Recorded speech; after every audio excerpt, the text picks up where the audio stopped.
Chapter 301, Senior Huang. Monarch of Time. Shenlong was certain that once Little Black revealed his aura of an early rank 6 magic beast, there was no way for the Dao Kings at the center of the City of Sin to fail to notice him. Indeed, the Black Dragon nodded his head as he said, "Master is right. As soon as I exposed my aura, 5 soul senses, including the middle stage Dao Kings, appeared from the center of the city and quickly covered the shop.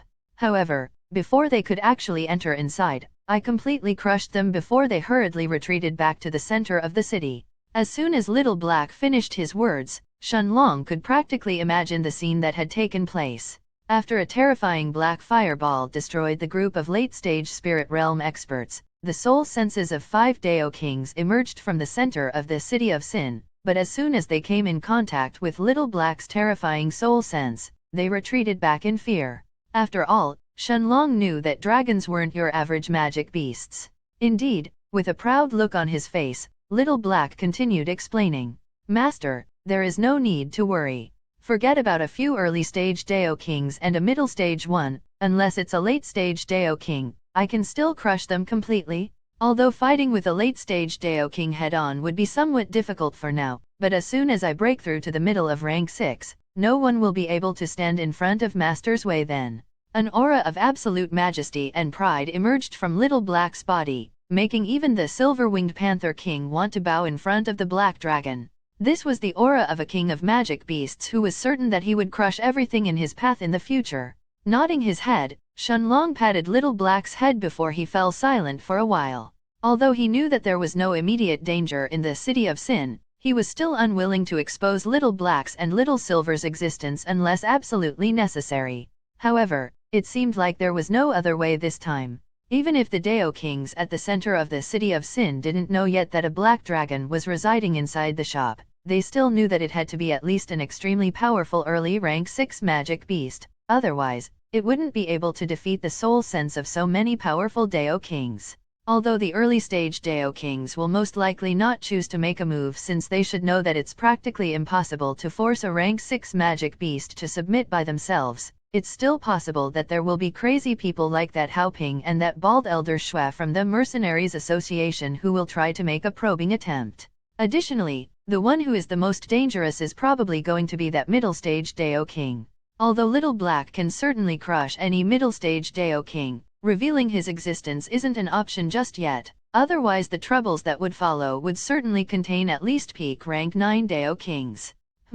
The chances of that middle stage Dao King attacking the shop are also very low. After all, as long as he understands that there is an early rank 6 magic beast here, he should also assume that there has to be at least a middle stage, if not a late stage Dao King as well. Unless that person is stupid, this should be enough to deter them from making a move right now. Shenlong quickly organized his thoughts, before his lips slowly curved up into a smile. At the same time, at the center of the City of Sin was a large luxurious mansion that was covered by numerous protective formations, that could probably stop even middle-stage Dao Kings from forcefully entering inside. Inside a large hall that was even more luxurious than Kui Kuliang's palace in the Vermilion Realm, was a half-naked old man who was sitting on a golden throne. The old man had short white hair and obvious wrinkles around his eyes, but a powerful aura that was filled with killing intent was coming from his body. This aura wasn't something that the old man was intentionally emitting, but instead, it was the killing intent that was accumulated in his body after having killed countless amounts of people. In front of the old man was a middle-aged woman with short brown hair and blue eyes. She was wearing a red dress that accentuated her figure, while her eyes resembled those of a hungry snake. The woman hadn't restrained her aura, making it obvious that she was one of the powerful Dao Kings in the City of Sin, a peak rank 3 Dao King realm expert.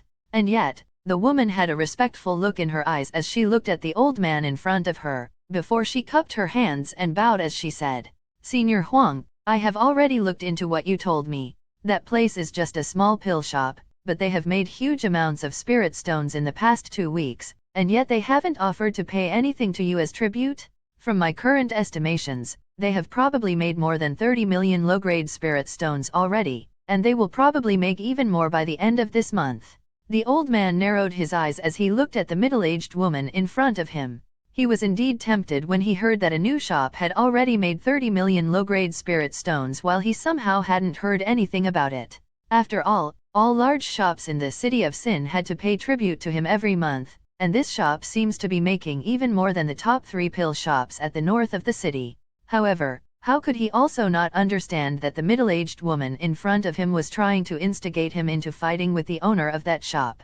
With a sinister look in his eyes, the old man raised his right hand, and endless amount of blood threads appeared from his body, before they formed a huge crimson hand that choked the middle-aged woman's neck. The middle-aged woman had a look of fear in her eyes, when the old man's merciless voice sounded in her ears. Who is responsible for that area? Who is it that hid the news about this shop? The middle-aged woman's eyes constricted, and despite being choked by the huge blood arm, she said with great difficulty, "Senior, it's the Violent Guardian Gang." Chapter 302, Even if the monk leaves, the temple would stay. Monarch of Time. How could the old man not understand that someone was purposefully suppressing the news of that shop so that they could swallow it all by themselves? Of course, 30 million low-grade spirit stones was an amount that would make even late-stage Dao Kings interested, let alone a middle-stage Dao King like him.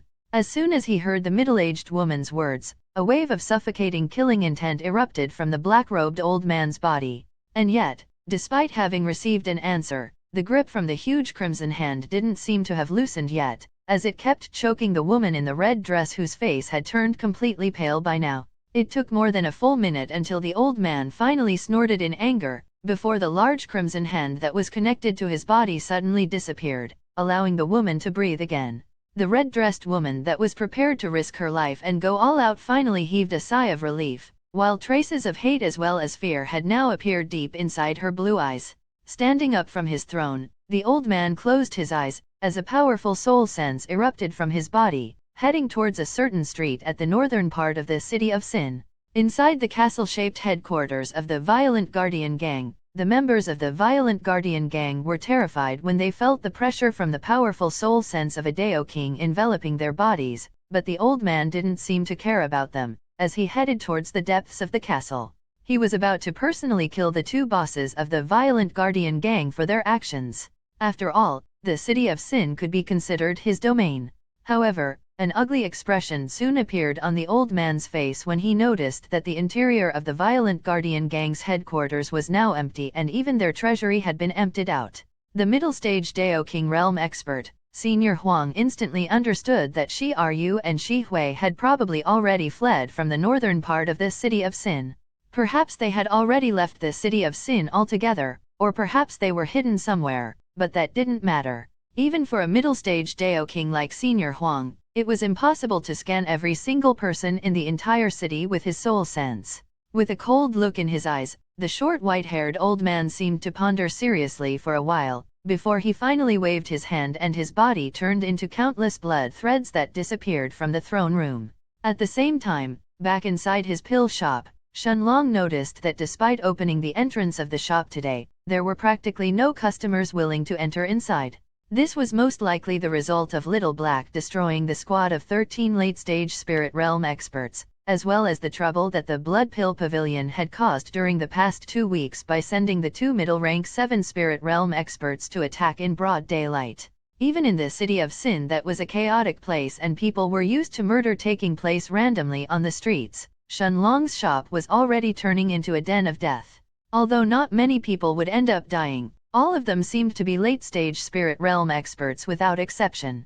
Additionally, Shenlong's opponent was one of the 3 largest pill shops in the city of Sin, while inside the shop itself, there were rumors that there was some kind of powerful magic beast. If another huge fight really happened, wouldn't the people inside the shop be the ones who were implicated first? Lu Mei looked at Shenlong with her enchanting black eyes, before she said in a clearly uncertain voice, "Longji, perhaps people are afraid and want to wait for things to calm down before they come to the shop again." Nodding his head, Shenlong agreed with Lu Mei, and with a smile on his face he then said seriously, "I was planning to wait until the end of the month before taking a small trip to the desolate east, as well as the 10,000 Beasts mountain range, but it seems that going now is also a good time." Lu Mei was stunned, before a joyous expression appeared on her face, but after a moment of deliberation she then asked, "But, Longji, what about the Blood Pill Pavilion?" Although Lu Mei wanted to visit the desolate east, she didn't seem to be willing to let the Blood Pill Pavilion off the hook after all the problems that they had caused. She also hadn't forgotten the assassination attempt from 2 weeks ago, where they had sent an early rank 6 Spirit Realm cultivator and his team to ruin their shop and take everything. Shaking his head, Shenlong's gaze had turned deep as he said seriously, "I don't think that their pavilion master will just stay and wait for us to go and kill him." After Little Black exposed his strength, their pavilion master will definitely choose to lay low for a while, if he doesn't choose to completely abandon the Blood Pill Pavilion. Although he will find it weird when they notice that we are gone, I don't think that he will stay away from the Blood Pill Pavilion for too long. If he takes everything from their treasury and leaves, he knows that it will be akin to shooting himself in the foot. Unless he plans to completely abandon the City of Sin, he doesn't have any other choice than to return back to his pavilion. Lu Mei instantly understood what Shenlong was trying to say. Even if the monk left, the temple would stay. Nodding his head, a cold look flashed through Shenlong's eyes as he said, "Unless he completely abandons his pavilion, I will personally end his life once we return back." The serious look soon disappeared from Shenlong's face, and waving his hand, he gathered all of the pill bottles in the shop and placed them inside the Stone of Time. Since Little Black had already returned back inside the foggy space in the Stone of Time, Shenlong didn't waste any more time, and wrapping his arm around Lu Mei's slender waist he then sat on the Black Panther's back. Without waiting for Lu Mei to put a veil on her face, the Black Panther shot out from the shop like a bolt of silver lightning, as it flew in the sky above the City of Sin. Chapter 303, A Bad Premonition. Monarch of Time. The rank 6 silver-winged Panther King shot to the sky as it flew above the northern part of the City of Sin, shocking the people around Shenlong's shop. At the same time, inside the violent Guardian Gang's castle, the short white-haired middle-stage Dao King, Senior Huang, turned his eyes towards the sky as he mumbled to himself. Indeed, it is an early rank 6 magic beast. It only took a few minutes for the Black Panther to fly from the northern part of the City of Sin to the east, until it slowly left the tall Mountain of Blood.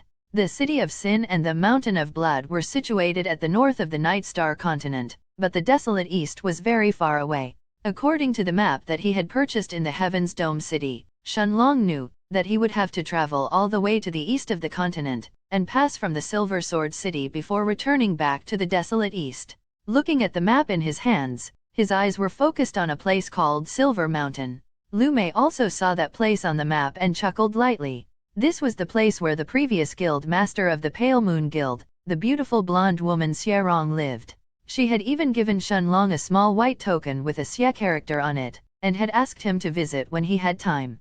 Shenlong however wasn't planning on stopping by the Silver Mountain. Although he was somewhat curious to find out whether everything had worked out for Xierong after obtaining the Dragon Lord's medallion, this was just a small bout of curiosity. Seeing the Mountain of Blood behind him turn even smaller in his eyes, Shenlong also wasn't afraid of someone taking over his shop while he was away, as his eyes stared in the distance ahead of him. Although he and Lu Mei hadn't been in the City of Sin for a long time, he was certain that very few people would dare to occupy his shop after his clash with the Blood Pill Pavilion. As he observed the map in front of him, Shenlong mapped out a route to return to the desolate east. After returning back to the Silver Sword City, he would continue towards the east of the continent, until he arrived at a big country called Snowcloud Country. Snowcloud Country. Shenlong could feel that this name sounded somewhat familiar, but he couldn't remember when he had heard it before. Snowcloud Country? That prince in the Vermilion Realm said that he was from the Snowcloud Country. Lu Mei's voice sounded in Shenlong's ears when she saw the place that Shenlong was pointing at. Although Shenlong didn't care about unimportant places that had nothing to do with him, as the daughter of the Floating Cloud sect master, Lu Mei had learned to pay attention to the name of the places that she had heard of in the past. Nodding his head, Shenlong seemed to have remembered that sixth prince who had arrived with his attendant in the Vermilion Realm and had arrogantly asked for a spot that he then got from Lu Mei's father, Lu Jian.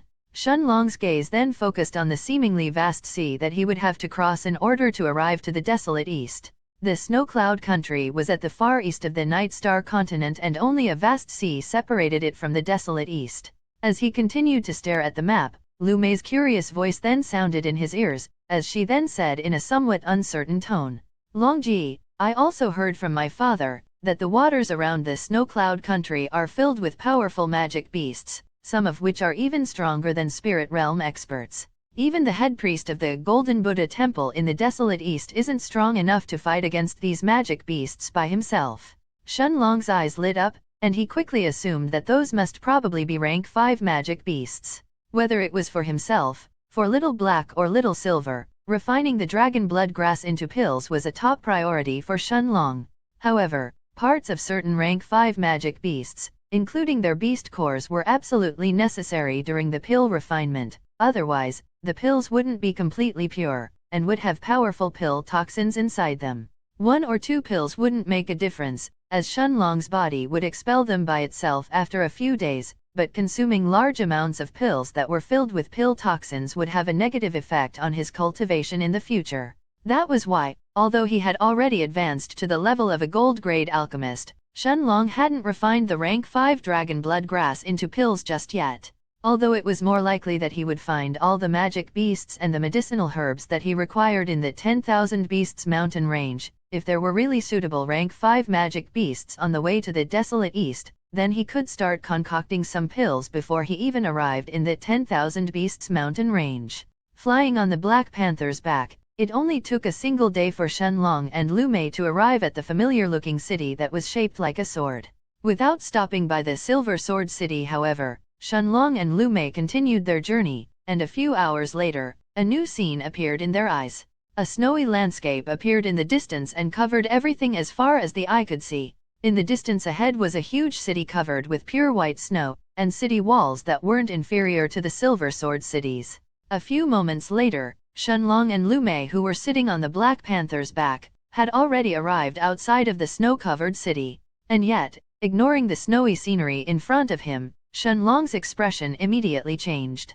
A bad premonition had suddenly appeared in his heart as he approached closer to the desolate east, while for some inexplicable reason, Shun Fang's and Shun En's smiling faces had abruptly appeared in his mind. Chapter 304, Return to the Floating Cloud Sect. Monarch of Time. Shenlong didn't know why, but he could feel his heart clench when he saw the faces of his parents, while his heartbeat had started to rise. Both Little Black and Little Silver, whose souls were connected to Shenlong's, could feel his feelings that had turned into turmoil, while Lu Mei, who had her hands around Shenlong's chest, could also feel his heart that was now beating wildly. Master, what happened? Longji. Both Little Black's, as well as Lu Mei's voice, sounded in Shenlong's head and ears respectively, as soon as they detected this anomaly. Little Black spread his soul sense, but he didn't detect anything untoward around them, which puzzled the Black Dragon even more. With a serious look on his face, Shenlong then said, "Something has happened to my parents." This wasn't something related to any Dao, but a feeling that stemmed directly from Shenlong's heart. It was said that once a tragedy befell one of your loved ones, you would start feeling restless and be unable to stand still. For cultivators, this feeling was even more intense and clear.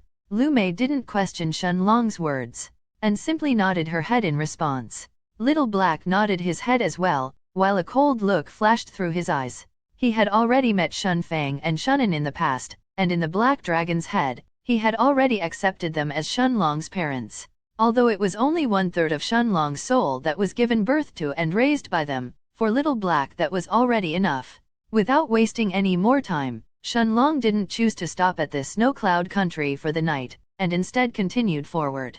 The Black Panther flew like a bolt of silver lightning, as it soared in the sky above the royal city of the Snow Cloud country. The guards at the city walls were stunned for a moment and quickly sounded the alarm, alerting the people in the royal palace in the process. The auras of Spirit Realm and even nascent soul stage experts exploded from the depths of the palace, along with a middle rank 1 Dao King Realm expert, and an early rank 2 Dao King. Shenlong, however, didn't seem to care about the people from the royal palace, and without wasting any time to take a detour, he had the Black Panther continued forward. Halt!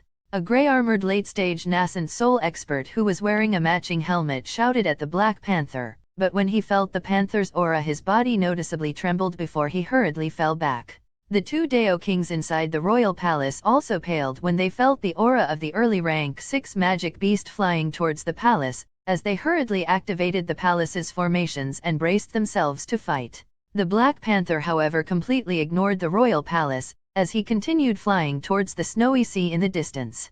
spreading its bright silver wings that shone brightly under the illumination of the bright stars in the sky. The people in the royal capital of the snow cloud country saw the silver streak of light flying above their heads as it continued off into the distance. Flying above the snow-covered sea, Shenlong was originally planning to hide Little Silver and slowly hunt out some rank 5 magic beasts, but this time, his attention was fully focused on getting to the desolate east as fast as possible. Half a day later, the sun had already risen in the sky, but aside from a handful of rank 4 magic beasts, no one else attacked them as they traveled above the snowy sea. In the distance, Shenlong and Lu Mei could see a large mass of land slowly emerging from the horizon, as the Black Panther quickly approached closer to it. The desolate east. Shenlong had finally returned.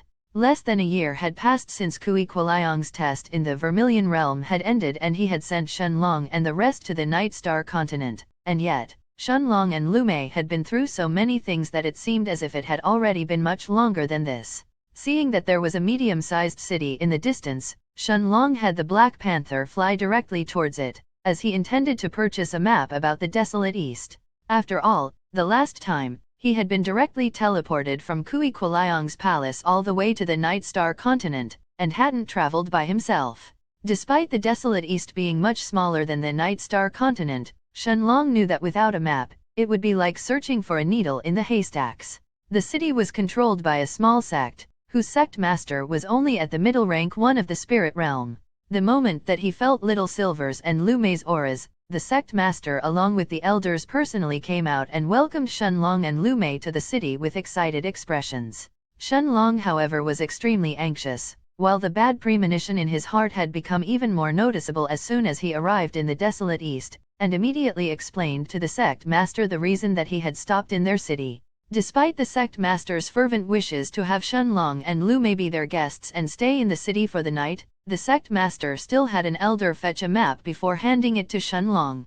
Although the map wasn't an extremely detailed one, it still pointed directly towards the lightning wasteland where the Vermilion Realm had opened the last time. After thanking the sect master, the Black Panther immediately shot towards the lightning wasteland's direction, under the sect master and the elders' envious gazes. Looking at the Black Panther's back, one of the elders of the sect couldn't help mumbling, "Sect master, which powerful sect do you think this person comes from?"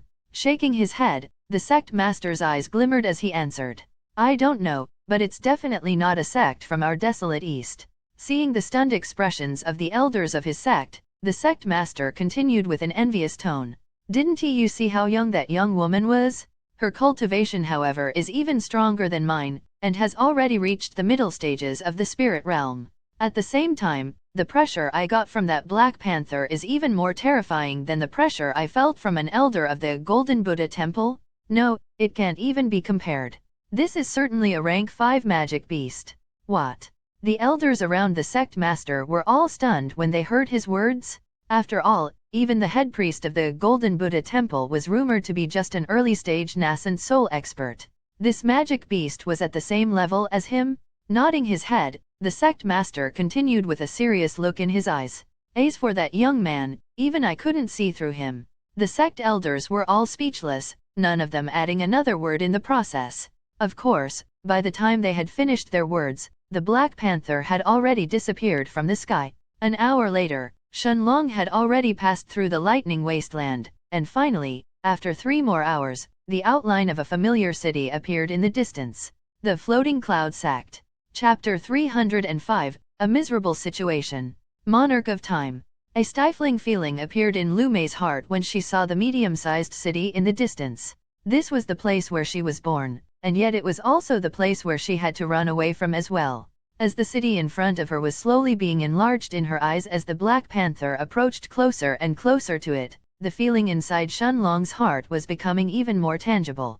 It was like someone had hit his heart with a hammer, making him feel pain from the powerful impact. Less than 2 minutes later, the Black Panther flapped its silver wings as it hovered in the sky above the floating cloud city. Although Shenlong was anxious to return back, he still stopped for a moment, and looking at Lu Mei he asked, "Mayor, do you want to go and see your mother first?" Shenlong didn't have a single doubt that with Lu Mei's current cultivation at the middle of rank 4 of the spirit realm, her undead army could completely flatten the whole floating cloud city. No, even without her undead army, the only one who would be able to fight against her head-on would be the floating cloud sect master, Lu Mei's father, Lu Jian. After thinking seriously for a moment, Lu Mei shook her head in the end. Although seeing her mother as early as possible was important, she knew that the chances of her mother's life being in danger while she was still inside the floating cloud city were practically zero. However, the situation of Shenlong's parents was a completely different story. Nodding his head, a warm feeling filled Shenlong's heart, and without another word, the silver-winged Panther King continued to fly forward, without waiting for Lu Jian and the other elders of the floating cloud sect to come and welcome them. The barrier that separated the cultivation world from the mortal world soon appeared in Shenlong's eyes, before the silver-winged Panther King effortlessly slashed it open with its silver wings and passed through it. The thin qi from the mortal world gave Shenlong a nostalgic feeling, that of a person who had returned home after a long time. After lowering his gaze to stare at the sea below him, Shenlong locked his eyes on a certain island, before he had the Black Panther fly towards it at full speed. The panther descended from the sky like a silver-colored meteor, as it tore through the clouds and appeared on that island in less than a minute. One after another, Shenlong saw the mortal kingdoms around him flash through his eyes, while the feeling of anxiousness in his heart deepened with every passing second. A few moments later, Shenlong had already arrived at the outskirts of the Skyfortune Kingdom, when a shocking scene appeared in his eyes. In the cities surrounding the imperial city of the Skyfortune Kingdom, the roads, the houses of people, everything, was bathed with blood. Soldiers wearing bronze armor seemed to have taken over the cities around the Skyfortune Kingdom, pillaging everything in sight. Shenlong could see kids crying, while the headless corpses of men and women were lying on the streets. How could this happen? Shenlong's feelings were getting agitated with every passing moment, and without stopping, the silver-winged Panther King flew like a blur, and soon it arrived in the Blue Forest City. The sight that greeted Shenlong's and Lu Mei's, however, was that of utter devastation. The 10 meters 33 feet tall walls were more than halfway destroyed, while the corpses of countless soldiers that were wearing the insignia of the Blue Forest City's army, as well as the city lord's personal army, were lying on the fields outside the city. However, almost no cries could be heard from the city, as if everything had fallen dead silent.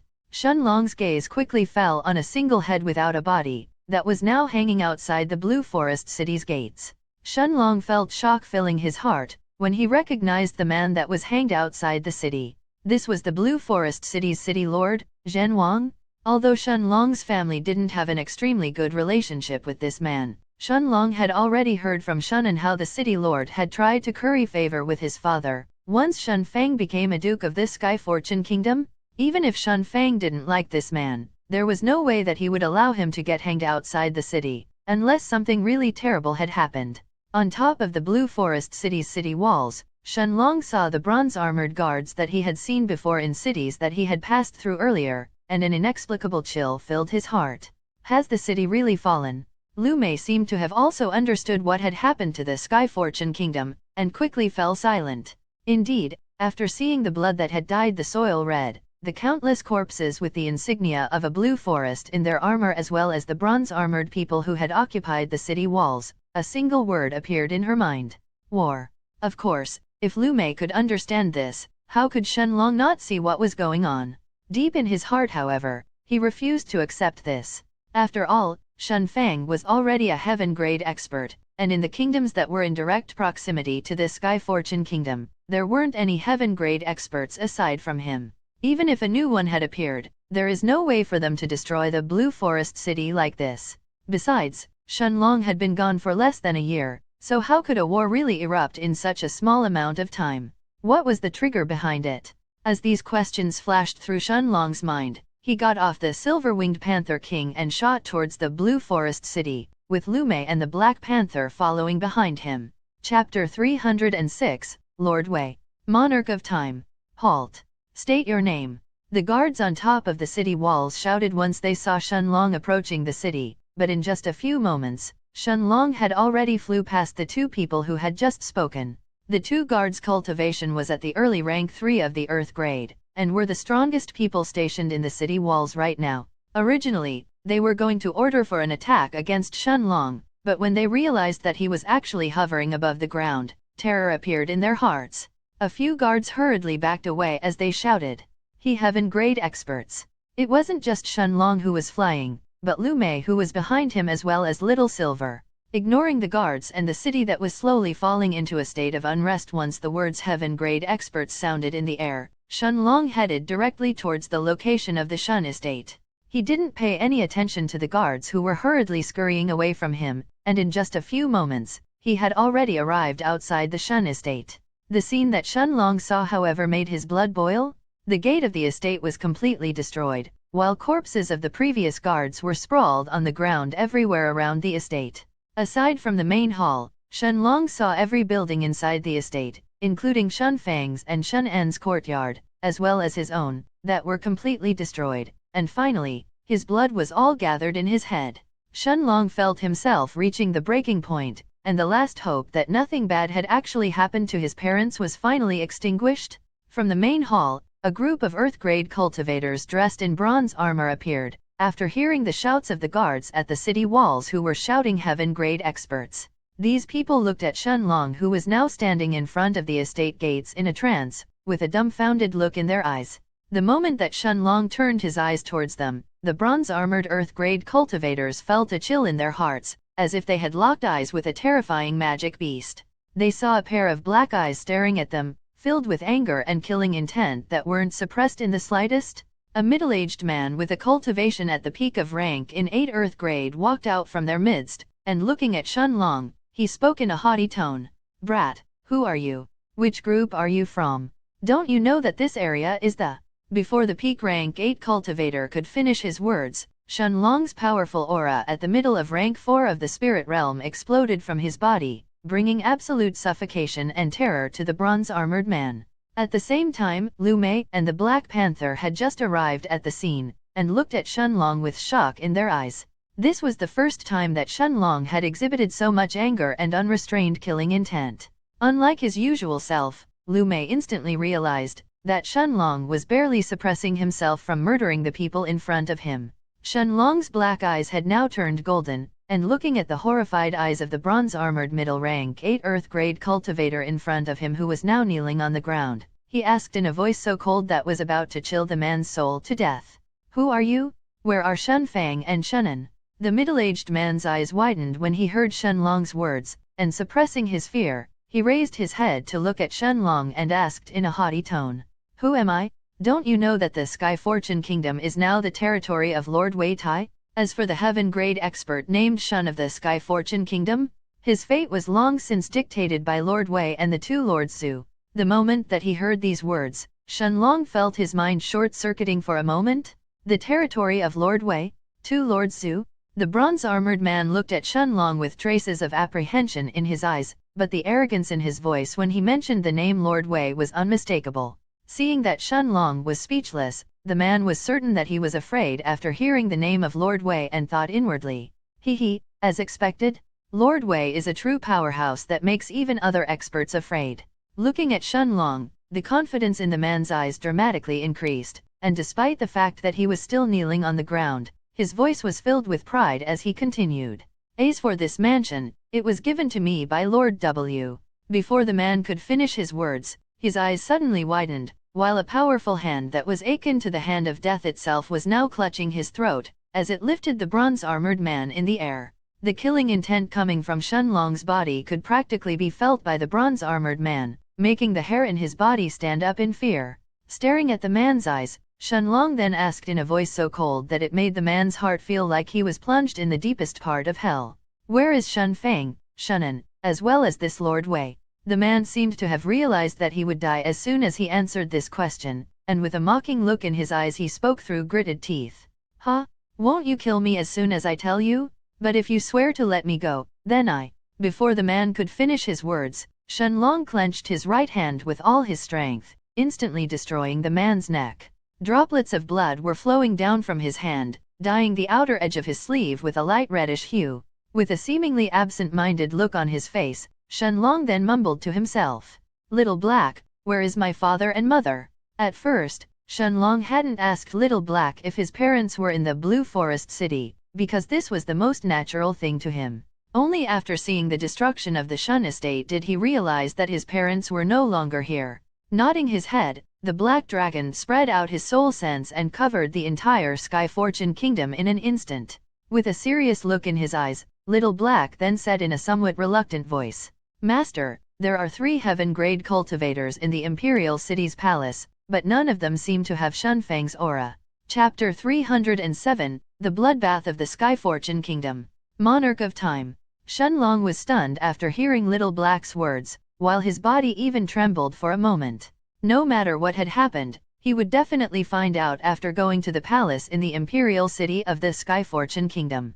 At the same time, the rest of the bronze-armored cultivators inside the Shun estate were all shocked when they saw Shenlong killing the middle-aged man. Finally, one of them could no longer suppress his fear, and hurriedly stood up, as he tried to escape back inside the main hall. He knew that the formations inside the main hall could probably defend even against a heaven-grade expert for a while. The rest of the men who were kneeling on the ground followed the bronze-armored man, as they all headed back inside the main hall as well. If the blue-robed young man in front of them had already killed their leader who was a late-stage Earth-grade expert, then he had no reason to spare the rest of them. Shenlong's eyes chilled when he saw this, and without any hesitation, he activated the Monarch's domain. The invisible figure of an hourglass expanded from his body, covering both himself and the bronze-armored Earth-grade cultivators who were running deeper inside the Shun estate.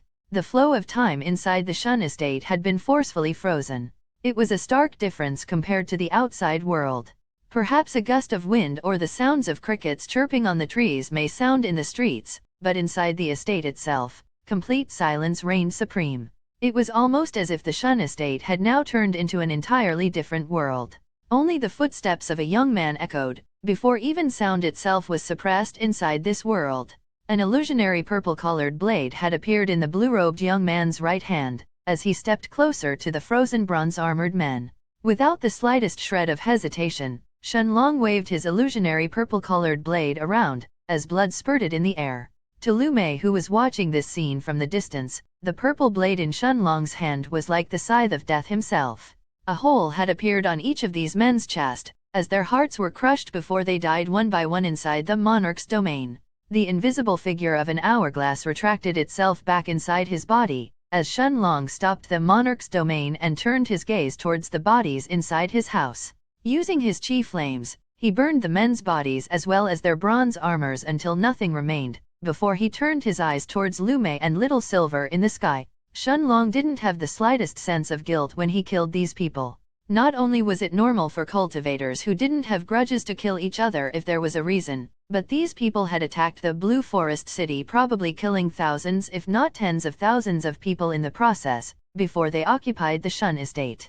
Although Shenlong didn't know if they had anything to do with his father and mother as well, he wasn't planning on letting any one of them live.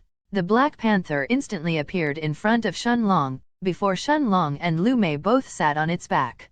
Spreading its silver wings, the panther shot towards the Imperial City like a bolt of silver-colored lightning that was tearing through the sky. It took less than 20 breaths of time until Shenlong and Lu Mei arrived outside the Imperial City of the Sky Fortune Kingdom. Standing the sky for a moment, Shenlong was stunned. The situation outside the city was even worse than he had expected. Just like the Blue Forest City, the corpses of soldiers had littered the Imperial City's surroundings, but the situation was even worse than the Blue Forest Cities. The corpses in the Imperial City seemed to have numbered in the hundreds of thousands, while blood had dyed the previously brown soil into a reddish-brown color. The scent of copper filled the air, while the nauseating smell of some rotting corpses had already attracted animals and magic beasts alike.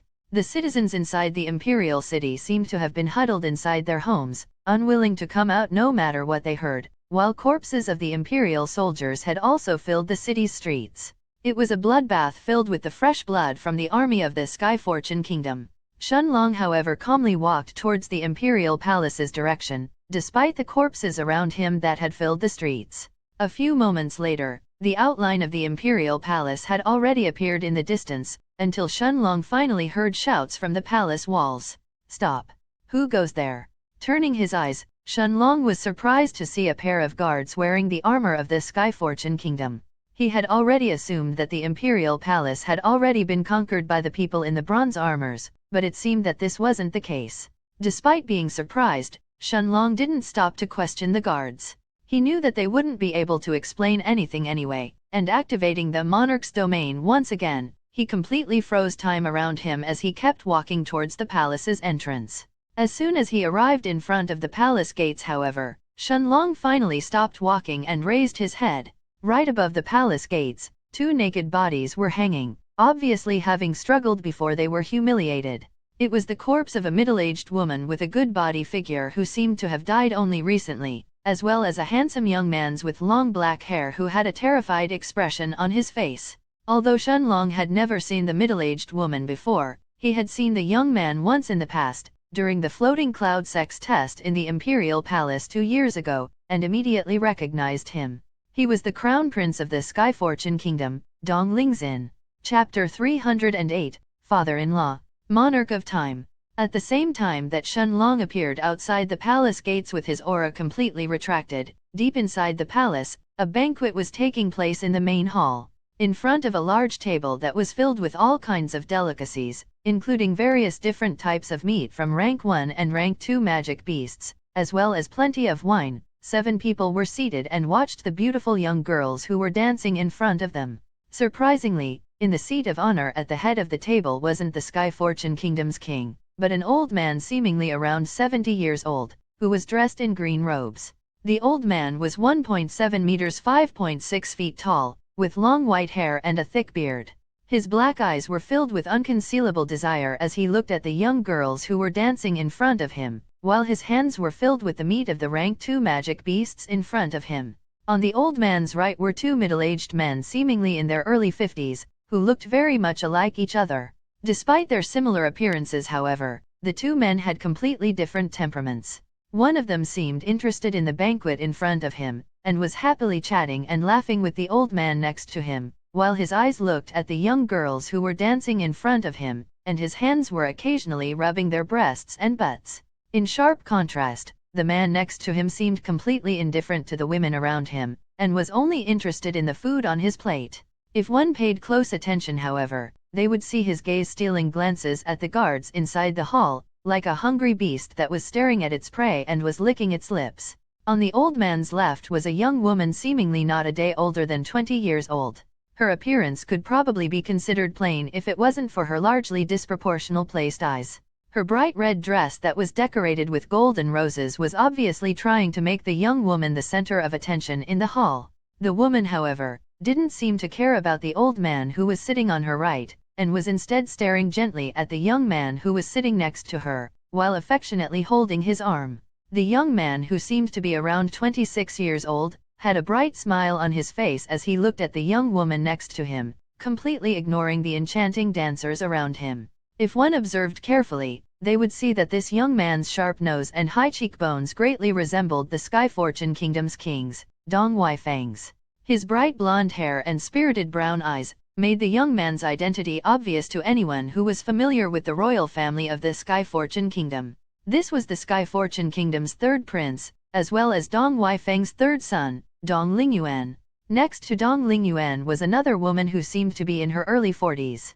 She was wearing a bright yellow dress with the crest of the Sky Fortune Kingdom's royal family on it, and was looking at the red-dressed young woman next to Dong Lingyuan in a fawning manner. This woman was the king's, Dong Weifang's 2nd concubine, as well as Dong Lingyuan's mother.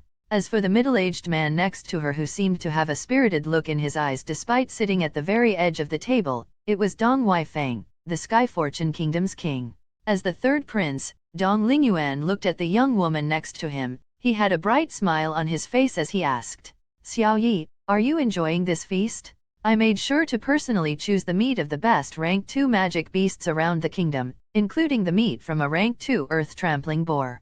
The young woman, Xiao Yi, nodded her head happily as soon as she heard Dong Lingyuan's words, before she turned her head to the old man next to her, and with a joyous look on her face she said, "Daddy, big brother Lingyuan really tried hard for this banquet.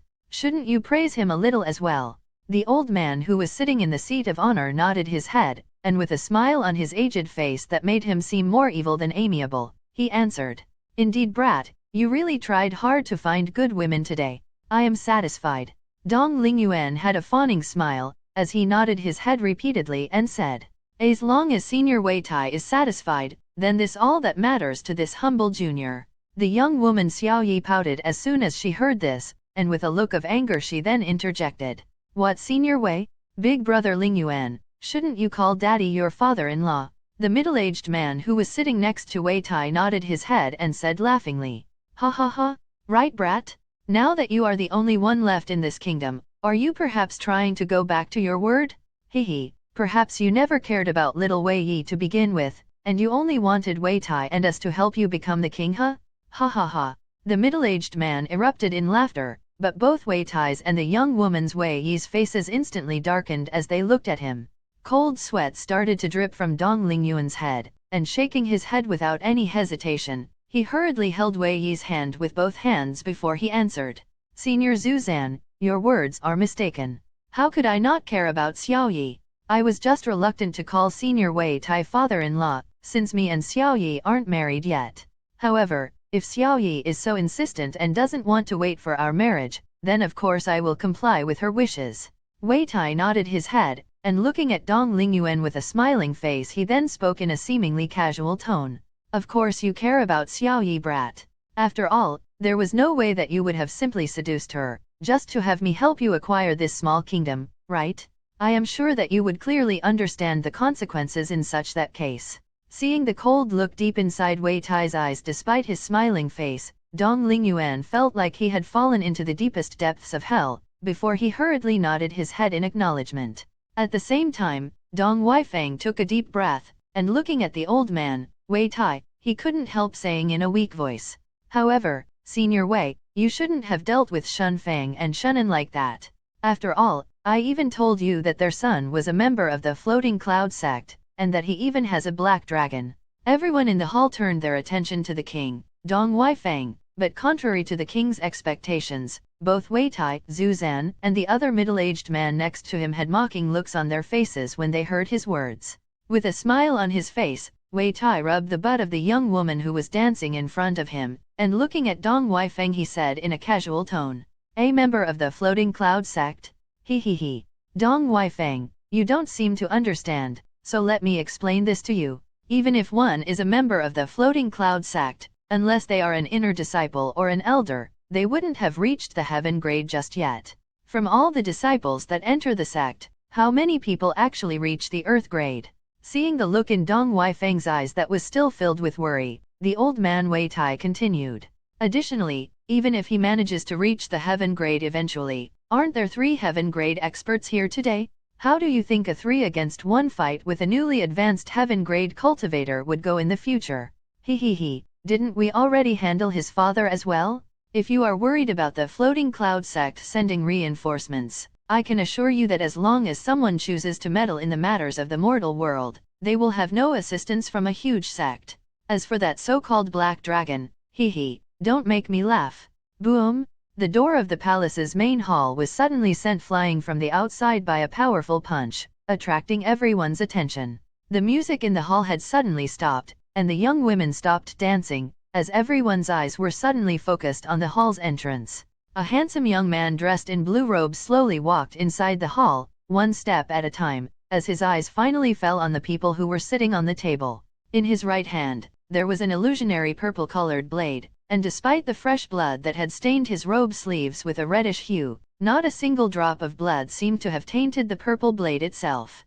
Behind the handsome young man was a peerlessly beautiful young woman, who slowly followed him inside the hall. The cold look on her face didn't diminish her beauty in the slightest, while her bright white robes that were in sharp contrast with her bewitching black eyes, only served to accentuate her beauty even further. Her face that seemed to have come out of a picture itself only stared at the people inside the hall for a moment, before it once again focused on the young man in front of her. The coldness in her look finally melted, giving rise to an even more beautiful scene for the people inside the hall, who were all stunned for a moment. The king's, Dong Weifang's eyes, only stared at the gorgeous young woman for a single moment, before his eyes were once again focused on the blue-robed young man. An aura of majesty was coming from the young man's body, like a king who was looking at a group of unimportant commoners, whose life and death had no meaning to him. And yet, at the same time, inside the young man's black eyes was a cold look that could freeze anyone's soul in an instant. Dong Weifang's mind seemed to have frozen when his eyes landed on the young man's face. His voice, despite being lower than a whisper, resounded in everyone's ears as he stuttered and spoke fearfully. Shu Shenlong. Chapter 309, Spatial Ring. Monarch of Time. Shenlong's eyes landed on the trembling king of the Sky Fortune Kingdom, who had now stood up and was slowly backing away, before Shenlong suddenly disappeared on the spot. Wei Tai, Zhu Zan, and the other middle-aged man next to him, all hurriedly stood up, before they turned their eyes towards their left, where Shenlong was now standing in front of the trembling Wei Fang with an ice-cold look in his eyes. Looking at the Sky Fortune Kingdom's king in front of him, Shenlong then spoke in a voice that barely suppressed his killing intent from exploding out of his body. "Where is my father and mother?" Dong Wei Fang's face visibly paled, but when he tried to take a step back, he suddenly felt that his neck was being grabbed by an iron grip. Shenlong's left hand that was still fresh with the blood of the bronze-armored guards that he had killed on the way to the main hall, was now holding the king's neck and was just a step away from snapping it. Looking at Shenlong's ice-cold eyes, Dong Wei Fang felt like he was looking at the abyss of death itself, as a feeling of terror had already permeated his heart. Shenlong saw that Dong Wei Fang wanted to speak, but Dong Lingyuan's voice from his left sounded first, a voice filled with endless fury and indignation. "How dare you?" Seeing that Shenlong didn't even turn his head to the side to look at him, but was instead still staring at his father with his left hand still on the king's neck, anger, as well as the feeling of being ignored made the third prince, Dong Lingyuan, take a step forward, and as he pointed Shenlong at his face, the young man said arrogantly, "Your name is Shenlong, right? Shen Feng's previously crippled son, he. I have already heard about you.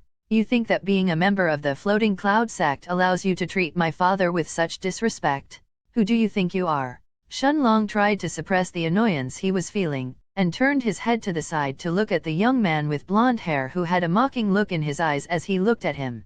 Seeing that he had finally attracted Shenlong's attention, Dong Lingyuan turned around to look at the old man behind him, before he said in a proud tone, "This is Senior Wei Tai, a powerful heaven-grade expert? Even in your Floating Cloud sect, heaven-grade experts are inner disciples or elders, aren't they?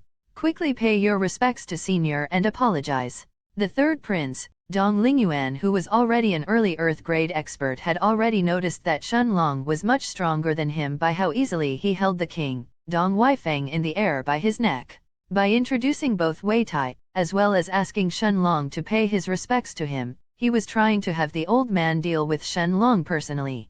After all, this was the way of the king. If you can't do something by yourself, have others do it for you? Shenlong barely spared an indifferent glance at Wei Tai and the two middle-aged men next to him, before his eyes were once again focused on Dong Wei Fang in front of him. With a look that was about to kill him if he didn't answer truthfully, Shenlong tightened the grip on the king's neck before he spoke in a voice that no longer suppressed his anger and impatience. "Dong Wei Fang, where are my parents?" Shenlong's voice boomed throughout the main hall of the palace, causing everyone inside to immediately step away from him. Even Wei Tai, Zhu Zan, and the other middle-aged man next to him were shocked to realize that they were forced to step back as well. This wasn't caused by Shenlong's cultivation, but by the natural aura that was coming from his body. Blood slowly trickled from Dong Wei Fang's nose, and with a look of fear on his face, he trembled a few times, but he didn't dare to answer Shenlong's question. Instead, his eyes fell on the old man Wei Tai behind Shenlong.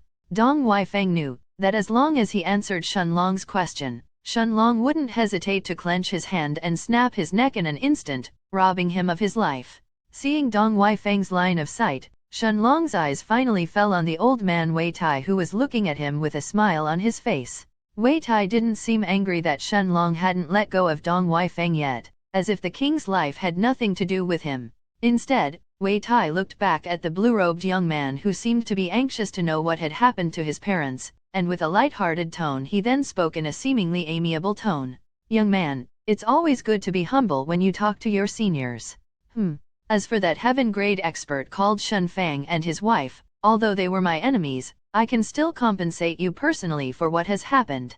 As soon as Wei Tai finished speaking, his daughter, the red-dressed young woman named Wei Yi, Dong Wei Fang, Dong Lingyuan, as well as Dong Lingyuan's mother, were all stunned when they heard his words. Wei Tai was looking to compromise with Shenlong instead of killing him?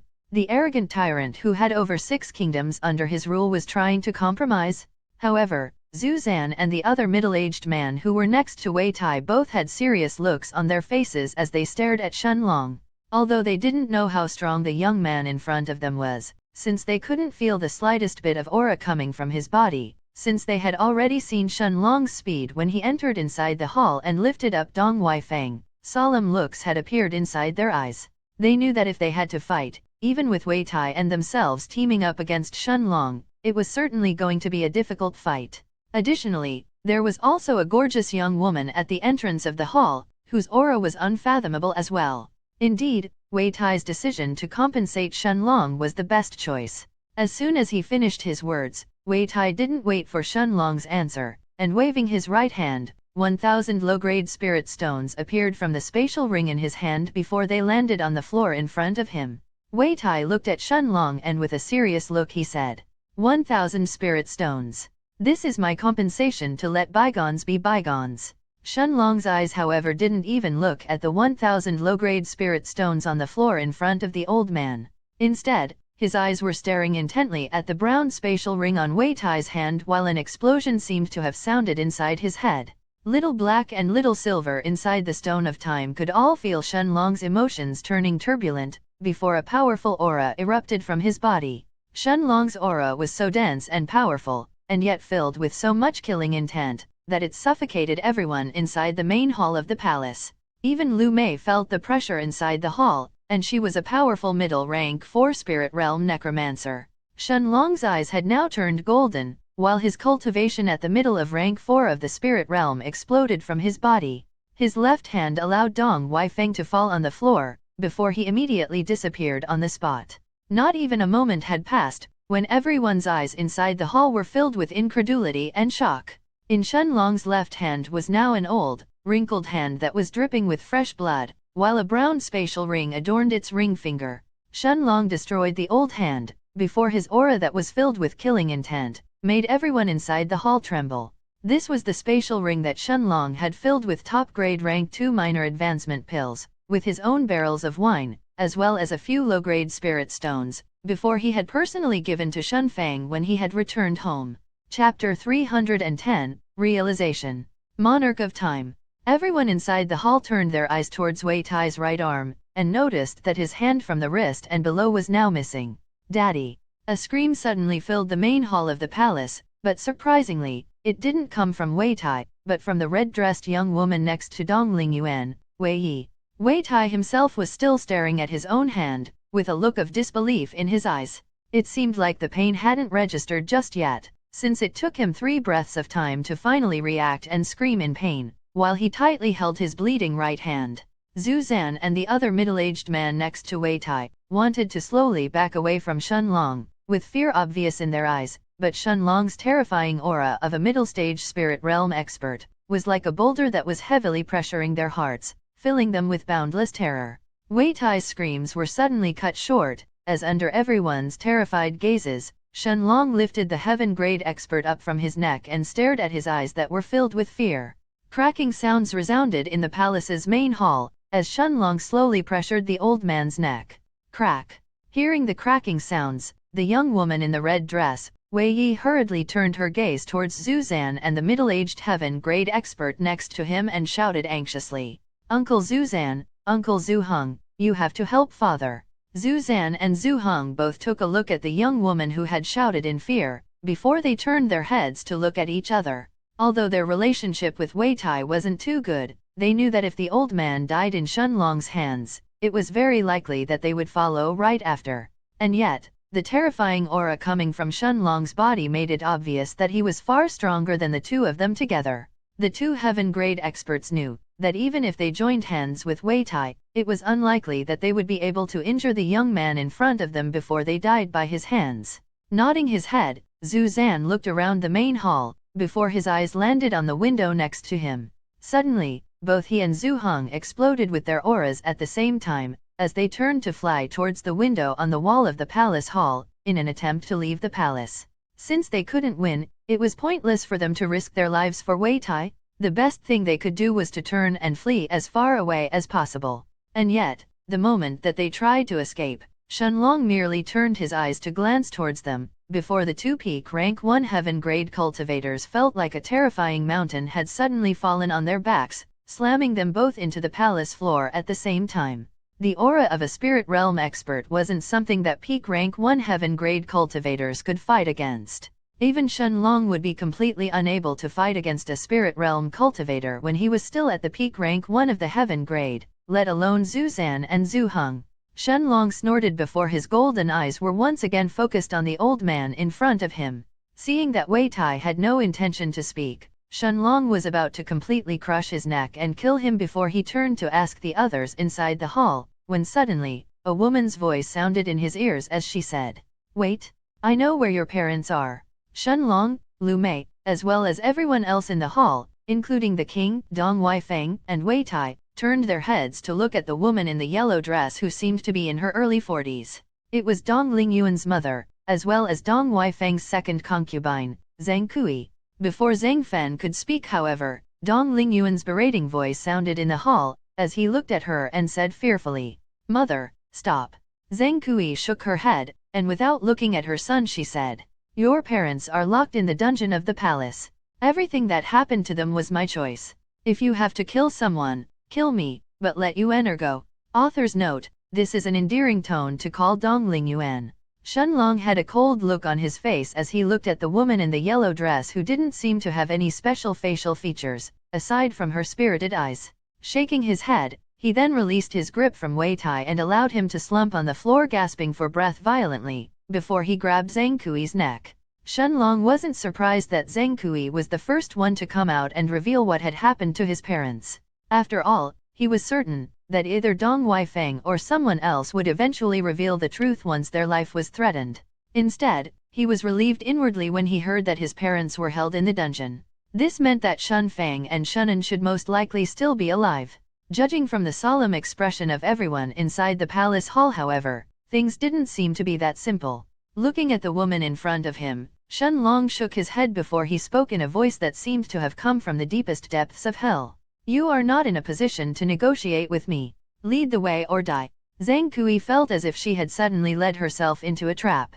Originally, she wanted to blackmail Shenlong by revealing his parents' location in exchange for her son's safety, but it was only now that she seemed to have realized that the young man in front of her seemed to be a cold-hearted devil. She clearly felt that if she didn't lead the way, it was very likely that Shenlong would kill her before he forced Dong Lingyuan to personally lead him in the dungeon instead. Once Shenlong saw his parents then, wouldn't her son die? Nodding her head, Zhang Kui threw a meaningful glance at Dong Lingyuan, before she looked at Shenlong and said, "Then let's go to the dungeon together. Unless you want to wait for me to bring your parents here, hehe." Zhang Kui had already prepared herself to die, but when she saw the cold look in Shenlong's eyes, she felt her soul freezing in fear. Holding the yellow-dressed woman from her neck, Shenlong first looked at Lu Mei and said seriously, "Mei Yar, don't let any one of them escape. If anyone tries to leave, kill them without mercy." As soon as she heard Shenlong's words, Lu Mei nodded her head, before a black ball appeared between her hands before it fell on the ground. More than a dozen jade-white skeletons with green flames glowing in their eyes appeared in the palace hall, under Zhang Kui's and everyone else's terrified eyes. Skeletons? Moving skeletons? This was the first thought that flashed through everyone's mind, as they stared at the gorgeous young woman in white robes who stood at the entrance of the main hall. Without paying any attention to anyone's reaction, Shenlong looked at Zhang Kui before he said in a commanding tone, "Lead the way."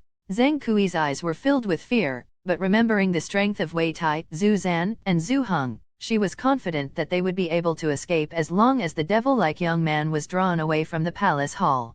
Without any more hesitation, the woman in the yellow dress led the way, as she and Shenlong headed towards the palace dungeons. At the same time, inside the Stone of Time, Little Black's eyes constricted as he once again spread out his soul sense and covered the entire palace. Before they had arrived at the Imperial City, Little Black had already told Shenlong that there were only 3 heaven-grade cultivators inside the palace, and all 3 of them seemed to have been gathered in the palace hall. The look in Little Black's bright blue eyes turned cold as he stared at the woman in front of Shenlong who slowly led the way. After walking through a few complicated corridors, Shenlong arrived in front of 2 guards who were stunned when they saw the king's second concubine being held hostage. Before they could move, Shenlong immobilized them with the monarch's domain, before he finally entered the palace dungeons. Chapter 311, Shun Fang's and Shun An's Situation. Monarch of Time. Surprisingly, inside the royal dungeons, there were no guards. Instead, it looked more like a big prison that seemed to have no end, expanding infinitely into the darkness. Unlike other prisons, however, this one was without any cells. Instead, there were iron chains on the walls that were restraining the most heinous criminals of the Sky Fortune Kingdom. Although Shenlong wasn't too interested in the criminals of the Sky Fortune Kingdom, he still knew that there were people that wouldn't be executed right away, and would instead be kept as prisoners in the royal dungeons until they died. This was either because some criminals had powerful identities that even the royal family didn't want to clash with directly, or for other private reasons that the king, Dong Weifang, didn't want exposed. As he and Zheng Kui headed deeper inside the dungeon, Shenlong noticed that most chains were only restraining skeletons instead of living humans. Of course, Shenlong also noticed men, women, and even children trapped as he walked deeper inside. All of them seemed malnourished, as if they weren't even being fed once every 3 days, and yet, despite their bony limbs, they were still alive and suffering in this inhuman prison. The smell of feces attacked Shenlong's senses as he headed in deeper inside, while some people even opened their eyes and begged for help. Shenlong, however, didn't stop to help any of them, and instead, he kept walking deeper inside the dungeons, while the bad premonition in his heart was slowly becoming even more intense. Finally, after 10 more minutes of walking, Shenlong arrived at the end of a corridor and stood in front of a large metallic door. Looking at the door in front of her, Zheng Kui had an expressionless look on her face before she spoke in an uncaring tone. "Enter inside if you want to see your parents." Shenlong didn't hesitate in the slightest, and despite the uncomfortable feeling in his heart that was becoming even more intense as he approached the metallic door in front of him, under Zheng Kui's shocked eyes, Shenlong forcefully tore the door open with his left hand before he entered inside. The 3 meters 10 feet metallic door had turned into an unrecognizable lump of metal that fell on the ground with a thump, instantly waking up the people behind it. It was a small room around 50 square meters, but more than 20 people were chained on the wall. Shenlong's body had suddenly started to tremble as his eyes fell on a middle-aged man and a woman who were shackled by the black chains, while his grip on Zheng Kui's neck involuntarily loosened up. Little Black's eyes inside the Stone of Time also chilled, and understood that his conjecture before they entered this place was actually right. The middle-aged man had a haggard expression on his face, and yet his body was still standing tall with his back straight, despite the countless wounds on his body. Whip marks filled his body and even his face seemed to have been hurt, but the most serious one was a wound that hadn't stopped bleeding even until now. It was a wound on his abdomen that seemed to have come from a punch or kick, completely dyeing his clothes red with his blood. Next to this man was a beautiful middle-aged woman, whose body was also filled with blood from head to toe. Although her body wasn't as badly hurt as the middle-aged man's next to her, she was also filled with whip marks as well, while in her abdomen was a similar wound that was still flowing with blood. Shenlong's eyes had already turned red when he saw his parents' conditions before he hurriedly stepped forward. The grip he had on Zheng Kui's neck instantly hardened, as he violently crushed her throat before he angrily threw her body to the side. Destroying the chains that were binding Shun Fang and Shunan, he grabbed both of their bodies and supported them from falling on the ground. At the same time that the chains that were shackling his body disappeared, Shun Fang seemed to have opened his eyes while an expression of disbelief filled his face when he saw his son supporting him. "Father, don't worry, it will be all right." For the first time in his life, Shun Fang actually cried when he heard these words. The emotions that had been suppressed in his heart for the past few days finally burst out when he heard his son's comforting words, as warm tears flowed through his eyes without stop, wetting Shenlong's robes. The dignified formation master, a man who had cultivated all the way to the heaven grade after so many years, had his cultivation destroyed and suffered endless torture and humiliation in the last few days. Despite having his cultivation destroyed and essentially being crippled, the only sound that he made during the time of his imprisonment was only when Shunan was about to be tortured. He would taunt the guards and accept most of the torture in her stead, losing his flesh and blood in the process. And yet, during this time, Shun Fang didn't make a single sound of protest, neither did he plead nor beg. Ah! At the same time, Shenlong let out a powerful roar filled with limitless anger, indignation, and killing intent, when he saw his parents' condition. Shunan was still unconscious, and just like Shen Feng's, her cultivation was also destroyed. The rest of the prisoners inside the room were shocked when they heard Shen Long's angry roar and felt his terrifying aura, but seeing him rescue Shen Feng and Shunan, their eyes lit up with the flames of hope. Shen Long's roar was so powerful that it didn't just shake the royal dungeon, but the entire royal palace itself had started to tremble. Endless killing intent was coming from his body, and he even regretted killing Zhang Kui that quickly. Ignoring the begging gazes of the prisoners around him, Shen Long slashed the air in front of him with his right hand, opening a space tier before his body, as well as Shen Feng's and Shen An's disappeared in a flash, as they appeared back at the entrance of the royal dungeons. Looking at the two guards that he had previously trapped inside the monarch's domain to enter the dungeon, this time, Shen Long didn't hesitate to destroy them, exploding their heads with a single punch each, causing their now lifeless bodies to slump on the ground. Looking around him, Shen Long soon found an empty room inside the palace and entered inside.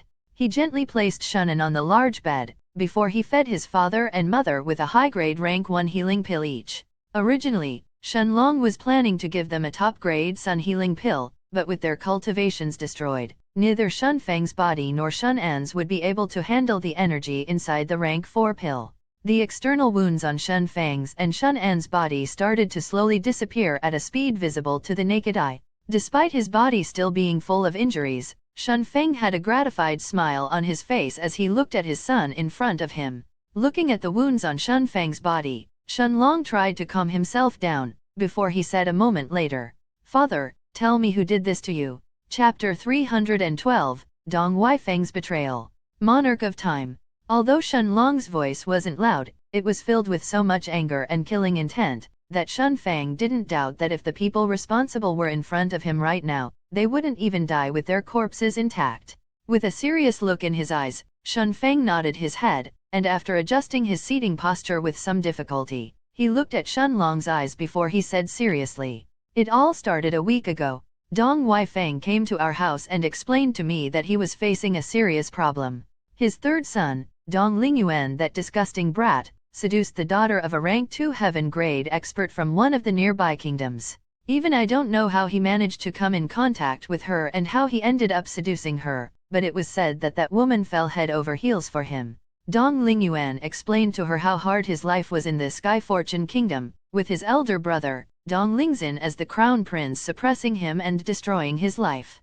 As soon as that woman heard this, she replied to Dong Lingyuan that she would personally ask her father to come to the Sky Fortune Kingdom and kill his elder brother Dong Lingzin, before forcing the king to make Dong Lingyuan the new crown prince. Shen Long's eyes chilled as he seemed to have understood the gist of the matter, while Dong Lingyuan's face soon appeared in his mind. Just because he wanted to become the crown prince, he had somehow caused the whole of Sky Fortune Kingdom to fall into chaos. However, this didn't explain Shen Feng's and Shen An's condition. After all, although Shen Feng was a man who upheld justice, Shen Long knew that he wouldn't choose to fight someone like Wei Tai for no reason, especially since this had nothing to do with him. Looking like he had understood what Shen Long was thinking, Shen Feng had a mocking smile on his face as he continued. Although Dong Weifeng had announced that he would let his children fight for the throne by themselves and allow the most resourceful one to become the next king, in the end, he wasn't willing to see his eldest son fall into despair and die when he got the news of Dong Lingyuan getting a heaven-grade expert as his backer. After all, the backer that Dong Lingyuan had found had also exceeded the sphere of influence and control that Dong Weifeng had. No matter what, it was impossible for him to control a heaven-grade cultivator who had no relations with the Sky Fortune Kingdom. A day after the news spread, both Dong Weifeng and the Crown Prince, Dong Lingzin, came to our house and begged me to intervene and fight off Wei Tai. After all, although Wei Tai was an early rank 2 heaven-grade expert, in the past few months, your father had already advanced to the peak of rank 1 in heaven grade. However, I refused without so much as even thinking about it. What did it have to do with our family whether Dong Lingzin lives or dies, or whether Dong Lingyuan becomes the crown prince and the next king? Should I risk my life, just because they personally beg me to fight? This isn't giving them face, this would be me becoming Dong Weifeng's personal lapdog every time someone that he couldn't handle appeared. No matter what, I always do what I like, and no one can force me to do what I don't want to. This is how I, Shen Feng, live my life. As for my relationship with Dong Weifeng, although it couldn't be considered a bad one, it wasn't to the level of me risking my life for him. Shenlong nodded his head, as Shun Fang seemed to have confirmed his guess. Indeed, his father wouldn't risk his own and his mother's lives, just to fight for Dong Lingzhen. However, with a self-deprecating smile on his face, Shun Fang's eyes seemed to have been filled with anger and undisguised mockery as he continued. However, who would expect that Dong Weifang would be such a poisonous snake? He helped his son, Dong Lingzhen, spread the rumors that I am a powerful formation master who is extremely rich. Of course, the reason that he spread this word was to make Wei Tai take note of this issue and force him to come to the Blue Forest City and fight with me. Who would expect that Wei Tai would cause a whole war instead, just to help Dong Lingyuan? He sent a huge army of soldiers from his own kingdoms to attack and conquer the Sky Fortune Kingdom, while he himself personally came to the Blue Forest City. The entire city turned into a battlefield, and soon, even the city lords, Zhen Wang's army was destroyed and he himself was killed. As for Wei Tai, that old shit came to our house and ordered me to give up all my wealth if I wanted to live. Of course, despite not wanting to fight him, I would never allow anyone to come to my house and trample over mine and your mother's head. It doesn't matter whether that person is stronger than me or not, this is my own pride as a man and father, as well as a cultivator and a formation master. Besides, our house was filled with more than just a few rank 3 bronze grade formations, so even with my cultivation being a minor realm lower than Wei Tai's, I was confident in fighting him off if we were inside our house. That old bastard indeed attacked us in the end, but not only was he unable to beat me, but he was the one to suffer instead. Your old man was really strong, kid. Shun Long didn't speak and just silently listened to Shun Fang's narration, who seemed to have wanted to say everything without holding back his emotions. They were like a river that was bottled up the past few days, and upon seeing his son, they suddenly exploded like a broken dam. Shun Long felt a stifling feeling in his heart when he saw the tears in his father's eyes, but he still let him finish his explanation. Despite beating that old bastard, I was unable to kill him or even cause him any serious injuries. I just forced him to retreat. 2 days later, however, that old fart returned and attacked our house again, but this time, he wasn't alone, but he brought with him 2 peak rank 1 heaven grade cultivators as well. After 6 hours, in the end, they managed to break through the formations around the estate, and captured both me and your mother. When he mentioned Shun An's situation, Shun Fang's emotions seemed to have reached their peak of anger and helplessness. With a mocking look in his eyes, he then continued. Originally, Wei Tai wanted to kill both me and your mother, but after hearing that our son is a cultivator in the Floating Cloud sect, he chose to cripple our cultivation instead before he ordered Dong Lingyuan to imprison us in the dungeon of the palace. No matter what he said, it was obvious that he was actually afraid of a huge sect, as a cultivator without any backing. As soon as they threw us in the dungeon, they tortured us along with the rest of the prisoners inside. The people you saw imprisoned along with us were all the supporters of the previous crown prince. As for Dong Lingzhen and his mother, the previous queen, they had a fate even worse than us. When the guards tried to break everyone's spirit in the dungeons, they revealed everything. They were hanged naked in front of the palace gates, for everyone who entered to see. As soon as he finished his words, Shun Fang turned his gaze towards Shunan, whose injuries were slowly healing while she was still unconscious. And yet, an expression of pain appeared on his face when he looked at the wound in her abdomen, as well as his own. Shun Long didn't say a word, but Little Black could clearly feel his anger and thirst for revenge. The usually emotionless Black Dragon was also angry, but he didn't choose to speak either. Under Shun Fang's stunned eyes, Shun Long first placed his hand on Shun An's back, injecting a gentle stream of qi inside her body that helped her wake up, before he raised his right hand in the air and slashed the void in front of him, opening a space tier more than 2 meters 6.6 feet long. Without another word, Shun Long held both Shun Fang and Shunan, as he entered inside, once again appearing in the main hall of the palace. Chapter 313, Shameless Dong Lingyuan. Monarch of Time. Shunan, who had just woken up and saw Shun Long supporting her and Shun Fang, felt that she was dreaming again. As she lowered her head to look at herself, she noticed that most of the injuries and whip marks seemed to have disappeared from her body, but her clothes were still tattered and the wound on her abdomen still hadn't closed. The pain that she was feeling still hadn't disappeared, but Shen An's expression instantly turned into one of joy, as she looked at Shen Long and said in a voice filled with joy, "Long er." However, as soon as she finished her words, Shen An felt her surroundings turning blurry, while the look in her eyes quickly turned into one of disbelief. The moment that Shen Long, who was carrying her, and Shen Fang stepped inside the space tier in front of him, Shen Fang and Shen An found themselves in the main hall of the palace, where an even more shocking scene than what they had just experienced appeared in their eyes. 6 people were surrounded by a group of jade-white skeletons, while 3 of them were on the ground bleeding and crying out in pain, as the skeletons' bony white swords had pierced their thighs. Both Shen Fang and Shen An didn't know how to react when they saw the moving skeletons that moved like they were actually alive, before their eyes turned to look at the people inside the hall. Seeing the terrified expression on Wei Tai's as well as the 2 middle-aged men's, Zhu Zan's and Zhu Heng's faces, who were all bleeding on the ground while surrounded by the jade-white skeletons, Shen Fang could feel his body trembling. It was these 3 people who had crippled his and his wife's cultivation.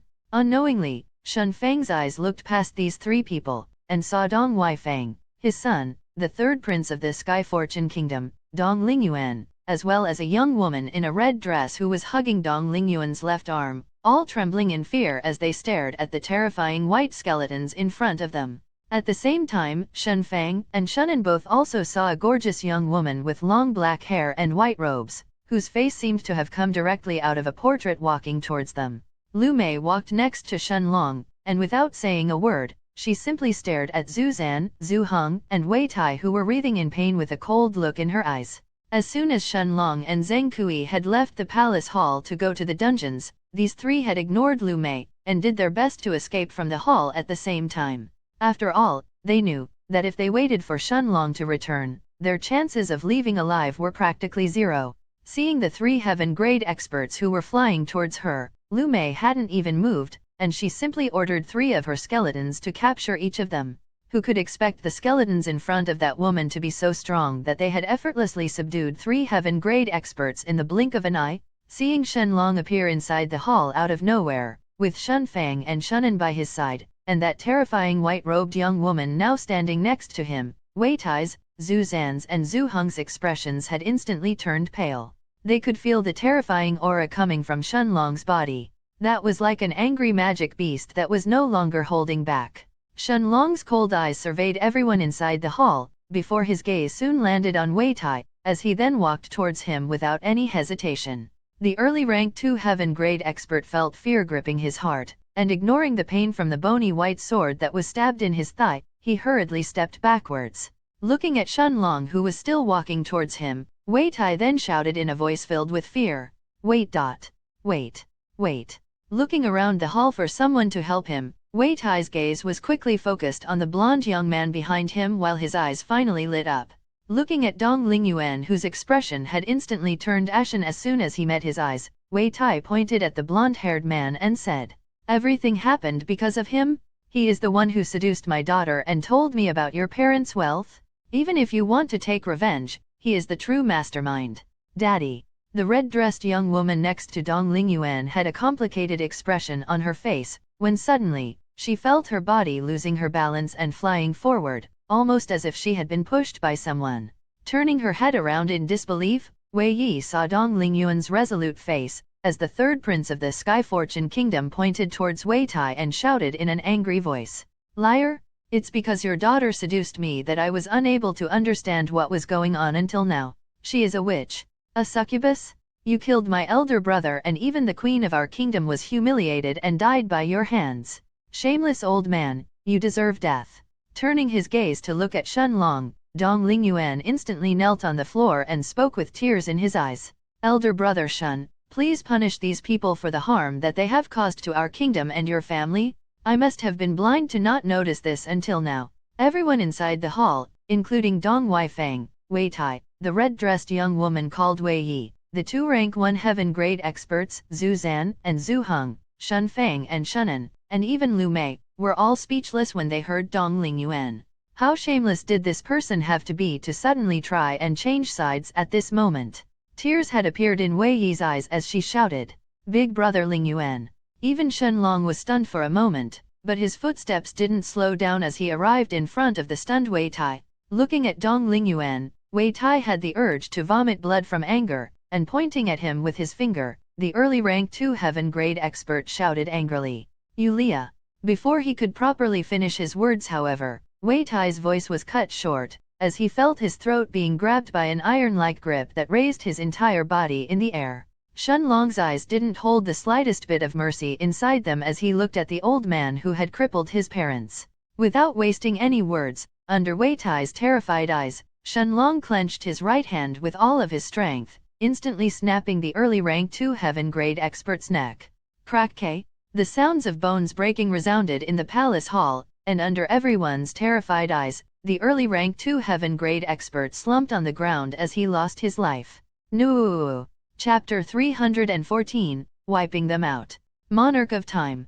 The red-dressed woman, Wei Yi shouted when she saw her father falling on the ground, while her eyes were filled with tears when she realized what had happened. She first turned to look at Dong Lingyuan with a look of hate in her eyes, before she turned her attention to Shenlong. Taking out a small bronze dagger from her waist, she rushed towards him and shouted, "Die!" Shenlong had a cold look in his eyes as he looked at Wei Yi, who had the aura of an early-stage earth-grade cultivator and was running towards him. The fact that she was a woman or that she was in love with Dong Lingyuan and most likely was being used, didn't change the fact that she was also the prime reason that had caused everything in this Sky Fortune kingdom to be ruined. An entire kingdom was destroyed, villages and cities were pillaged, and even the Blue Forest city had turned into a city of death, where only Wei Tai's soldiers were present, all because of this woman in front of him. Only the Imperial City still had some survivors hiding inside their houses, but the number of dead people inside the kingdom had already exceeded half the kingdom's original population. Seeing Wei Yi running at Shenlong so angrily, anger had also appeared in Lu Mei's face, while an azure sword had also appeared in her hands. Shenlong however simply shook his head in response. This was something that he was going to take care of by himself. This was justice for his parents that only he could personally enact in front of them, to soothe the aggrieved feeling in their hearts. Taking a step forward, Shenlong clenched his right fist tightly, before he sent a full-powered punch towards the incoming Wei Yi. Air crackled and even the space around Shenlong's fist was distorted, as his fist met with Wei Yi's dagger head-on. Under Wei Yi's, Zhu Zan's, and Zhu Heng's horrified eyes, the peak rank 3 bronze-grade dagger shattered into pieces after meeting that terrifying punch, before Shenlong's full-powered fist continued to fly towards Wei Yi's head. A shower of blood covered the 4 people who were standing behind Wei Yi, as her head exploded in an instant, dyeing Dong Lingyuan's and the rest's robes red. Without the slightest hint of mercy or pity in his eyes, Shenlong had killed Wei Yi, before he turned his eyes towards Dong Lingyuan. The fear in Dong Lingyuan's eyes couldn't be concealed when he saw Shenlong walking towards him, and stepping back hurriedly he said in an anxious tone, "Brother Shen, what are you trying to do?" Taking a look around him, Dong Lingyuan's eyes soon landed on Zhu Zan and Zhu Heng, who were slowly backing away before he said hurriedly, "Right? Brother Shen, those people also helped Wei Tai when he crippled your father." Before he could finish his words, Dong Lingyuan's eyes nearly bulged out of their sockets while a feeling of despair suddenly overcame him. Shenlong's hand had instantly pierced through his chest, tightly holding Dong Lingyuan's beating heart with his right hand. Ignoring the terrified expression that had appeared on the third prince's face, Shenlong clenched his hand tightly, and a loud popping sound resounded throughout the entire palace hall, bringing endless terror to everyone who heard it. Retracting his arm, Shenlong wiped the dripping blood on Dong Lingyuan's robes, before he allowed him to fall on the ground. An expression of horror had appeared on the third prince's face, as his body slowly fell backwards. Shenlong was a monster? A heartless monster without any emotions? Turning his eyes towards Dong Weifang, Shenlong was surprised to see that the so-called dignified king of the Sky Fortune Kingdom didn't care about his son's death in the slightest. Instead, he seemed to be somewhat relieved after seeing Dong Lingyuan dying. However, the moment he felt Shenlong's gaze landing on him, fear that his turn was about to come instantly overcame him. And yet, Shenlong seemed to have ignored Dong Weifang, as he slowly walked towards Zhu Zan and Zhu Heng. Despair filled the 2 heaven-grade experts' hearts when they saw this monster in blue robes walking towards them with a serious expression on his face. It seemed as if the deaths of Wei Yi, Dong Lingyuan, and Wei Tai hadn't pacified him in the least. Zhu Zan was the first one to go down on his knees, hoping that he could still change this situation as he said seriously, "Let me live? I will give you everything you want. I have 3 kingdoms. You can become king. No, I can help you become the king of this island. Women, gold, fame, power, everything will be yours. Shaking his head, Shenlong then spoke in a voice that wouldn't compromise no matter what Zhu Zan was willing to offer. You should have helped yourself by not getting involved in this. If it wasn't for you two helping Wei Tai, how could my father and mother be crippled today? As for women, gold, fame, and power, do I need someone like you to help me get them? Zhu Zan felt anger and despair rising in his heart. He wanted to argue that since they were stronger than Shen Fang, then it was only natural for him to suffer under their hands, but he knew that this argument was useless.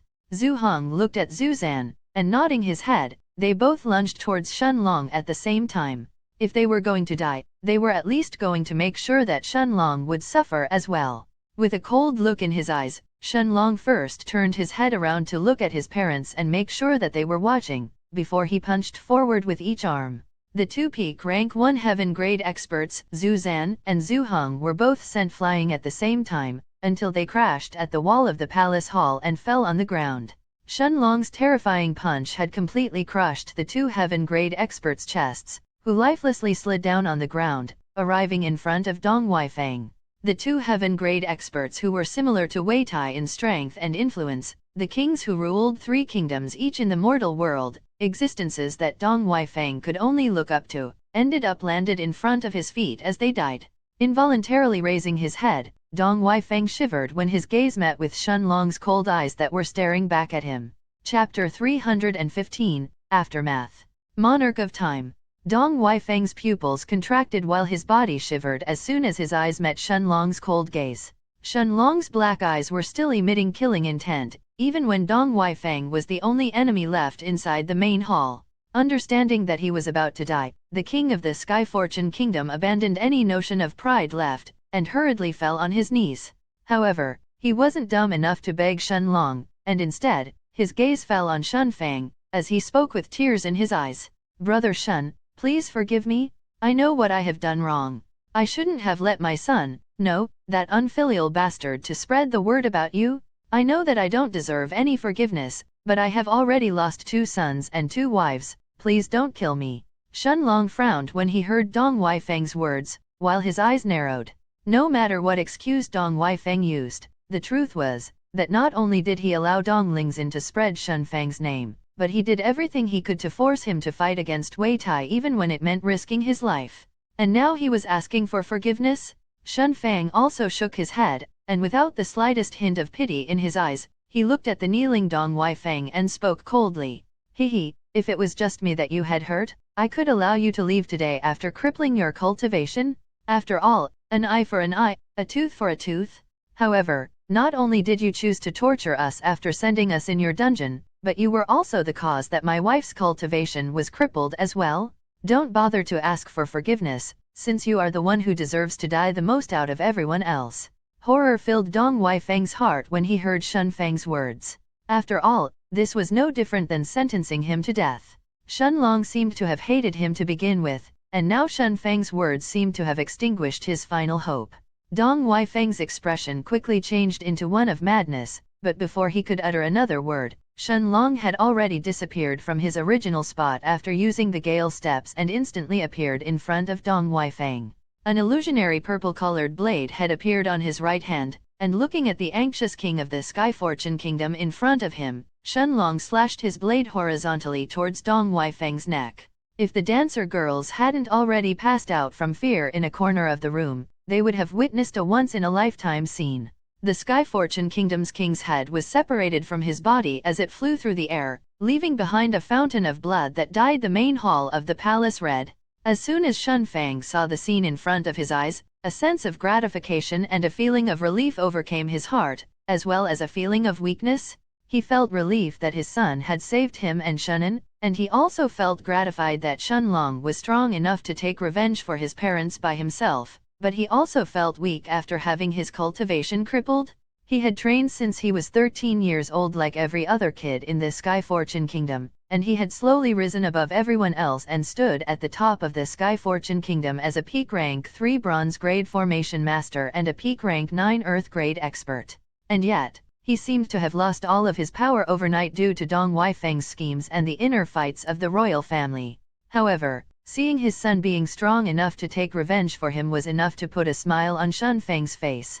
Shunan seemed to have felt Shun Feng's turbulent emotions, and holding Shun Feng's hand she said, "It's not too bad. At least we are still alive? If Longer didn't come in time, perhaps we would have already turned into a pile of corpses by now." Shun Feng nodded his head, and held his wife's hand without saying a word, before their eyes both fell on Shun Long and Lu Mei. Shun Long's expression was still serious, as he summoned Little Silver from the Stone of Time, and allowed Shun Feng and Shunan to sit on its back. Without paying any more attention to the royal palace, he and Lu Mei sat on Little Silver's back as well, as he left the imperial city. Shun Long had already heard that Dong Weifeng also had a daughter, but he wouldn't personally go and look for her in order to kill her. With Wei Tai inside the palace, he didn't even know whether Dong Weifeng would have kept his daughter there or sent her somewhere far away. As for the wealth of the royal palace and the situation of the Sky Fortune Kingdom, these were also things that Shun Long didn't care about either. As a mortal kingdom, it was impossible for the royal family to have anything else other than low-quality gold and silver in their treasury. After all, low-grade spirit stones were a rare commodity that only heaven-grade experts used in the Floating Cloud sect. As for the situation of the Sky Fortune Kingdom, this had already taken an unrecoverable turn for the worse even before Shun Long had killed Dong Weifeng and Dong Lingyuan.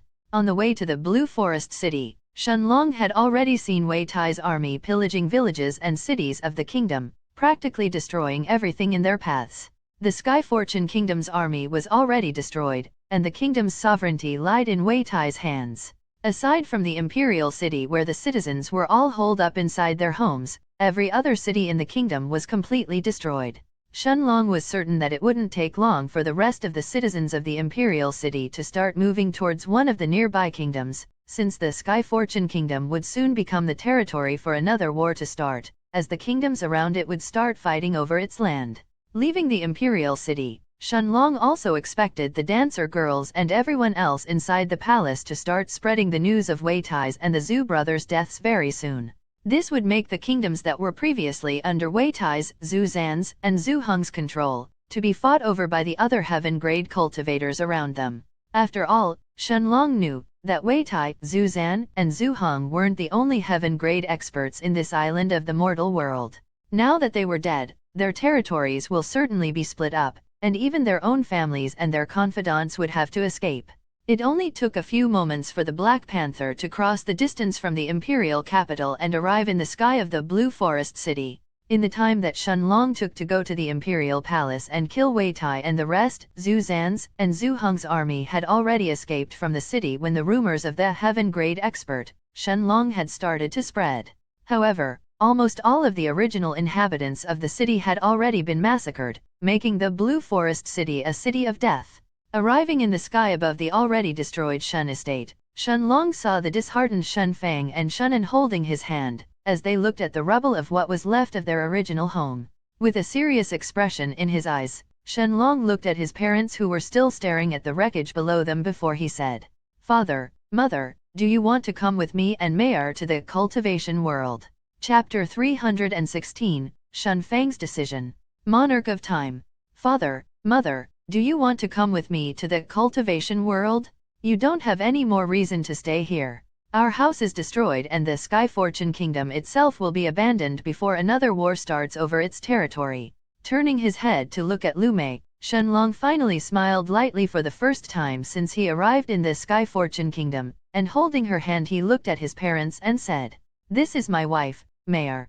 She and I have been together for almost a year. If you come with us, we can travel the world together." There was a gleam in Shun Long's eyes as he looked at Shun Feng and Shunan. Originally, he wouldn't have minded letting his parents live in the mortal world. After all, Shun Feng was certainly strong enough to protect himself and Shunan against almost any threat in this place. Who could expect that things would really take such a turn for the worst due to Dong Weifeng and his son? However, this was also a chance in itself. If Shun Long could have his parents travel with him, he could ensure their safety in the future.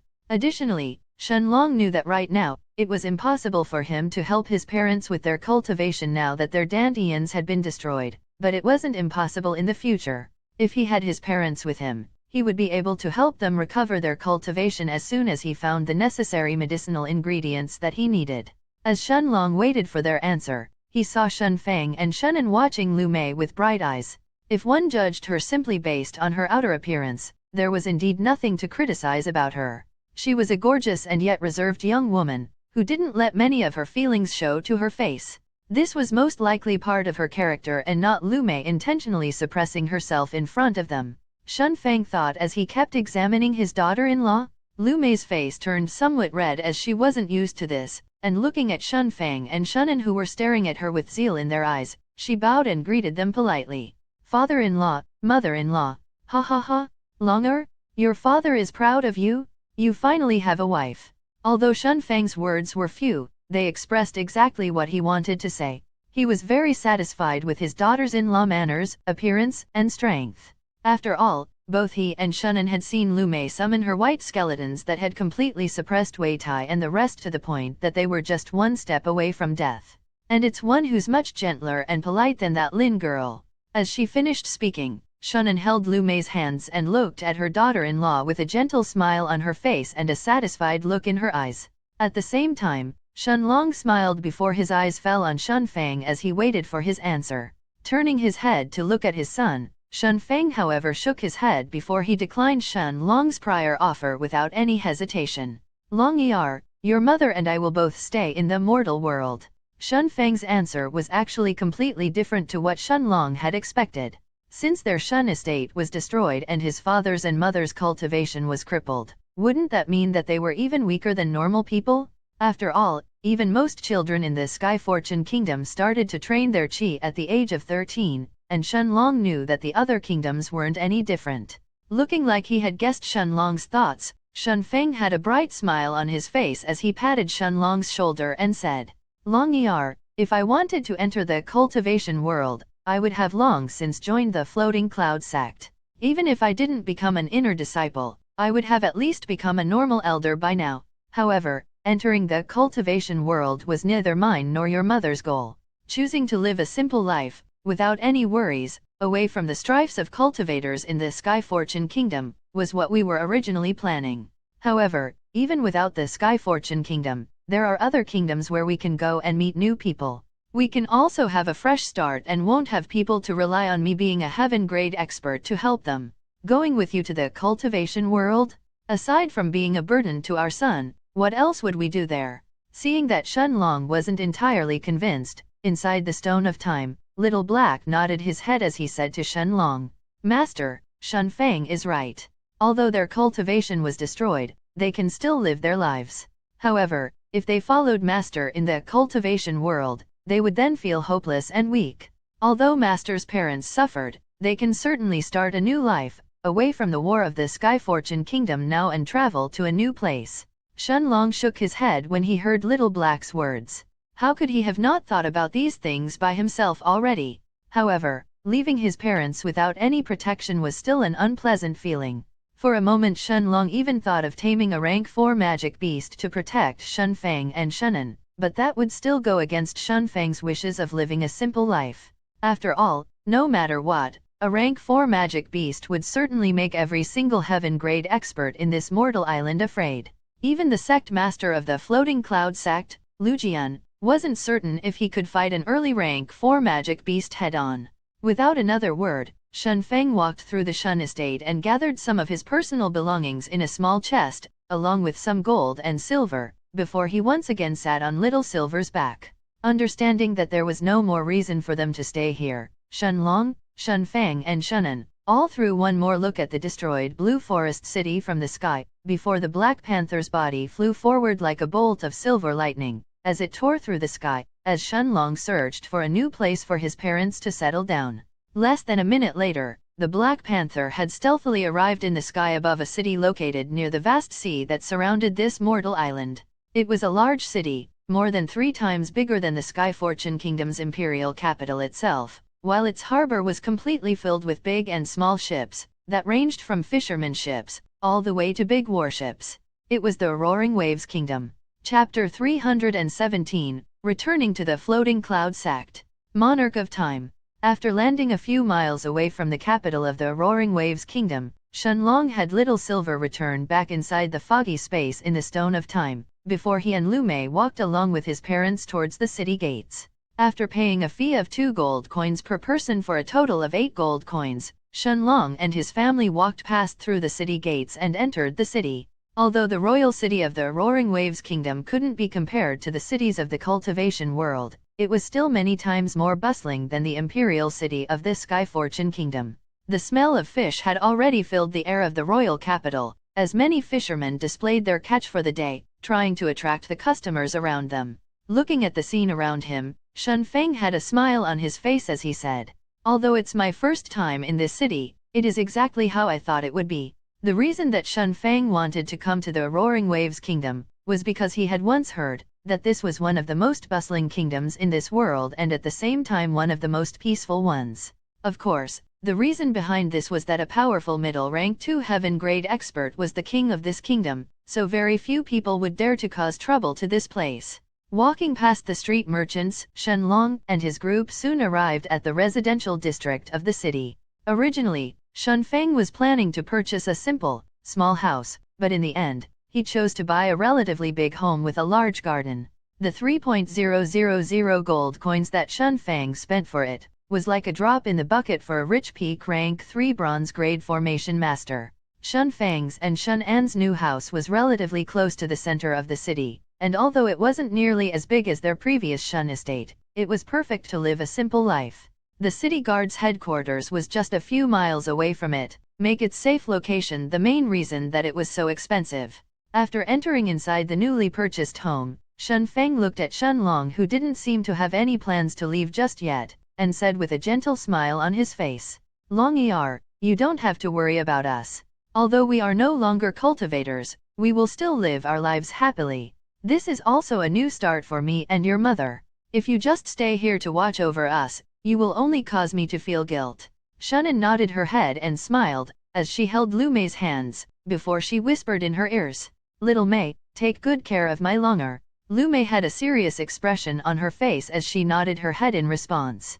Although Shenlong knew that Shen Feng was just trying to make him leave, in the end, Shenlong still nodded his head before he stepped forward and hugged his father and mother. There was no reason to keep thinking too much about this issue. In his heart, Shenlong had already decided to do what he could in order to find the medicinal ingredients that he needed to restore Shen Feng's and Shen An's dantians. It didn't matter if they wanted to live their lives as mortals, Shenlong still wanted to let his parents live longer, even if Shen Feng and Shunan wanted to spend their entire lives in the mortal world. Before he and Lu Mei left the house, Shenlong also left quite a few rank 1 healing pills behind, in case Shen Feng and Shunan needed them in the future. Then, without another word, he and Lu Mei stealthily left the royal capital of the Roaring Waves Kingdom. In the sky, sitting on Little Silver's back, Shenlong and Lu Mei took one more look at his parents' new home, before they soared high above the clouds. After taking a deep breath to change his mood, Shenlong turned around to look at Lu Mei, who was hugging his back, and staring at her deep black eyes. He then asked, "Mei are you ready?" Lu Mei's body trembled for a moment when she heard Shenlong's words, but her eyes quickly became focused once again, and looking at Shenlong, she nodded her head and said seriously, "Longji, don't worry, I have been waiting for this for so long." Lu Mei had immediately understood what Shenlong meant with his question. It was easy to say that you are ready to personally fight with your father, but once the time came, perhaps you wouldn't be ready mentally to face him head-on. After all, this was the most powerful person that Lu Mei had met until she left the Floating Cloud sect to go to the Vermilion Realm, and although she and Shenlong had seen countless powerful experts, including even powerful Dao kings like the Hallmaster of the Demon Emperor Palace, Duanzhu, Lujian's shadow inside Lu Mei's heart hadn't dissipated yet. Shenlong's question was akin to him asking Lu Mei whether she wanted Shenlong to personally take care of this or not. Seeing that Lu Mei was determined to face Lujian head-on, Shenlong didn't say anything else, and simply nodded his head, when he once again felt Lu Mei resting her head on his back. The mortal island soon became a black dot in the endless sea below them, and a few moments later, Shenlong and Lu Mei had already arrived in front of the barrier that divided the cultivation world from the mortal world. Little Silver tore through the barrier in front of it and effortlessly passed through it once again, before it spread its majestic silver wings and continued to fly forward. The Black Panther's speed was extremely quick as it flew through the sky, and a few minutes later the outline of a familiar city appeared in the distance. Little Silver, however, didn't directly barge inside the city in front of it, and instead, it hid itself in the clouds above the city, completely hiding its aura in the process. Looking at the floating cloud city below them, Shenlong continued to sit on Little Silver's back high above the clouds, and watched Lu Mei, who had a determined look in her eyes as she looked at the city below her. After taking a few moments to calm down her emotions and gather her strength and courage, she slowly took a step forward and descended from the sky, like an otherworldly fairy appearing in the mortal world. And yet, at the same time, the aura of death that was coming from her body brought a terrifying sensation to anyone who laid their eyes on her. It was as if the thick black threads of qi coming from Lu Mei's body would instantly kill anyone who came in contact with them, emanating an extreme sense of danger and death. Lu Mei's eyes were now staring at the floating cloud city below her, and after taking a deep breath, she finally allowed her aura at the middle rank 4 of the spirit realm to spread and cover the entire city. Chapter 318, The Excited Lu Jian. Monarch of Time. As the powerful aura of a middle rank 4 spirit realm cultivator covered the floating cloud sect, both the bustling outer and the inner city instantly fell silent. The disciples of the floating cloud sect all turned their heads to the sky when they felt the terrifying aura that had fallen upon the city, where a stunning scene greeted their eyes. An otherworldly fairy in white robes descended from the sky, as she looked at the city in front of her with cold eyes. There were no traces of warmth, love, or compassion as she slowly flew towards the inner city, but only a cold indifference in her enchanting black eyes. "Se Senior Sister Lu. Senior Sister Lu Mei? The sect master's daughter? Didn't she die in the Vermilion realm? I heard that rumor too, but it seems like Senior Sister is alive. But, isn't her temperament somewhat different from the past? She seems so cold." Although Lu Mei was a reclusive character in the floating cloud sect who didn't show her face very often, some outer disciples immediately recognized her when they saw her face. After all, as the daughter of the sect master and the idol of most young men in the sect, it was natural for people to remember Lu Mei after having seen her even once. At the same time, in the inner city, Lu Jian, who was chatting with Lu Changpan, suddenly shot to his feet when he felt the aura of a rank 4 spirit realm expert covering the inner city. Despite not knowing which expert had arrived, there was a grim expression on his face when he felt the powerful aura looming above his head. Looking at his son next to him, he deliberated for a while before he said, "Changpan, come with me. This will also help you learn how to deal with such situations when you become the sect master in the future." Lu Changpan nodded his head, before he followed behind his father, as they walked out from the house and flew towards the sky. It wasn't just Lu Jian and Lu Changpan that were alarmed by this matter, however, but all of the high-ranking elders of the sect, including the Grand Elder Lan Hong, who was at the rank 1 of the spirit realm. All of the elders from the sect had serious expressions on their faces, as they soared in the sky to see who had come to their floating cloud sect. Under the Grand Elders, Lan Hong's lead, everyone met with the sect master before they turned their eyes towards the white-robed figure to the sky. Suddenly, the elders all had various expressions on their faces as they saw the young woman who was leisurely flying towards them. Lu Jian himself was stunned, while Lu Changpan mumbled, "Am I hallucinating today?" A few moments later, Lu Mei flew past the gates of the inner city, and arrived in front of Lu Jian, Lu Changpan, and Lan Hong, as well as the rest of the elders of the sect. Staring at his daughter, Lu Jian had a marvelous expression on his face that changed from shock and disbelief to anger and finally joy. Stepping forward, he took a deep breath, before he asked in the gentlest voice that he could muster, "Little Mei, is it really you?" Lu Mei's body trembled when she heard the way that Lu Jian addressed her. He, her strict father, the sect master of the sect, would always call her by her full name, Lu Mei. He would never called her Little Mei, or Mai Mei that her mother usually called her. This was to remind her that although he was her father, he was also a strict figure who always had the sect's interest above everything else. And yet, just now he had used the gentlest voice he could use when he spoke to her. Even Lu Changpan would have been stunned by his father's behavior, if he wasn't already looking at his sister with his mouth hanging open. The aura of a powerful spirit realm expert was coming from her body. Her aura was actually even more powerful than their father's. What did this mean? It meant that Lu Mei wasn't just a spirit realm expert, but she was also a middle stage one at that. How is this possible? Lu Changpan meant to say this inwardly, but because of the shock that had filled his heart, he couldn't control his voice that ended up escaping his mouth. Looking at Lu Mei, the so-called strongest genius of the sect asked loudly, in a tone filled with shock and denial. How can you be a spirit realm expert? It has been less than a year since the Vermilion realm closed. Suddenly, Lu Changpun's eyes widened as he thought of a terrifying possibility, and looking at his sister, he pointed his finger forward before he asked in a shrieking voice. You? Don't tell me that you actually got the inheritance of the Vermilion realm? No, this is impossible. Even I, the greatest genius of the sect, didn't manage to get the inheritance, so how could you succeed? Lu Jian's eyes suddenly lit up as he looked at Lu Mei, and even Lan Hong and the elders around him were looking at the daughter of the sect master with eyes filled with shock. The inheritance of the Vermilion realm? Right? Only this could explain Lu Mei's rapid advancement? Lu Mei didn't answer Lu Changpun's question. She didn't even bother glancing at her brother, and instead, she looked at Lu Jian, who was staring at her as if he was looking at a rare piece of treasure. Looking at her father's change in behavior, who hadn't even asked her what had happened to her for the past 1 year, countless thoughts flashed through Lu Mei's mind. The inheritance of the Vermilion realm?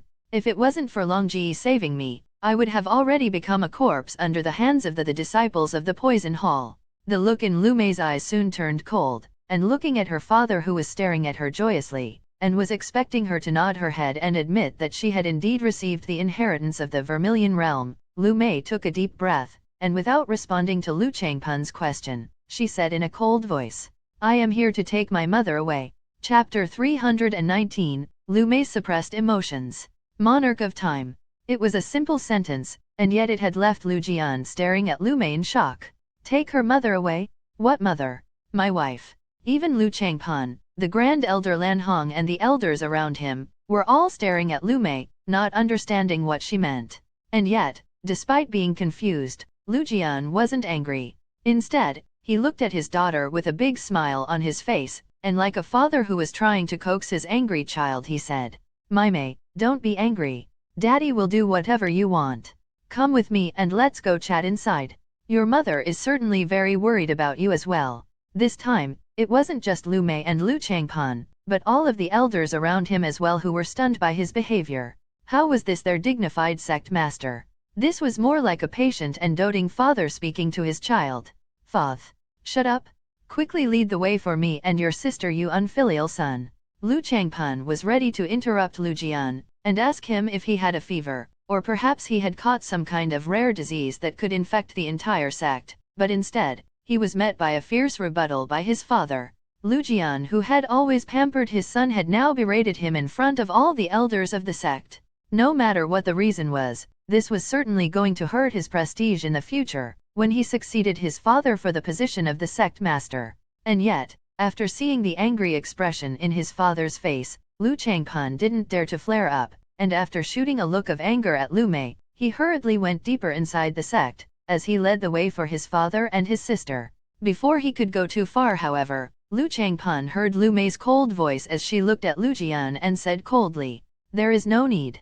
I didn't come here to chat with you like family. I am here to take my mother back, and settle everything with you and your son. Hearing Lu Mei's cold voice, Lu Jian's expression slowly turned angry, and looking at his daughter, he finally asked furiously, Lu Mei, are you sure that you want to talk to me like this? I am already being accommodating with you, but don't forget that you are still my daughter. Ha ha ha ha. Lu Mei's melodious laughter resounded in everyone's ears, but Lu Jian and the rest felt shivers in their bodies when they heard this. To them, it sounded as if Lu Mei's laughter was filled with traces of death. Even some of the inner disciples who had gathered near the entrance of the inner city and had come to spectate what was going on, soon felt themselves gasping for breath, as if death itself had appeared next to them, and was ready to take their lives with his scythe. Looking at the shocked Lu Jian and the horrified Lu Changpun, who took a few steps back to get even further away from her, Lu Mei laughed again before she continued. Your daughter? Now you remember that I am your daughter? In all these years, have I not been a prisoner inside the sect? Were you not cruel to me, treating me like an object rather than your own child? Did you not only have eyes for your own son, the one who you were going to make the next sect master? Even when Lu Changpun brought the third son of the Flying Sword Sect's sect master, did you not berate me when I refused to marry him myself? Did you not lock me up in the sect for 4 months until my mother begged you with tears in her eyes to let me go? When Meng Shenji came to you a year ago and said that he wanted to marry me no matter what, did you not say that as long as the Meng family followed Lu Changpun faithfully and helped him reach the third trial of the Vermilion Realm, that I would have to marry Meng Shenji in return regardless if I agreed or not? And now, you want me to forget everything and act as your obedient daughter? Ha ha ha ha! Isn't it because of the inheritance of the Vermilion Realm? As soon as Lu Mei finished her words, Lu Jian's own words were stuck in his throat. Indeed, he hadn't cared about his daughter in the past. It wasn't that he hated Lu Mei, but in the end, she was simply a tool to help her brother on his way to rise in the world. After all, Lu Jian already had dreams of his son becoming the next sect master, and expanding the floating cloud sect even further.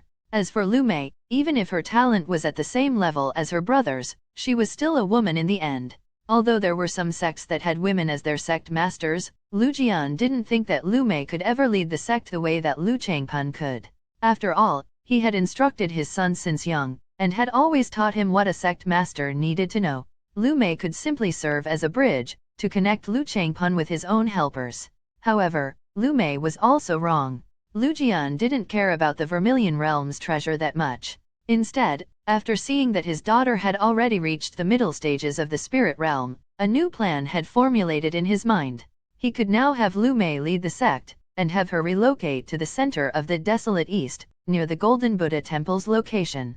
That was the location with the most dense qi in the entire desolate east. Even the head priest of the Golden Buddha Temple had once admitted to Lu Jian that the qi at the center of the desolate east wasn't too inferior to some of the cities of the Night Star continent like the Silver Sword City. This way, with Lu Mei's current speed of advancement, even if she advanced extremely slowly in the future, she still had chances to reach the late stages of the spirit realm, and perhaps, even the nascent soul stage. Lu Jian trembled as this possibility flashed through his mind. However, Lu Mei's next words completely crushed his illusions. Lu Jian, today I am here to take my mother back and take revenge. After she finished speaking, Lu Mei waved her hand and a bright blue sword appeared in it. It was her Four Seasons Azure Sword. Chapter 320, Fighting Lu Jian. Monarch of Time. Lu Jian and the elders of the floating cloud sect around him were all taken aback when they saw this. Was Lu Mei intending to fight Lu Jian head-on? Lu Jian was also stunned when he noticed the quality of the azure sword in Lu Mei's hands. With a glance, he could clearly tell that this azure sword was even better than his own sword. As for Lu Changpun, he didn't seem to have noticed this detail, and instead, he pointed at his sister and laughed in a mocking manner as he said, "Ha ha ha, take revenge? Revenge for what? For being treated unfairly? This is the cultivation world, idiotic woman? Perhaps you were lucky enough to obtain the inheritance of the Vermilion Realm, but if you think that your sudden rise in cultivation will instantly place you at the level of a sect master, you really are dumb. Just based on how quickly you have advanced, your foundation is surely unstable and you may never even reach the late stages of the spirit realm." Lu Jian frowned when he heard his son's words, but he didn't berate him this time. It was obvious that Lu Mei really wanted to fight him, and wouldn't rest until one of them won. Besides, in Lu Jian's heart, Lu Changpun was also right. Despite the fact that Lu Mei's cultivation had somehow surpassed his, and her sword looked to be at least a rank 3 silver-grade weapon, Lu Jian didn't think that he would lose when fighting his own daughter. Even in the worst-case scenario, they would be evenly matched. After all, Lu Jian's fighting experience was honed through many years of fighting against the best of the best in the desolate East. Although his cultivation was only at the early stages of the spirit realm, he was still a peak rank 3 spirit realm expert who was just a step away from reaching the middle stages. Despite the qualitative difference between the early and the middle stages of the spirit realm, Lu Jian always had the confidence to fight against, and even defeat normal early rank 4 spirit realm cultivators, let alone Lu Mei, who most likely had her cultivation boosted in an abnormal way. Looking at Lu Mei, Lu Jian shook his head, before he said with a serious look in his eyes, "Very well. If you win, you can take your mother and do whatever else you want to do. But if you lose, you will have to listen to me from now on." With a gentle smile on his face, Lu Jian took out a long white sword from his spatial ring, and looking at Lu Mei he continued, "My Mei, don't worry. I will no longer force you to marry someone you don't want to. In fact, as long as you agree, I will make you the sect master today. After all, my blood still flows through your veins, and even if I failed to realize your worth in the past, we can still fix everything. Ha ha ha. At the same time, right above the clouds of the floating cloud city, Shenlong couldn't help laughing when he heard Lu Jian's words. Thankfully he had already suppressed his voice so no one had managed to hear him. Seeing Lu Jian's attempt to persuade Lu Mei to return back to the sect, was akin to watching a monkey perform. If everything in this world, including years of parental neglection that had practically pushed Lu Mei to the brink of death, forcing her to pass through the second trial of the Vermilion Realm by herself and almost die in the process, all of them simply to escape from the floating cloud sect, could be mended through a bunch of sweet words, then Lu Mei would have really suffered for nothing. Indeed, this was a pragmatic world, and now that Lu Mei's worth had exceeded that of Lu Changpun's in their father's eyes, Lu Jian was willing to do anything to get Lu Mei back to his side. However, although Lan Hong's and the rest of the elders nodded their heads, Lu Changpun's expression had instantly turned ugly when he heard his father's words. He was like a chicken being held from its neck. Make Lu Mei the sect master? Then what about him? However, despite Lu Jian's sweet words, Lu Mei wasn't that naive and sheltered woman any longer. Although she was a person who seldomly spoke, she had experienced a lot of things with Shenlong in the last year, and wouldn't be willing to forgive Lu Jian just because of a few words. Holding the peak rank 2 silver grade sword in his hand, Lu Jian looked at Lu Mei and said in a gentle tone, "Come then, show me how much you have improved while you were away." With a cold look in her eyes, a layer of frost appeared on Lu Mei's 4 Seasons azure sword, before she flew forward towards Lu Jian. Although Shenlong had already taught her the Gale steps, Lu Mei's affinity with this martial skill wasn't high, and she had only reached the first out of the 7 levels. However, just the first stage of this mystic high-grade martial skill was enough to boost Lu Mei's speed by at least 2-fold, making it impossible for any early-stage Spirit Realm cultivator to catch up with her. Even other rank 4 and rank 5 Spirit Realm cultivators wouldn't be able to match her speed if they hadn't comprehended a Dao like the Dao of Wind or if they didn't have a similar mystic high-grade martial skill. A gust of wind appeared around Lu Mei's feet while her body left behind a layer of frost in the air as she flew towards Lu Jian. Using both of her hands, Lu Mei gathered her chi into the 4 Seasons azure sword, creating a huge ice sword that she slashed down towards Lu Jian. Lu Jian smiled when he saw this while a layer of frost covered his own sword as well, turning into a huge sword that met Lu Mei's slash head-on. The elders of the floating cloud sect, including the Grand Elder Lang Hong, as well as Lu Changpun, all hurriedly flew away, not daring to stay within the radius of Lu Mei's and Lu Jian's fight. As soon as the 4 Seasons azure sword met Lu Jian's sword, however, the sound of ice crashing resounded above the floating cloud sect, and Lu Mei's huge ice sword started to crumble. The layer of ice that was covering the 4 Seasons azure sword's surface was quickly destroyed, revealing the blue sword's original appearance, while pushing Lu Mei back in the process. At the same time, although the ice on Lu Jian's sword was cracked as well, it wasn't destroyed, and was quickly reformed a few moments later. In the first exchange, Lu Mei was actually at a disadvantage. Ha ha ha ha ha. Lu Changpun started laughing when he saw this scene, and without missing the chance to mock his sister he said seriously, "Ha ha ha, despite your cultivation being higher than father's, it seems that your comprehension of the Dao of Ice isn't even close to his own." It wasn't just Lu Changpun who had noticed this, but Lan Hong as well as the other elders, who looked at the scene in front of them without any shock in their eyes. No matter what, it was impossible for Lu Mei's comprehension of the Dao of Ice to reach the same level as Lu Jian's within a year. Even though her cultivation was higher, in a direct exchange she was put on the back foot. Lu Jian didn't miss this chance, and continued to counterattack, as he relentlessly slashed his white sword at Lu Mei again and again, forcing her to defend and take a passive position. The ice on top of the 4 Seasons azure sword didn't even have enough time to reform itself, before it was quickly destroyed by Lu Jian's powerful attacks. Indeed, when the difference in cultivation wasn't big, the comprehension of the Dao, the martial skills, as well as the type of the Dao itself, were the things that proved to be critical during a fight. As Lu Jian pushed Lu Mei further and further, he said in a low voice, "This is the result of advancing hastily in your cultivation. No matter what, your comprehension of the Dao must always be at the same level as your cultivation base. Otherwise, even after reaching the middle stages of the Spirit Realm, you will lose even when you fight against average early-stage Spirit Realm cultivators." Narrowing her eyes, Lu Mei didn't reply to Lu Jian, and instead, she raised the Four Seasons Azure Sword as she took Lu Jian's hit head-on. Despite being a peak rank 2 silver grade sword fighting against a rank 1 gold grade weapon, Lu Jian's huge ice sword sent Lu Mei flying in the sky, making her hands feel pain in the process after blocking the hit. However, Lu Mei still suppressed the pain she was feeling, and with a cold look in her eyes, she gathered her qi in her right hand, where a black ball of qi slowly took form. Chapter 321, Lu Mei's Power. Monarch of Time. Lu Jian suddenly halted his movements, as a terrifying aura started to gather around Lu Mei's body. It was the aura of death.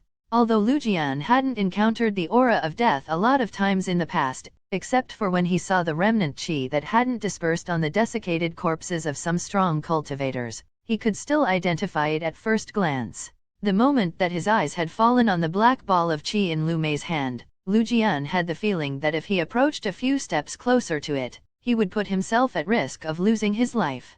This was the feeling that he had as a powerful expert at the peak of rank 3 in the spirit realm, as well as a veteran cultivator with ample experience. Lu Mei however didn't look at her father, and instead, she turned her eyes on the black ball of qi in her hand, before she allowed it to fall on the ground. The black ball left Lu Mei's body, as it started falling towards the floating cloud city below her. It had only fallen halfway through the air however, before the black ball of qi turned into a black hole that suspended itself in midair. Suddenly, under Lu Jian's and the floating cloud sect's elders' stunned gazes, a pair of 3 meters 10 feet tall undead knights covered in black armor appeared from the black hole in rapid succession.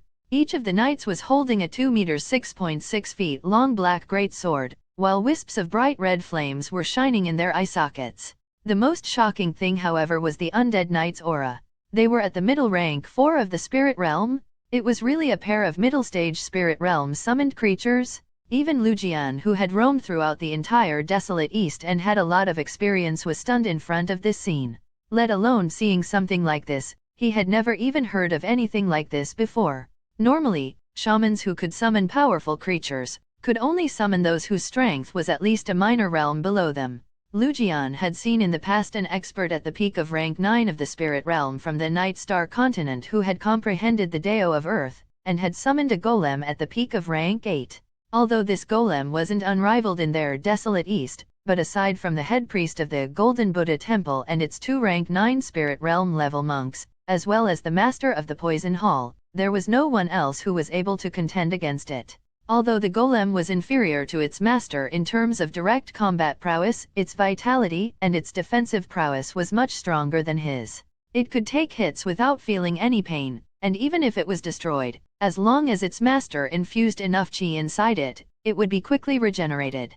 Looking at Lu Mei's undead knights, Lu Jian could tell that they were similar to that terrifying golem. He could feel that the black armor around their chests was so sturdy, that it would be almost impossible for him to break it by attacking them head-on. And yet, despite feeling fear, a surge of excitement had also appeared in Lu Jian's heart. Didn't that mean that once Lu Mei reached the rank 9 of the spirit realm, she would practically be invincible in the desolate east if she fought with anyone else aside from the head priest of the Golden Buddha Temple? Even the master of the Poison Hall would probably not be her match in a one-on-one fight. Looking at Lu Mei with gleaming eyes, Lu Jian didn't wait for her to make a move, and instead, his body erupted with his full power as he flew towards her at full speed. He knew that if he waited for the black-armored knights to entrap him, he would probably be done for. Lu Jian pointed his white sword towards the undead knight's feet, covering them with a layer of solid white ice before he continued towards Lu Mei. However, contrary to his expectations, Lu Mei didn't seem to move and try to avoid him, and neither did she cover her sword with her Dao of Ice. Instead, she simply stared at her 2 undead knights, who forcefully destroyed the ice around their feet in an instant, before they moved to encircle the floating cloud sect's sect master. Lu Jian's yellow high-grade martial skill was actually useless in front of the middle rank 4 spirit realm knights who quickly entrapped him from both sides. One of the undead knights raised its huge great sword and slashed forward at full strength, while the other one attacked Lu Jian from the side, sweeping its greatsword horizontally. Despite avoiding the first attack from the undead knight who seemed as if he was ready to take his life, Lu Jian was unable to avoid the second attack, and had to raise his white sword to meet it head-on.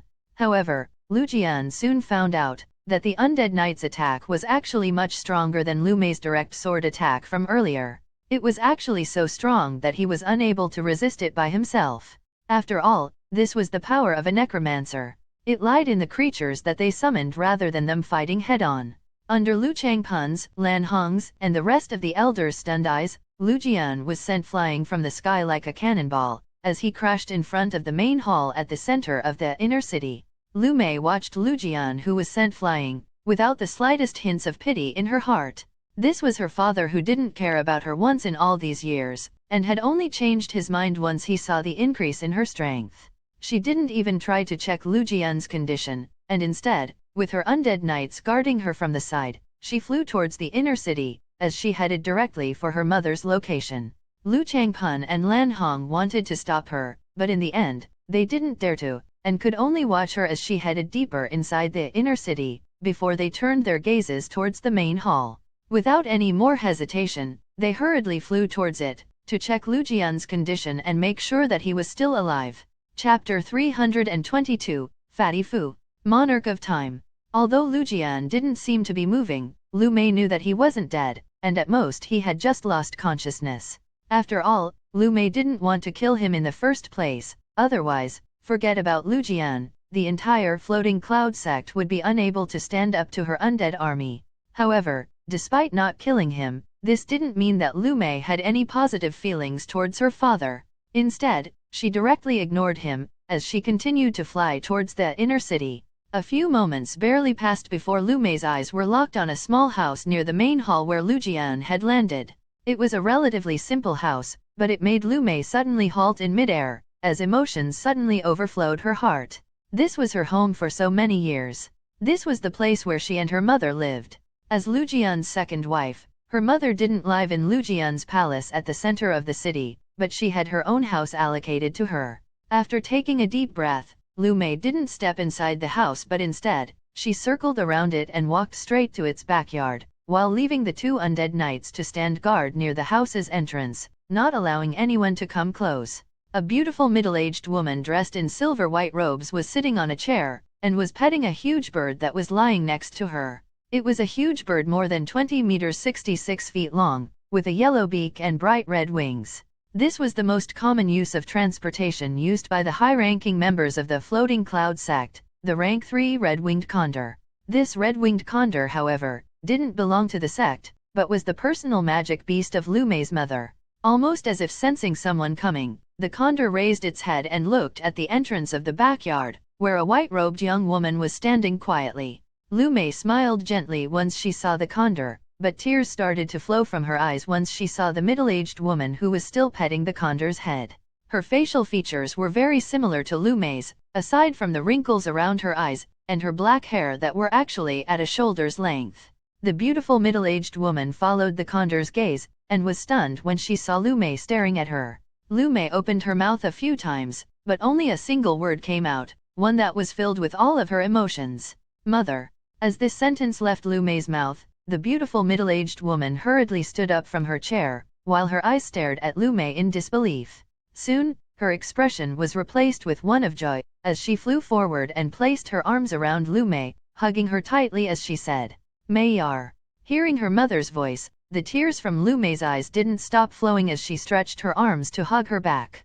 Although it had only been a year, Lu Mei knew that her mother must have been worried to death for her. After all, before she had left to enter the Vermilion Realm, Lu Mei hadn't dared to tell her that she would try to pass through the second test by herself in order to enter the Night Star continent.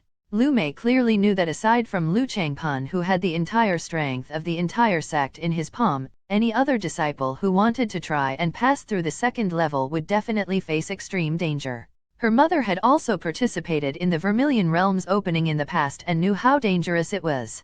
No matter what, to a mother, it was better to do everything she could and even argue with her husband over Lu Mei's marriage, than having her child risk her life. Lu Mei, however, also knew that she wouldn't have been allowed to go, no matter what, if she had revealed her intentions to her mother, so she could only hide this matter in the bottom of her heart. She had already tried everything she could to change Lu Jian's mind, and had even begged him countless times, but in the end, Lu Jian had simply refused. Since Lu Mei's marriage could be helpful to unite the sect, making the Meng family even further connected to their Lu family. Lu Jian wouldn't care about his daughter's feelings. This was the difference in importance between Lu Mei and Lu Changpun. After hugging Lu Mei, a serious expression soon appeared in Lin Hufeng's eyes, as she looked at her and she asked in a worried tone, "Mei Er, where have you been for the past year?" Looking at the worried look in her mother's eyes, Lu Mei took a deep breath, before she started to explain everything, starting from the moment she had left the floating cloud city to enter the Vermilion realm. At the same time, Shenlong had a smile on his face as he sat on Little Silver's back in the sky and watched Lu Mei, who was explaining her experiences to her mother, before his eyes were quickly drawn to the main hall. The elders of the sect had all gathered around the unconscious Lu Jian, while many inner disciples were watching from the distance. Those who hadn't seen Lu Jian's fight with the black-armored knights had shocked and fearful looks on their faces when they saw the sect master's condition. They had already heard that something had happened, but none of them knew who could possibly send their sect master into such a miserable state. As for the elders of the sect and the few inner disciples who had actually witnessed the scene, none of them dared to talk about it behind Lu Jian's back. It was only after Grand Elder Lan Hong gave him a healing pill that Lu Jian finally opened his eyes. Shenlong, however, didn't seem to care about Lu Mei's father, as his eyes spotted the familiar silhouette of a chubby young man in green robes. After thinking for a while, Shenlong's lips curved up, before he left Little Silver's back and disappeared on the spot. Fatty Fu, who had a few other inner disciples of the sect around him, was suddenly stunned when he saw a figure appearing in front of him out of thin air. The other inner disciples hurriedly stepped back as well, almost unable to realize what was going on. Seeing the handsome young man in blue robes who was now standing in front of him, looking slightly different than he did in the past, Fu Li only took a few moments to recognize him, before his eyes widened in disbelief as he blurted out, "Brother Shen." Shenlong smiled at Fu Li, who was still staring at him in shock, before he nodded his head and said smilingly, "Fatty, long time no see." Chapter 323, Shenlong's Question. Monarch of Time. The shock from Fu Li's face didn't disappear after Shenlong's greeting. Hearing the familiar voice, the young master of the Fu family felt himself getting dizzy. At the same time, the inner disciples around him looked at Shenlong with apprehension in their eyes. Appearing in front of them without a warning, or any of them realizing until it's too late, his strength must be at least at the late stages of the heaven grade. Isn't that as powerful as the strongest elders of the sect? Despite having heard Fu Li calling the young man in front of him Brother Shen, one of the inner disciples next to Fu Li still took a step forward, and pointing at Shenlong's blue robes, he shouted loudly with an angry expression on his face, in an attempt to attract everyone's attention. "Who are you?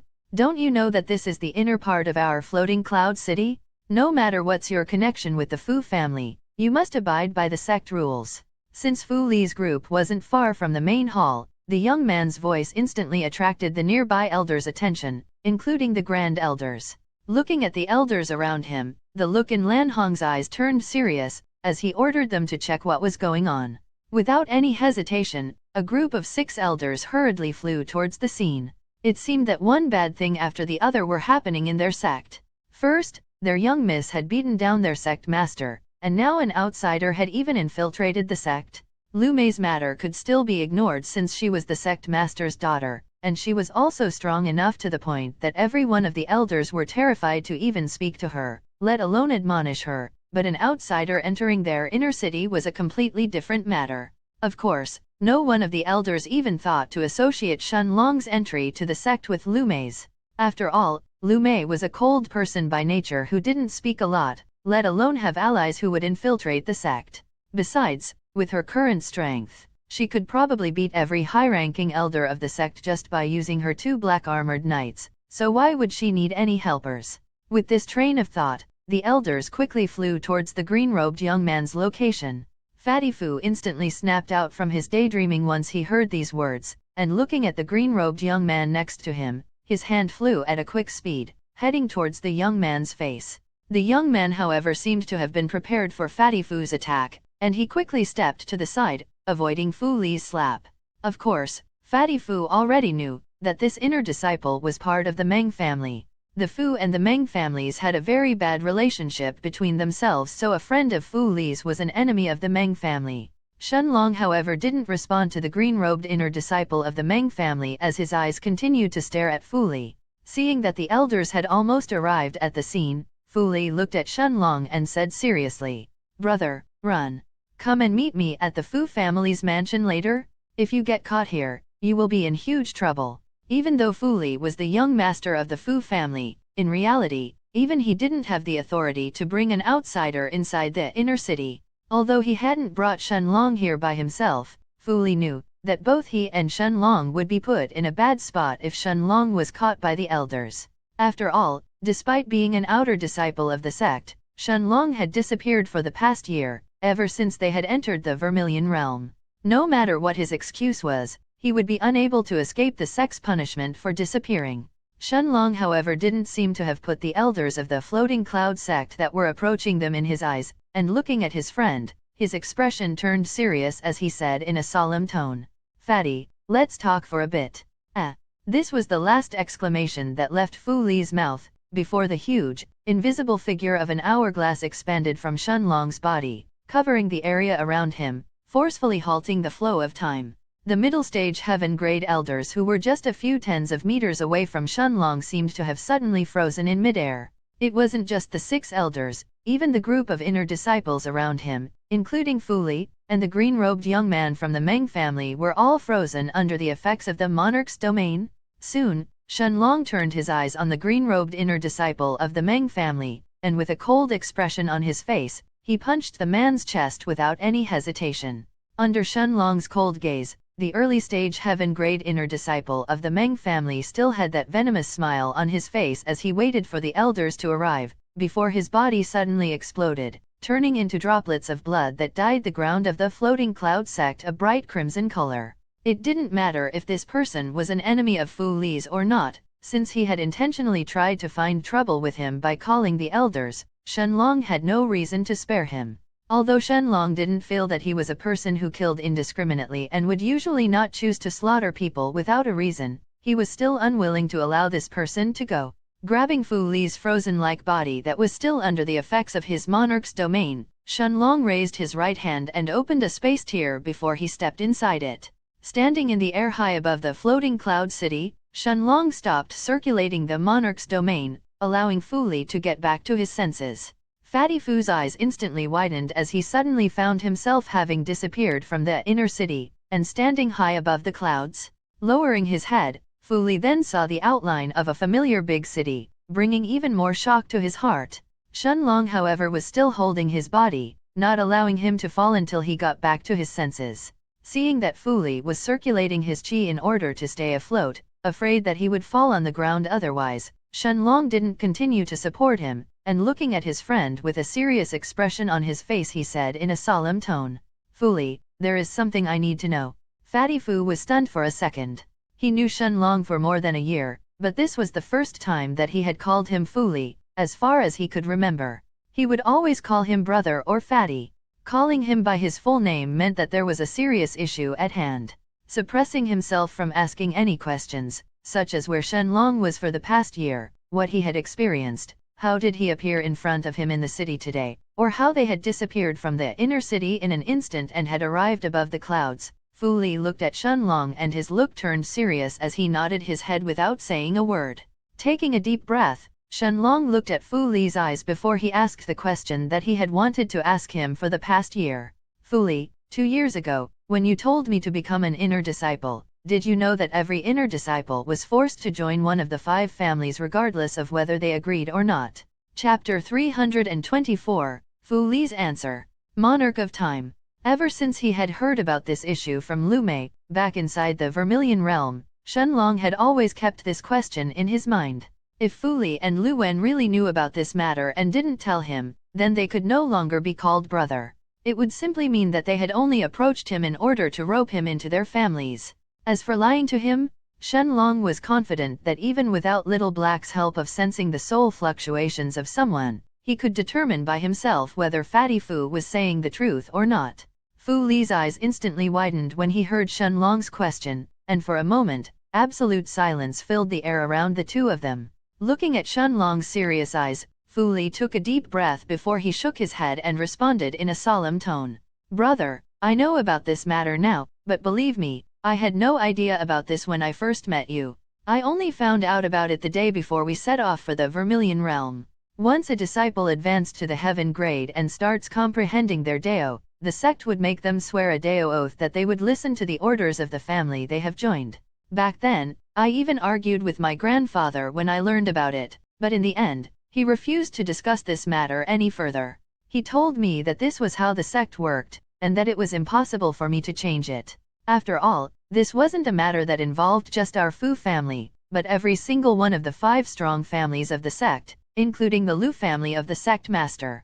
Even if my grandfather, who is the head of our family, wanted to change this, he said that he would also be powerless. Only the Grand Elder could possibly bring up such a topic to the sect master, but the sect has already been working like this for many years, that my grandfather said that there was no chance for this to change. Of course, many inner disciples would be dissatisfied. Some would surely think that they are peerless talents that would manage to make their name known throughout the entire continent in the future, so why should they be trapped in one sect for their entire lives? However, this is the secret rule of the sect. Once you enter the sect, then you are practically a bird within a cage. After a brief moment of pause, a mocking look also appeared in Fatty Fu's eyes as he continued. Hehe, perhaps this is why our sect will never become stronger than it already is. This is also why the sect master is staking everything in nurturing his own son, hoping that he will lead the sect to a new era in the future. Ha ha ha. Originally, I had thought that our sect was really powerful, but it was only until we arrived at the Lightning Wasteland that I understood the real strength of the other sects in the desolate East. As for the reason why I didn't tell you about this once we left the sect, brother, it was because I had no chance to do so. That day, when we arrived in the Lightning Wasteland, I had planned to silently let you know about this matter once I finished explaining everything about Lu Changpun and his plan regarding the Vermilion Realm, but after the head priest of the Golden Buddha Temple arrived, the elders of my family watched me tightly so that I wouldn't accidentally cause any issues. Shenlong stayed silent for a while, but he seemed to have understood what Fatty Fu was trying to tell him. Since there wasn't a chance for him to inform Shenlong discreetly about the inner matters of the sect that he had learned from his grandfather, Fatty Fu couldn't explain it unless it was just the two of them left. After all, even he, as the heir of the Fu family, would be punished heavily if he dared to openly disclose this secret of the sect. If this became known, the consequences of this matter would throw the entire Floating Cloud sect in a turmoil. Although this wouldn't affect the inner disciples who had already sworn their allegiance to the big families of the sect, the outer disciples, however, would definitely go crazy in the process. Even though one stone can't cause ripples if it's thrown into a lake by itself, but millions of stones can definitely empty the lake of its water. After all, the entire sect itself had to count on the outer disciples to continue operating. The outer disciples were the ones who were working in the mines to bring spirit stones to the sect, and they were also the ones who were working in the shops like the Treasure Pavilion and the Mystifying Fragrance Pavilion. Although a single outer disciple couldn't do anything if he fought against the sect, but if every single outer disciple learned of this issue, their dreams about the future would crumble. After all, they were only working in the mines and the shops of the sect to get enough sect points to become stronger in the future. How could they accept the fact that even as inner disciples or elders, they would have no freedom? Of course, even without Fatty Fu's explanation, Shenlong had already guessed that this was how the sect was forcing its inner disciples to constantly obey the families that they belonged to. A Deo oath was the only way for the big families of the Floating Cloud sect to completely control everyone. A serious look flashed through Shenlong's eyes for a moment, before he turned his eyes back to Fatty Fu. At the same time, Little Black's voice sounded in Shenlong's head, as the Black Dragon nodded his head and said seriously, "Master, according to his soul fluctuations, he isn't lying to Master." Nodding his head, Shenlong felt a feeling of relief inwardly. Even without Little Black confirming it, he could feel that Fatty Fu was sincere to him. This was also the person that he had the closest relations with, in the cultivation world, so knowing that Fu Li was sincere towards him also made Shenlong feel joy as well as relief. In the cultivation world where everyone would try to backstab others, Fatty Fu was a real friend. Seeing that Shenlong's expression had somewhat eased up, Fatty Fu also let out a sigh of relief. He didn't have many friends in the sect, but Shenlong was definitely an important one. Just like Shenlong, Fu Li had also kept this matter in his heart since he had no way to inform Shenlong about it, bringing him endless pressure in the process. As he looked at Fu Li, The look in Shenlong's eyes however once again turned serious as he then continued. Fatty, did Lu Wen know about this? Fu Li's expression changed when he heard Shenlong's question, and after a moment of deliberation, he nodded his head with a serious look in his eyes. Chapter 325, Lu Wen's Huge Scheme. Monarch of Time. Looking at Shenlong, Fu Li sighed as he answered. Brother, Lu Wen really surprised me this time. As soon as he returned back to the sect, he calmly sat to the side and watched his eldest brother and his younger brother fight for the position of the family head.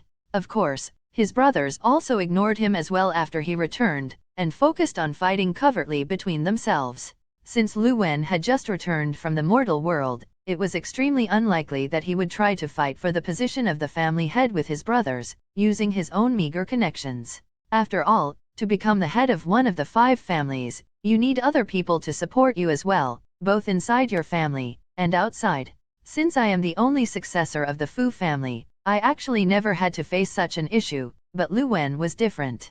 The elders of the Lu family had mainly split themselves into 2 battle fronts, one of them supporting Lu Wen's older brother, and the other supporting his younger brother. Only a small amount of the elders of the Lu family were actually willing to support Lu Wen. This is why I always thought that Lu Wen was actually a real friend of mine, because he still wanted to get close to me, without having to gain anything in the process.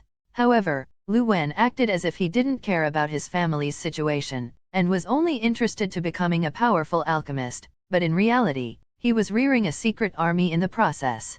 Just when everyone thought that Lu Wen had completely given up on the position of the family head of the Lu family, more than 20 heaven-grade inner disciples suddenly joined his camp. The most surprising thing was that from those inner disciples, 1/3 of them originally belonged to the Meng family, but they actually switched their allegiance to the Lu family. As for the other 2/3, they seemed to have been loyal to Lu Wen even before he left the floating cloud city to go to the mortal world in the past. Shenlong's eyes narrowed when he heard this. He already knew that once someone advanced to the heaven grade and became an inner disciple, they had to swear a Dao oath to follow the orders of the family that they had joined. Even if these members had been originally supported by Lu Wen behind the scenes in the past, after becoming inner disciples and joining the Meng family, they would have been unable to follow anyone's but the Meng family's orders. Since 6 to 7 inner disciples from the Meng family had suddenly switched sides and became members of the Lu family, this could only mean one thing. The Meng family had allowed this? Why would the Meng family ever give up on their own inner disciples? As Shenlong's train of thought continued, he instantly understood that Lu Wen seemed to have joined hands with the Meng family. Suddenly, Shenlong's eyes widened as he stared at Fu Li. He seemed to have understood what Fu Li wanted to say afterwards. If Lu Wen had really joined hands with the Meng family and became the Lu family's head in the future, then things in the floating cloud sect would drastically change. After all, the Lu family was originally an ally to Fatty Fu's Fu family and Lan Jingjing's Lan family. But with the Lu family switching sides, wouldn't that mean that the balance of power in the floating cloud city would instantly switch as well? Lu Wen was also someone who was involved in his family's strife, and unlike Fu Li, it was impossible for him to not know about the matter of the Dao oath. Slowly, Shenlong's eyes narrowed as he thought of different possibilities. In the past, he had thought that Lu Wen had started to get close to him in order to repay his father's favor of giving him a pinnacle rank 3 bronze grade cauldron. After all, to any rank 2 bronze grade alchemist, such a cauldron was a treasure. Even in the floating cloud city, pinnacle rank 3 bronze grade cauldrons were rare to find as well. However, everything seemed to have changed after hearing Fu Li's words. Lu Wen really hid himself well. Once he heard Shenlong's words, Fu Li nodded his head seriously. At the same time, Shenlong didn't say anything else, but instead, he fell into deep contemplation. Shenlong had always thought that he was good at judging people, but Lu Wen had really managed to fool him. Although this scheme was much bigger, and Shenlong didn't seem to be an important part in Lu Wen's plans, he was still used in the end. Raising his head to look at Fu Li, Shenlong suddenly asked curiously, "What's the current situation of the Lu family?" Nodding his head, Fu Li didn't hesitate to reveal the inner situation of the Lu family. In the past 2 years that Lu Wen returned to the sect, he consumed countless pills of the Lu family and is now already an early rank 2 heaven grade expert, the same level as his older brother. As he said the words rank 2 heaven grade expert, the jealousy in the fatty's eyes wasn't hidden in the slightest. After taking a deep breath, Fu Li's voice instantly turned solemn as he continued with his next words. With the sudden support of the Meng's family's inner disciples, many of the elders of the Lu family that were supporting Lu Wen's brothers quickly joined his side instead, making the gap of power between himself and his brothers even larger than before. Now, even the combined forces of Lu Ming and Lu Chen can't even compare to Lu Wen's own. Lu Wen's brothers were about to explode from anger when they saw the elders of their camp quickly abandoning them one after the other, and in the end, they even temporarily stopped fighting with each other, as they both reported Lu Wen's actions to their grandfather. They said that the meddling of the Meng family in their family's internal issues and the succession of the family head would surely cause them some serious problems to them in the future. Of course, if Lu Wen's brothers knew about this, then how could Lu Wen's own grandfather, the previous family head of the Lu family, not notice the intervening of the Meng family? However, the most surprising thing was that Lu Wen's grandfather actually didn't do anything about this, and instead, he even aided Lu Wen's actions behind the scenes. As soon as Fu Li finished speaking, Shenlong immediately understood what was going on. The Meng family has already joined hands with the Lu family to a certain extent. As this thought flashed through Shenlong's mind, his eyes instantly chilled. Sending his gaze towards the floating cloud sect that was right below him, Shenlong then mumbled in a cold voice, "Lu Wen, since you already tried to fool me, you can't blame me for what's about to happen." Chapter 326, Lu Mei's Revenge. Monarch of Time. Fatty Fu shivered the moment that he heard Shenlong's cold voice.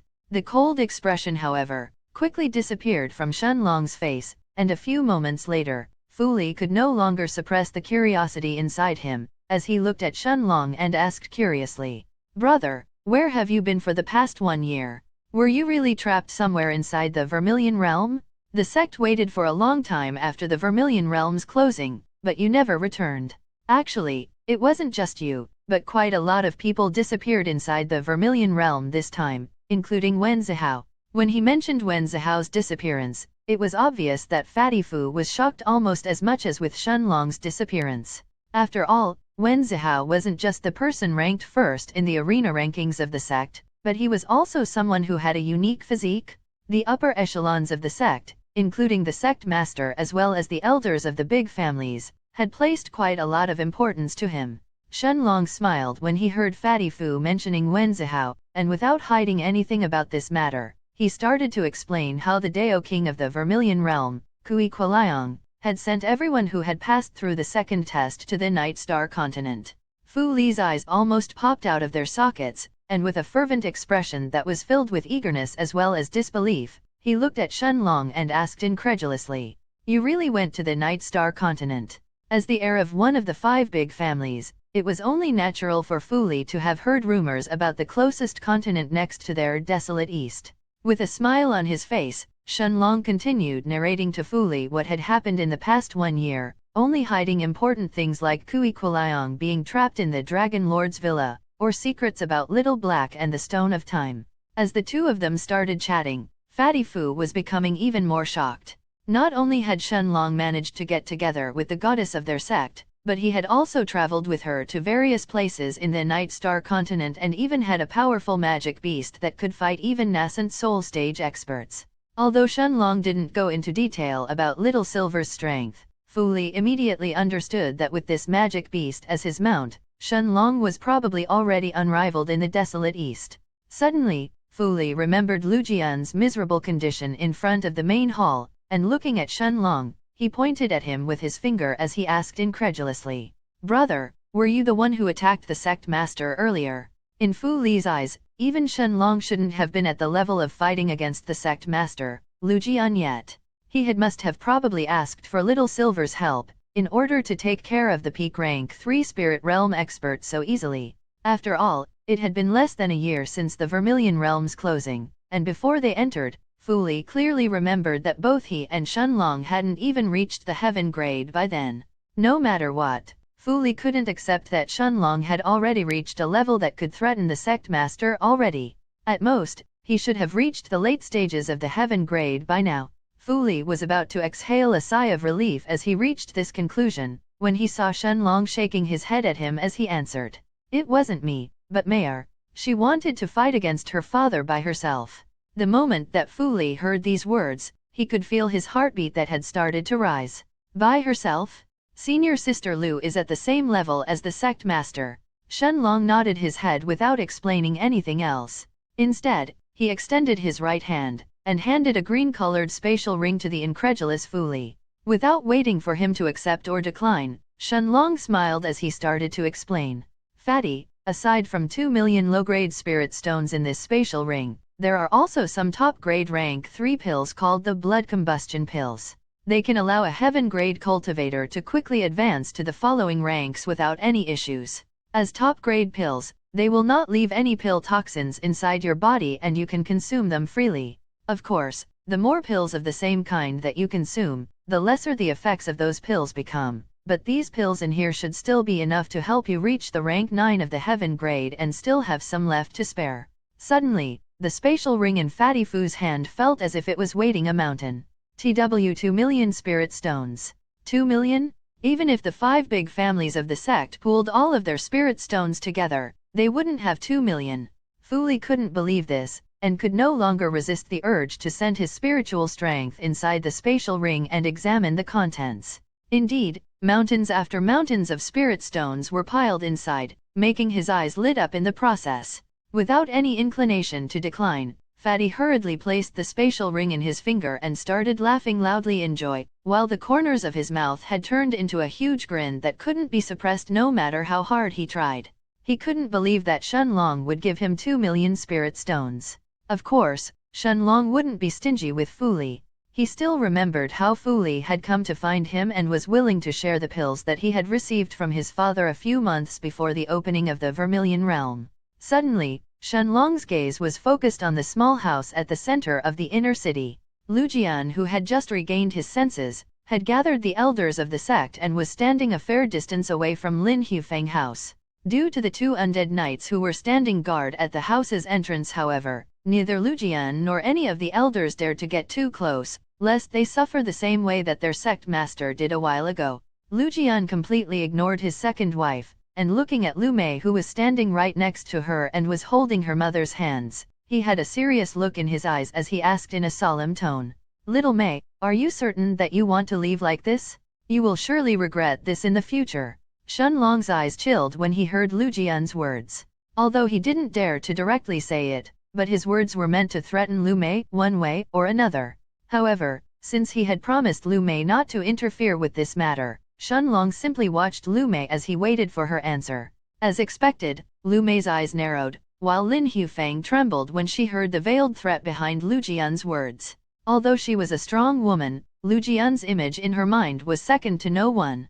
Looking at her father, who was staring at her with a serious look in his eyes, Lu Mei shook her head before she answered with an ice-cold look in her eyes.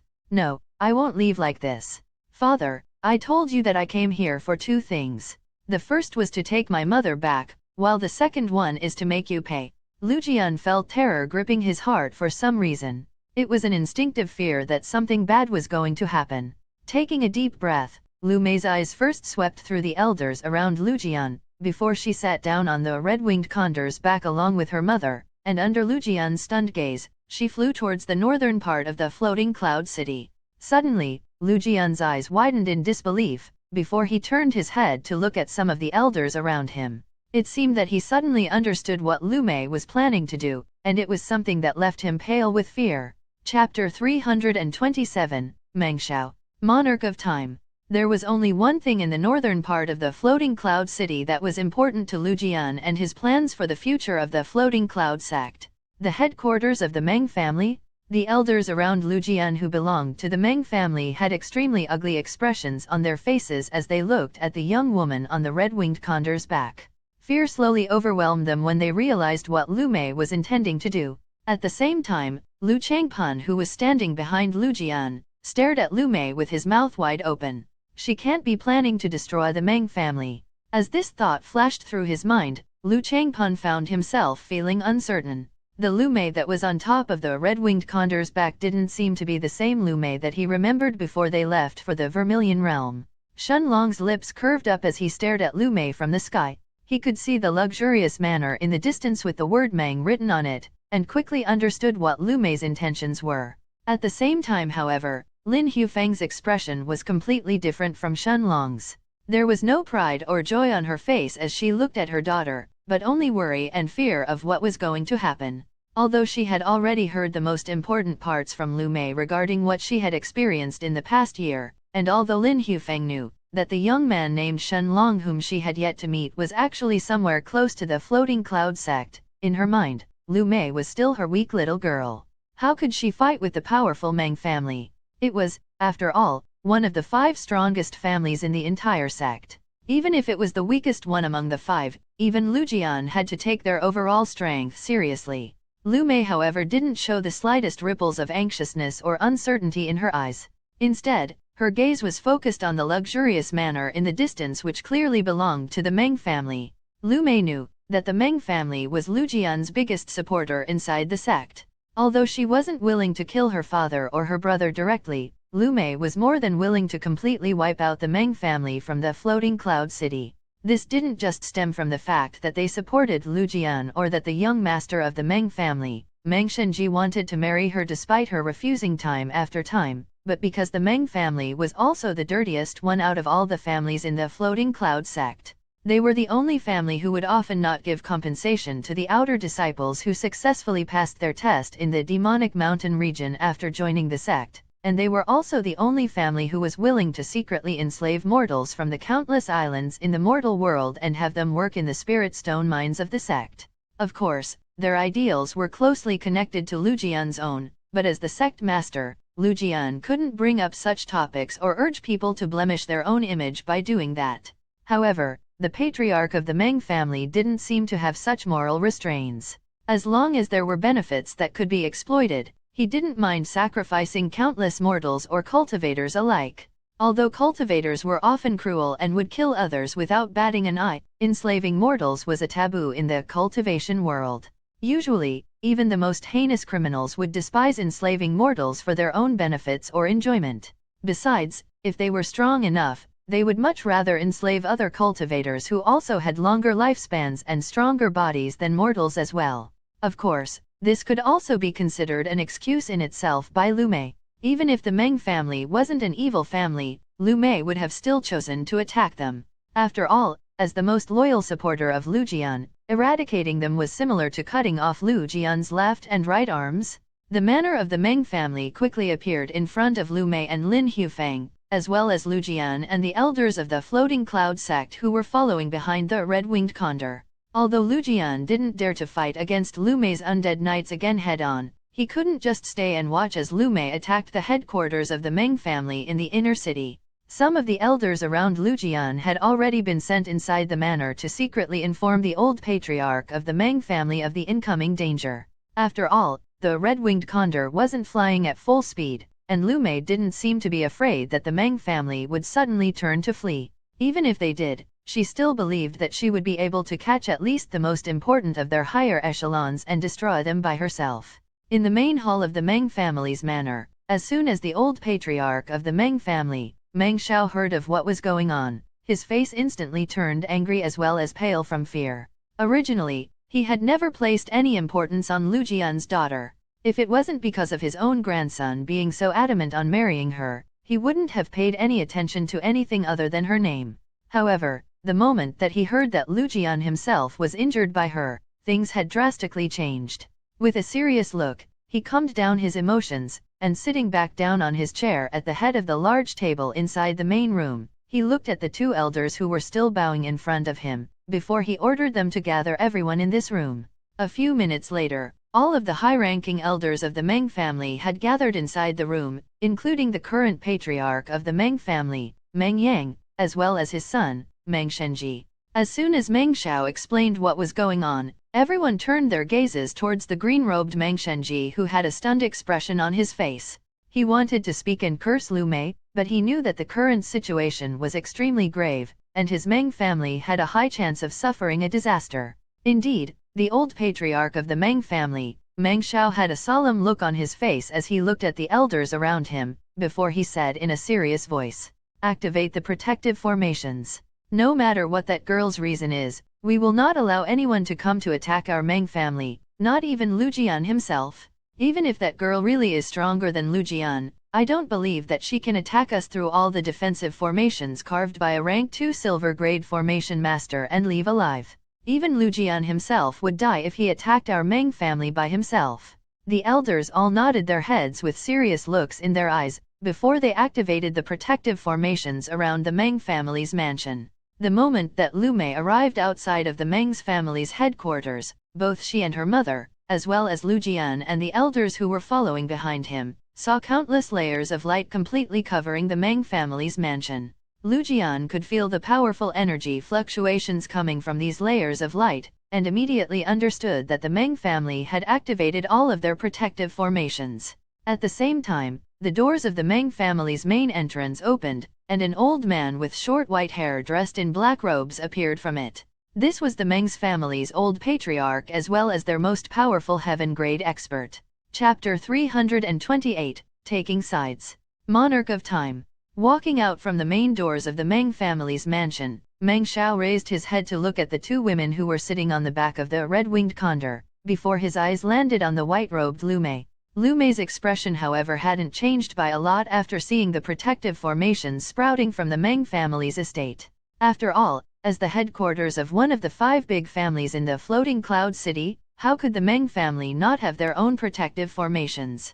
It was said that they had once recruited a rank 2 silver grade formation master whose cultivation was at the peak of rank 3 in the spirit realm, and had him create powerful defensive formations all around the Meng family's headquarters. However, a rank 2 silver grade formation master wasn't someone whom the Meng family could interact with at will, and they could only ask him to create 5 layers of protective formations in the end. Of course, even though it was just 5 different layers of protective formations, they could even block out someone like Lu Jian without much effort. If the sect master of the Floating Cloud sect insisted on attacking the Meng family's headquarters by himself despite seeing the layers of protective formations around it, then he would certainly die in the process, unless he actually chose to mobilize the entire strength of his Lu family. It was too bad that the one who was attacking the Meng family today wasn't Lu Jian but Lu Mei. After staring at the gorgeous young woman in white robes with his cold eyes, Meng Xiao soon turned his gaze towards Lu Jian and the elders of the sect who were hovering in the air a few hundred meters away from her. It was obvious that Lu Jian was afraid of the 2 undead knights who were flying next to the red-winged condor and didn't dare to get too close. However, since Lu Mei had decided to attack his family, Meng Xiao wouldn't try to reason with her. Instead, he would try to get Lu Jian to protect his family no matter the cost. Cupping his hands at Lu Jian, Meng Xiao didn't bow, but instead, he simply stared at the sect master of the Floating Cloud sect with a serious look in his eyes before he asked, "Sect master, may I know why you have sent your daughter to attack my Meng family? Could it be that you are somehow dissatisfied with us? In that case, please allow me to express my apologies beforehand. I will punish whoever was responsible for angering the sect master. My Meng family has always been loyal to the Floating Cloud sect and considers your Lu family our ally, so please explain to me what's going on." Shen Long, who was still hovering in the sky with Fu Li, and was concealed behind the thick white clouds, almost laughed loudly when he heard Meng Xiao's words. With a mocking look in his eyes, he then said smilingly, "Indeed, that guy is really a shameless old fox." Of course, how could Meng Xiao not know what was going on since Lu Jian had personally allowed the Meng family's elders to return and report the situation to him? He had already heard that Lu Mei had come to take revenge, and for some reason she had decided to target his Meng family. However, as an ally of the Lu family, how could he not mention their relationship when his family was in trouble? Either Lu Jian would have to help him, or he would be considered an incompetent father as well as a traitor. After all, it was his own daughter who was attacking the Meng family today. Fu Li nodded his head absent-mindedly, but he didn't say anything after hearing Shen Long mumbling to himself. His eyes were still staring at the scene that was taking place in the Floating Cloud sect with a shocked but also fervent look in his eyes. This was one of the 5 big families? Was senior sister Lu really going to eradicate them by herself? As the heir of one of the 5 big families himself, Fu Li clearly knew the power behind each family. Although the Meng family was the weakest one, they were certainly not a pushover. Although he had not seen Lu Mei's fight with Lu Jian and had only heard a brief mention of it from Shen Long earlier, he still didn't believe that Lu Mei was actually capable of destroying one of the big families by herself. An ugly look had appeared on Lu Jian's face as he looked at Meng Xiao with cold eyes, but he didn't directly answer his question. Instead, he looked at Lu Mei, who was still staring at the old patriarch of the Meng family, before he said seriously, "Lu Mei, if you dare to attack the Meng family, my Lu family will not let this go." The moment that she heard these words, a mocking smile was formed in Lu Mei's lips, while Meng Xiao's expression had instantly darkened. Not let this go? Didn't it mean that Lu Jian would choose to take revenge in the future and would not interfere today? Of course, how could Lu Jian not understand that Meng Xiao was trying to put him in a difficult position earlier? However, between his own safety or the Meng family's, Lu Jian clearly knew which one to choose. Although he couldn't bear to allow Lu Mei to attack them, he couldn't do anything about this matter directly. Although Meng Xiao had not seen Lu Mei's strength, Lu Jian knew clearly how strong the two undead knights next to Lu Mei really were. Just the two of them by themselves were probably strong enough to break through the Meng's family's defenses. At the same time, Lu Chanpun stared at his sister and her mother on the rank 3 red-winged condor with cold eyes, before he silently flew towards his father. He then lowered his voice to the volume of a whisper before he said in a tone that was filled with killing intent, "Father, once Lu Mei sends the black armored knights to attack the Meng family, isn't that the perfect opportunity to capture her? Without those monsters to protect her, she is definitely weaker than father, let alone the combined strength of all the elders present here." Of course, Lu Changpun's plan wasn't to capture Lu Mei but to secretly kill her.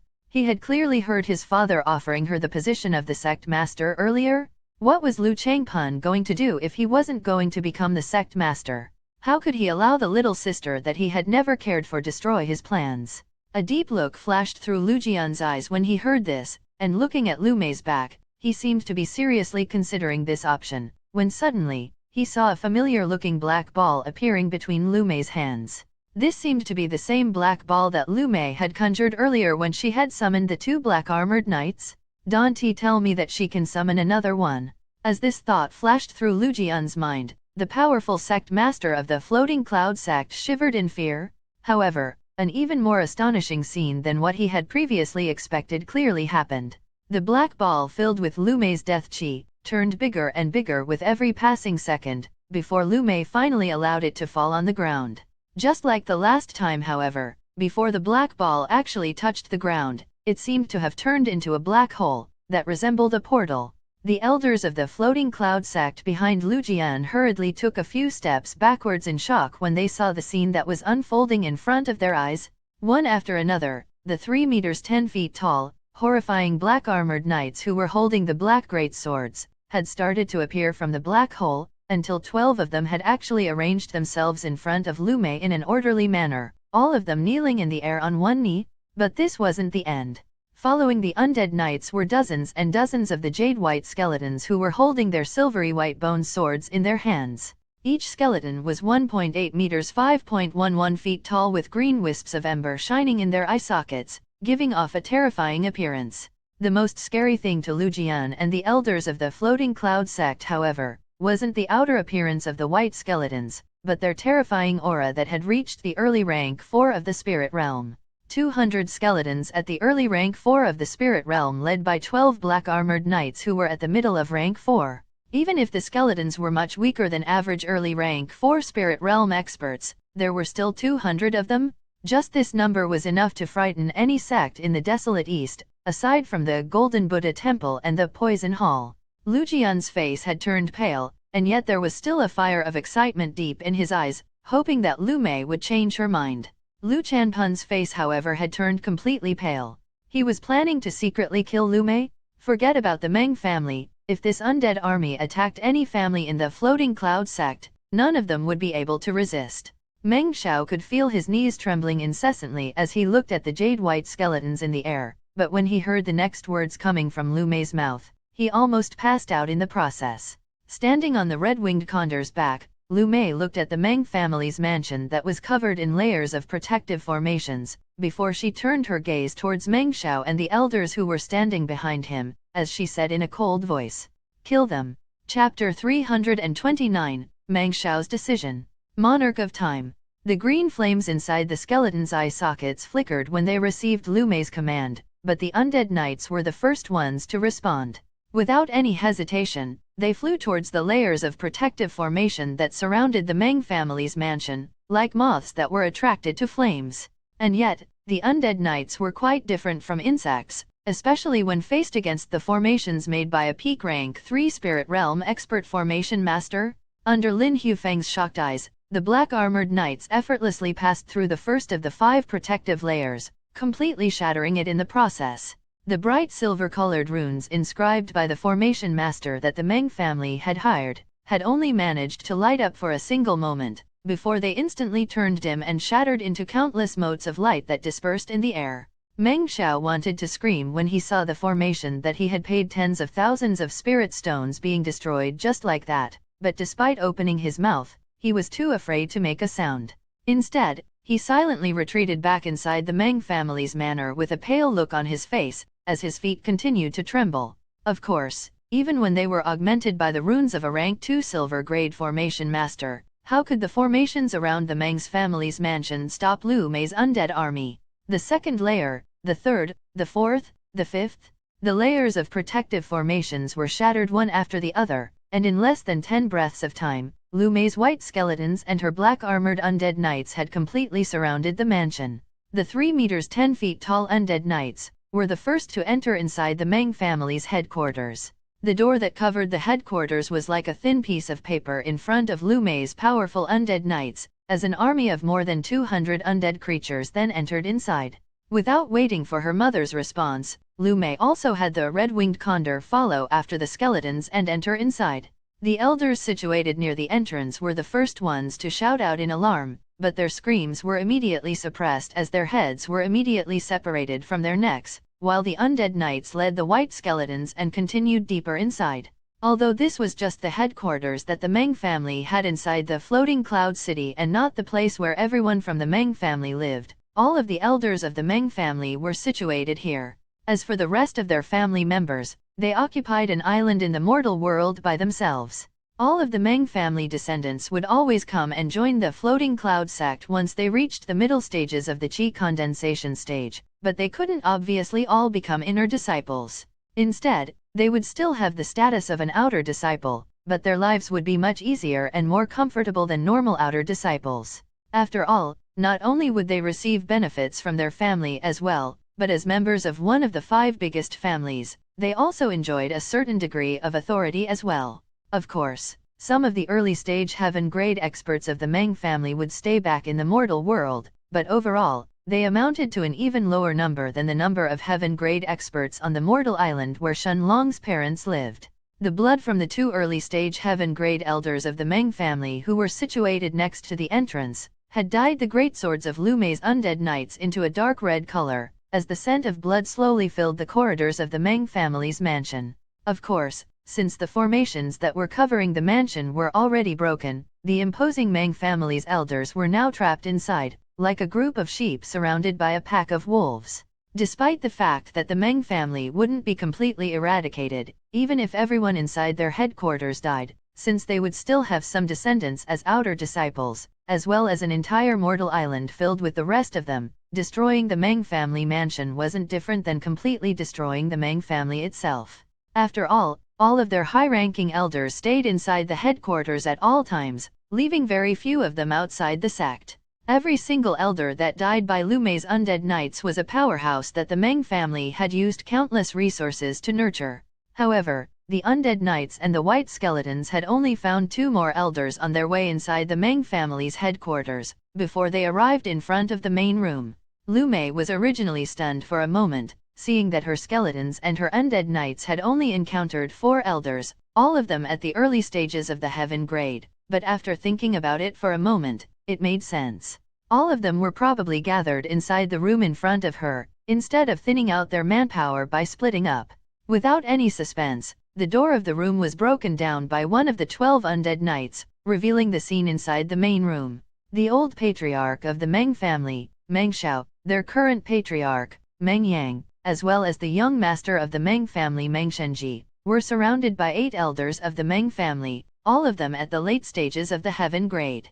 Of course, the strongest among these people was still the old patriarch, Meng Xiao, whose cultivation was at the middle rank 9 in the heaven grade, followed by Meng Yang who was an early rank 9 heaven grade expert. In front of the 8 black-robed elders were 35 elders and inner disciples of the Meng family, all of them at the early and middle stages of the heaven grade.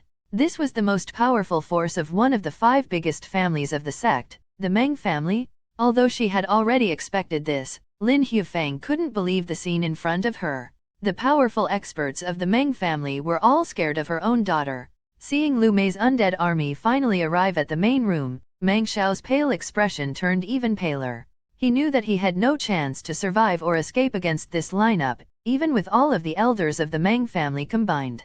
In fact, just one of these undead knights was probably strong enough to destroy the Meng family all by itself. Seeing Lu Mei's skeletons that flooded the room and completely surrounded the elders of the Meng family, Meng Xiao stared at Lu Mei with a cold look in his eyes, before he said with a tone filled with anger and killing intent.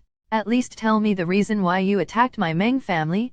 I do not accept dying without even knowing the reason why. Lu Mei's eyes narrowed as she stared at the furious old patriarch of the Meng family, and with a serious look in her eyes she nodded her head before she asked him instead. How many innocent mortals has your Meng family killed during the years? How many have you forced into slavery in the spirit stone mines, just so your family would get a bigger profit in the end? When these people whose lifespan doesn't even reach 100 years died, did you answer their questions when they asked why? Seeing the look in Meng Xiao's eyes turn into a mocking one, Lu Mei smiled coldly, before she continued. Of course, this is just an excuse. After all, I am not a hero of justice. The real reason I am here is simply because I don't want your family to exist any longer. You are Lu Jian's biggest support in the sect, so eradicating you is the same as cutting off his arms and legs. Hehe, it's going to be even worse for Lu Changpun. Helping the people you have killed all these years take revenge this way is actually just a bonus. Meng Xiao narrowed his eyes when he heard this, before he turned his eyes towards the elders around him. Surprisingly, the old patriarch of the Meng family started to laugh, and nodding his head, he pointed at Lu Mei before he said coldly, "Ha ha ha, do you think I will allow you to kill me? Come, let's experience hell together." The moment that Meng Xiao finished his words, serious looks had appeared deep inside the eyes of the elders of the Meng family, as they all nodded their heads at the same time.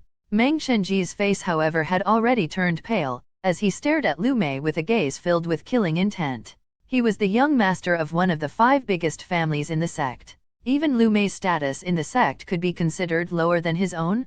How could he accept that he was going to die? And before he could say a single word however, the old patriarch, Meng Xiao suddenly shouted coldly, in a voice that reverberated throughout the entire mansion. Now, a terrifying aura erupted from the elders of the Meng family around him, while a powerful white light had appeared from their bodies, completely drowning everything in sight. Lu Mei's eyes instantly narrowed, while the 12 undead knights all raised their 2 meters 6.6 feet black great swords at the same time. Outside of the Meng family's headquarters, a serious look had appeared in Lu Jian's eyes, before he hurriedly gathered his qi in his hands, creating a large qi shield. The elders around him all did the same, putting their qi inside Lu Jian's qi shield that had completely enveloped their bodies. In the sky above the floating cloud city, Shenlong stared at the scene in the floating cloud city without saying a word. He and Lu Mei had already felt something similar in the past, but in a much larger scale, so Shenlong could instantly understand what the aura coming from the Meng's family's mansion really was. This was the aura of 10 late-stage heaven-grade experts, as well as 35 middle and early-stage ones detonating their cultivation at the same time. Indeed, Meng Xiao would never allow Lu Mei to kill him. He would rather die by himself and take all of her skeletons down with him. Boom! A powerful explosion erupted from the Meng family's mansion, as it spread outwards, towards the rest of the floating cloud city. Chapter 330, Destruction. Monarch of Time. The entire floating cloud city started to tremble as the powerful explosion coming from the Meng family's mansion started to spread outwards. Lu Mei's skeletons, who were scattered inside the main room and were about to attack the Meng family's elders, were instantly drowned in the white light that continued to expand outwards. Lu Jian had a solemn look on his face when he saw the white light spreading towards him, and without any hesitation, he and the elders around him all braced for impact. Although 1 or 2 late-stage heaven-grade cultivators detonating their dantians couldn't threaten Lu Jian, who was a peak rank 3 spirit realm expert, it was different when it involved almost 40 heaven-grade experts doing the same thing simultaneously and at such a small distance. Lu Jian even suspected that Lu Mei's skeletons and perhaps even her undead knights would most likely suffer some serious injuries this time. Boom! Lu Jian's chi barrier started to tremble, while the color from the faces of the elders around him had instantly vanished. The terrifying power coming from the Meng family's headquarters was much more powerful than what any elder from the sect could handle by themselves. If it wasn't for Lu Jian's chi shield, any elder caught inside this white light would most likely die in an instant. Even late-stage heaven-grade elders weren't an exception to this. Everyone else aside from Lu Jian and the Grand Elder Lan Hong, who was at the peak rank 1 of the spirit realm, could feel their chi being drained extremely rapidly, as they used all of their strength to resist the horrifying power coming from the mansion in front of them. What's going on? Earthquake? How can there be an earthquake? At the outer part of the floating cloud city, the outer disciples could feel the earth beneath their feet that was violently shaking, before they all turned their gazes towards the inner city at the same time. A white ball of light had started to expand from the northern part of the city, completely submerging everything in its path. Luckily, the white light itself had only managed to cover a few buildings in the outer city before it finally stopped expanding. A few moments later, the white light slowly started to decrease in intensity, almost as if it was dispersing itself in the air around the city. At the headquarters of the Meng family, in front of the place where the main room previously existed, Lu Mei and her mother, Lin Hufeng, who were both covered by Lu Mei's powerful undead knights, as they watched the scene inside the main room of the mansion with different expressions in their eyes. Lu Mei hadn't expected Meng Xiao to be so decisive and detonate himself along with all of his elders of his Meng family. He was really determined to take Lu Mei and her skeletons down with him. Lu Mei's gaze then slowly fell to 3 of her jade-white skeletons that were the closest to the explosion just now. Surprisingly, their bones had actually started to crack, but that was all there was to it. Not a single skeleton was destroyed by Meng Xiao's attack. Aside from 3 of them having their bones broken, there wasn't any other form of injury in Lu Mei's undead army. Of course, even if the skeletons were obliterated into a pile of dust, Lu Mei could still summon them again by using her death chi. Healing the broken bones of 3 of her 200 skeletons was barely a drop in the bucket for Lu Mei's chi reserves. As for the undead knights, there wasn't even a single scratch in their armors. It was as if the terrifying explosion that had razed the entire Meng family mansion to the ground couldn't harm the powerful middle-rank 4 spirit realm undead knights in the slightest. Lin Hufeng observed the scene in front of her with eyes filled with shock. One of the 5 strongest families of the sect, the Meng family that had a history of almost 1,000 years, was actually destroyed in front of her eyes just like that. Even the bodies of Meng Xiao and Meng Yang, the 2 late-stage heaven-grade experts, were obliterated in the process, along with the rest of the Meng family mansion. The only thing that Lu Mei's mother could barely make out in the ruins in front of her, now that the white light was receding, was a few half-destroyed spatial rings. As soon as the white light disappeared, Lu Jian and the elders around him who were still standing in the sky, revealed their disheveled appearances after resisting the terrifying explosion that had come from the Meng family mansion. The Meng family mansion had completely disappeared, leaving behind a pile of debris and dust. Lowering their gazes to look down below, both Lu Jian and Lu Changpan, as well as the Grand Elder Lan Hong, felt the blood from their faces being drained. Seeing Lu Mei and Lin Hufeng stand in front of the door where the Meng family's main room previously existed, without so much as a single scratch on their bodies, was shocking. But seeing Lu Mei's skeletons being in practically perfect condition was horrifying. Lu Jian and Lan Hong had expected that Lu Mei's skeletons would have suffered grave injuries if they weren't obliterated to dust, and only the terrifying, huge black-armored knights would be able to resist this explosion. After all, even an expert like Lu Jian would have, at the very least, suffered serious injuries if he had to face this explosion by himself. Although Lu Jian knew that he wasn't a match for the powerful undead knights, he had originally estimated that he was much stronger than the jade-white skeletons. After all, even though he was still at the peak of rank 3 in the spirit realm, Lu Jian was also confident in defeating an early rank 4 spirit realm expert by fighting head-on, and despite the jade-white skeletons being at the early rank 4 of the spirit realm, Lu Jian didn't believe that they were actually strong enough to fight against an early rank 4 spirit realm expert. However, aside from a few broken bones in the skeletons' bodies that were the closest to the explosion, the rest of them had practically suffered no injuries. Lu Jian and Lan Hong both shivered when they noticed this detail. Didn't that mean that Lu Mei by herself, had at least 200 skeletons at the same level as Lu Jian, and 12 undead knights who were even stronger than him. As for Lu Changpan, his face had already turned white, while his feet had already started losing their strength. He had originally prayed that both Lu Mei and Lin Hufang would be buried along with the Meng family. Although the Meng family was important to him, eradicating Lu Mei was even more important in his heart. And yet, the scene in front of him was completely different from what he had expected. Lu Mei was sitting on the red-winged condor's back completely unharmed, as she was surrounded by her army of undead. How could Lu Changpan accept this? How much stronger had Lu Mei turned compared to him in just a year? Lu Changpan had knelt and begged the Dao King of the Vermilion Realm to take him on as a disciple, and yet he chose his untalented sister? As these thoughts flashed through his mind, Lu Changpan's face slowly turned warped, filled with both killing intent as well as fear. After having her skeletons sweep through everything that valuable that still remained in the Meng family's mansion, including Meng Xiao's and Meng Yang's spatial rings, Lu Mei had the rank 3 condor who was still shaking in fear to slowly soar in the sky, as she headed towards the outer city. At the same time, Lu Jian, who was about to follow Lu Mei, received a report of the damages that the sect had suffered during this time, causing his face to instantly turn pale. Despite the fact that no inner disciples had actually died aside from the members of the Meng family, the entire northern part of the inner city had been completely destroyed.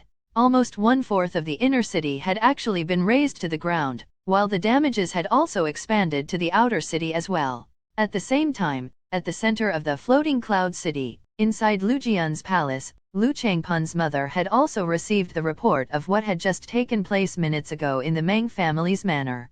After all, this wasn't a matter that could be hidden or suppressed for any reason, as it involved one of the 5 strongest families of the city. A similar report arrived at the mansion of the Lan family in the southern part of the inner city, as well as at Fatty Fu's Fu family, as well as the Lu family. The destruction of the Meng family only took a few minutes to spread throughout the 4 families of the floating cloud city, bringing different reactions to the people who learned about this. The patriarchs of the Lan and the Fu families were actually overjoyed. Despite this weakening the overall strength of the sect somewhat, the Meng family was actually destroyed. This implicated more things than just the temporary weakening of the sect itself. Inside the Lu family's mansion, Lu Wen, who had already suppressed his brothers and would become the family head in the next 2 years, couldn't believe the report that he had just received. The Meng family was destroyed by Lu Jian's daughter? Looking at the black-robed elder who was standing in front of him, he then asked with his eyes wide open and in a voice that couldn't hide his shock and disbelief. Lu Mei, didn't she die in the Vermilion Realm? The black-robed elder shook his head, but his expression had also turned ugly. He clearly understood what this matter meant for Lu Wen's own plans. Different thoughts flashed through Lu Wen's mind one by one. He suddenly remembered Fu Li coming to visit him a couple of months before the Vermilion Realm's opening, and telling him that their brother was actually interested in the sect master's daughter. He had also mentioned how he and Shen Long had met Lu Mei, Lan Jinjing, and Meng Shenji in the treasure pavilion, as well as everything else that had occurred. Lu Wen had of course agreed to keep an eye on Lu Mei after Fatty Fu's urging, but in his mind he had scoffed at this idea. Since Meng Shenji was interested in Lu Mei, who was Shen Long to go against him? Like Fu Li, Meng Shenai was in a different situation than Lu Wen.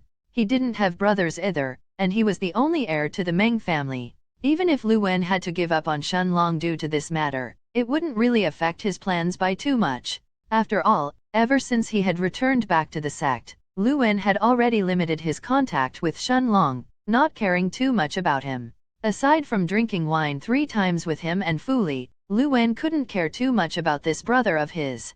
Although Shen Long was talented, it would certainly take a while until he matured. By then, the position of the family head of the Lu family would already be his. At best, Shen Long would be able to provide him with the assistance of a high-ranking elder in the future. After all, once he entered the inner city and became an inner disciple, Shen Long would have to choose between which family he wanted to join. Lu Wen was certain that his only options by then would be either his Lu family or Fatty Fu's Fu family. As these thoughts flashed through Lu Wen's mind, he suddenly remembered an important detail. Didn't Shen Long die in the Vermilion Realm along with Lu Mei and the rest? Chapter 331, Betrayed. Monarch of Time. Lu Wen remembered that certain high-profile inner disciples, as well as the person who would soon become an important inner disciple himself, Wen Zihao, the person ranked first in the arena, had disappeared in the Vermilion realm this time. Well, he clearly remembered Fatty Fu's expression when he had mentioned that Shenlong was among these people too, but Lu Wen had been the most shocked by Wen Zihao's disappearance at that time. That was the person who only had 2 defeats in the outer arena, and would certainly become an outstanding elder of the Floating Cloud sect in the future. He even had a chance of becoming a figure similar to the Grand Elder Lan Hong. Lu Wen wouldn't wait until Wen Zihao became too strong in order to curry favor with him. Instead, he had planned on investing in him as soon as they returned from the Vermilion realm. This was why he was so disappointed once he heard that Wen Zihao had disappeared this time. Although there was also a small chance that he had passed the second trial as well, to Lu Wen, it didn't make a difference. At the same time, among the people who had disappeared, was also the sect master's daughter. Lu Wen suddenly remembered that Fatty Fu had also mentioned back then that Lu Mei might have been interested in Shenlong. At the time, Lu Wen had scoffed at Fu Li inwardly. Lu Wen considered himself more handsome than Shenlong, richer, as well as stronger. Even in terms of talent, he didn't think that he was inferior to Shenlong. Despite Shenlong rising in cultivation too fast, Lu Wen didn't believe that he was any slower than him. Additionally, Lu Wen had also been fortifying his cultivation in preparation for his breakthrough to the spirit realm in the future. He already knew from his grandfather how tough the breakthrough to the spirit realm would be, and yet, Lu Wen wasn't daunted in the slightest. After all, despite taking his time fortifying his cultivation in preparation for his breakthrough, in the last 2 years, thanks to all the pills that he had consumed from the Lu family as well as the Meng family, Lu Wen had already become an early rank 2 heaven-grade cultivator, reaching the same level as his older brother. It was impossible for Shenlong to be any faster than him. However, without knowing why, as he thought of Shenlong, an astonishing thought was suddenly formed on Lu Wen's mind without any rhyme or reason. What if Shenlong actually managed to get together with Lu Jian's daughter? Lu Wen didn't know why this thought had suddenly sprouted in his mind and he immediately tried to suppress it, but the more he thought about it, the more this idea had started to take root in his thoughts. After taking a deep breath to calm himself down, his eyes flashed with a bright light, as he moved towards the door of his room. Although it didn't make any logical sense, and he had no reason to believe that this was true, Lu Wen intended to personally check whether Shenlong and Lu Mei had really come to the Floating Cloud City together or not. Besides, Lu Mei's destruction of the Meng family had already destroyed his plans. Lu Wen knew that it was only a matter of time before his brothers got wind of this issue as well and came to restrain him. After all, without the Meng family as his ally and support, Lu Wen also knew that his grandfather would no longer support him either. The Lu family's old patriarch only cared for results. Since Lu Wen had managed to fool his brothers for so long in order to take the position of the family head, his grandfather had secretly given his approval and even gave him pills and spirit stones to rear his own army. However, if Lu Wen's plans were foiled, then even if he lost everything to his brothers his grandfather still wouldn't care. After all, the old patriarch of the Lu family had 3 descendants to choose from, not just Lu Wen. At the same time that Lu Wen was about to leave his room however, he suddenly felt his vision getting blurry while a painful sensation had suddenly appeared at the back of his neck. Lu Wen felt like his body had suddenly been robbed of all its strength. As the second young master of the Lu family collapsed to the floor of his room, he did his utmost not to lose consciousness and slowly turned his head around, only to see that the black-robed elder who had just reported the news of the Meng family to him was the one to send a chop at his neck, aiming to render him unconscious. Why? Lu Wen mumbled while he felt his eyelids dropping ever so slowly. Shaking his head, the black-robed elder of the Lu family, Lu Chen, shook his head before he answered. Young master, I am sorry, but it's already over. The Meng family has already been defeated. You no longer have a chance to become the family head. The next family head will surely be young master Lu Gong. Before he lost consciousness, these words resounded in Lu Wen's ears over and over, bringing him endless anger and killing intent. So Lu Chen, one of his most trusted elders, was actually planted by his elder brother? Or was it that he chose to betray him after learning of the Meng family's betrayal? Without any more time to contemplate over this issue, Lu Wen could feel his consciousness drifting away, unable to hold on any longer as he finally passed out. At the same time, in the sky above the administration building of the outer city, Lu Mei was sitting on the red-winged condor's back, and stared at her mother next to her before she said in a serious tone. Mother, this will be the last thing before we leave. Lin Hufeng nodded her head with a solemn look in her eyes as she tightly held her daughter's hands. She knew that what Lu Mei wanted to do now was probably going to change the floating cloud sect forever. Chapter 332, The Sect's Secret. Monarch of Time. Lu Jian and Lu Changpan, as well as the Grand Elder, Lan Hong, had just read the report of the damages that the inner sect had suffered when Lu Jian suddenly realized that Lu Mei was missing. An uncomfortable feeling appeared in his heart as he remembered Lu Mei heading towards the outer city of the floating cloud sect. Without wasting any more time, Lu Jian flew directly towards the outer city by himself. Seeing their sect master suddenly getting flustered for no reason, the elders around him looked at each other confused before they chose to follow behind him. At the same time, on the red-winged condor's back, Lu Mei looked at the crowd of outer disciples who had already gathered curiously in the ground below her, and after taking a deep breath, her eyes shone with a bright light as her voice suddenly resounded throughout the entire floating cloud city as she said seriously, "Outer disciples of the floating cloud sect, quickly gather here. My name is Lu Mei, and I am your sect master's daughter. Today I have something very important to announce to all of you." The moment that he heard these words, Lu Jian increased his speed with an angry look in his eyes. For a moment, he had even forgotten the terror of the black-armored knights. Lu Mei had an announcement to make? There was no way that Lu Jian was going to allow this? More and more outer disciples had gathered in the ground below the red-winged condor that Lu Mei and Lin Hufeng were riding on.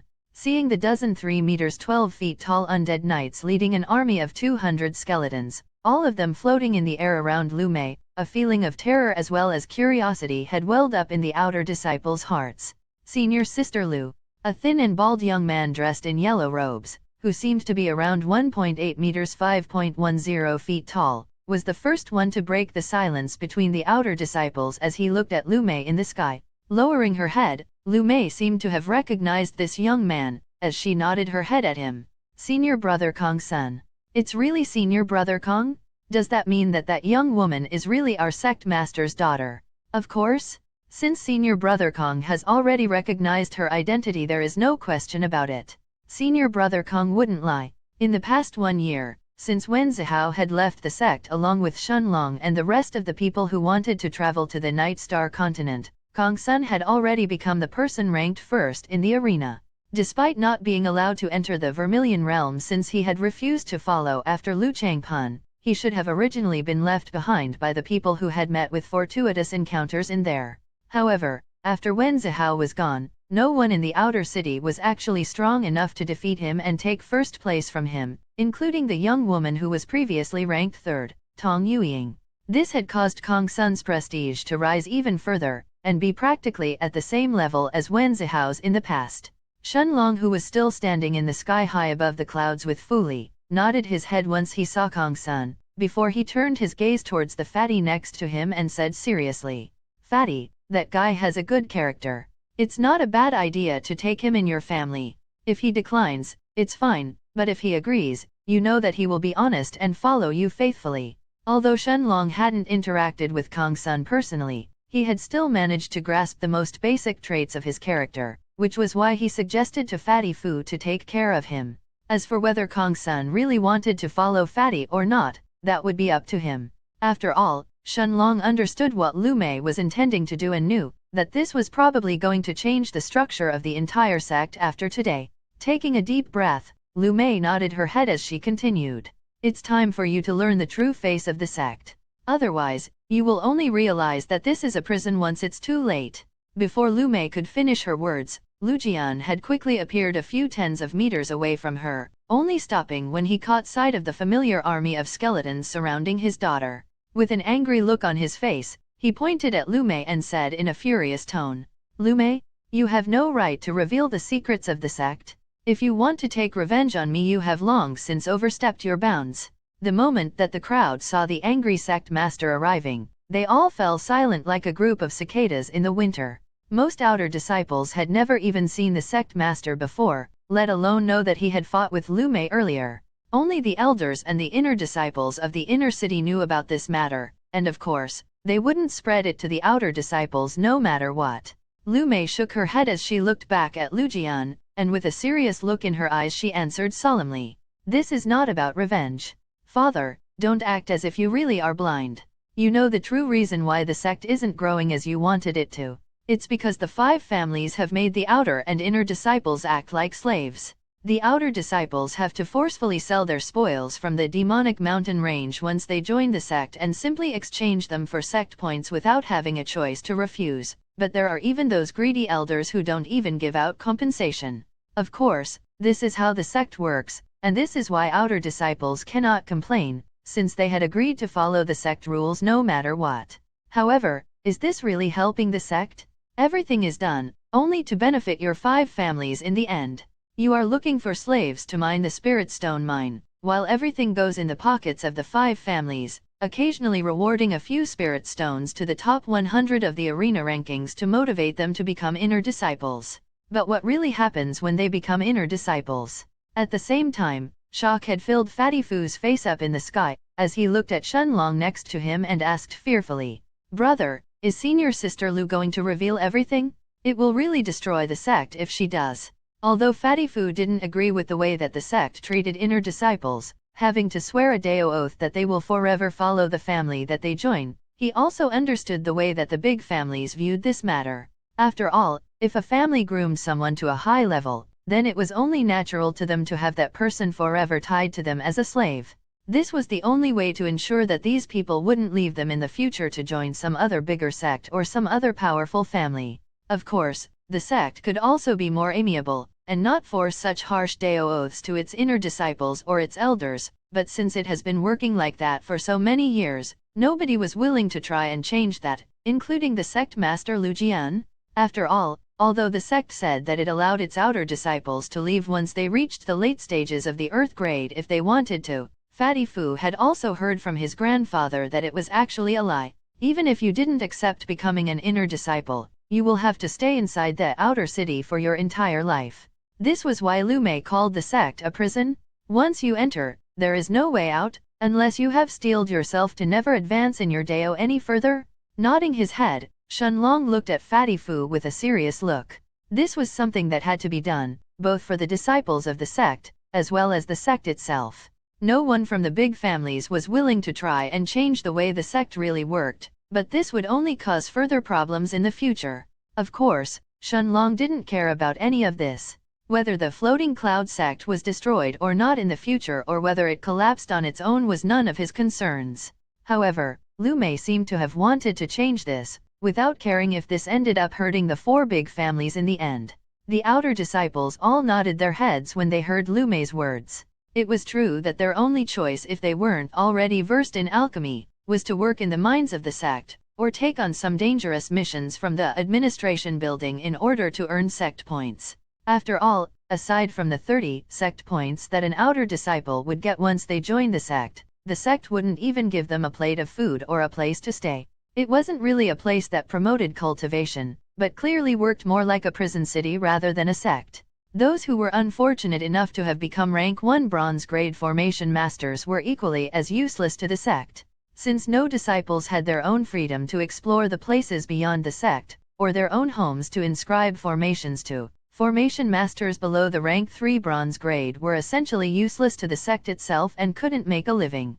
Among the outer disciples in the crowd were certainly those who hadn't received compensation in the past, once some elders had forcefully snatched their spoils after coming out from the demonic mountain region. After taking a deep breath, Lu Mei looked at the crowd and asked in a solemn tone, "Do you want to know what happens when you become inner disciples?" "Stop!"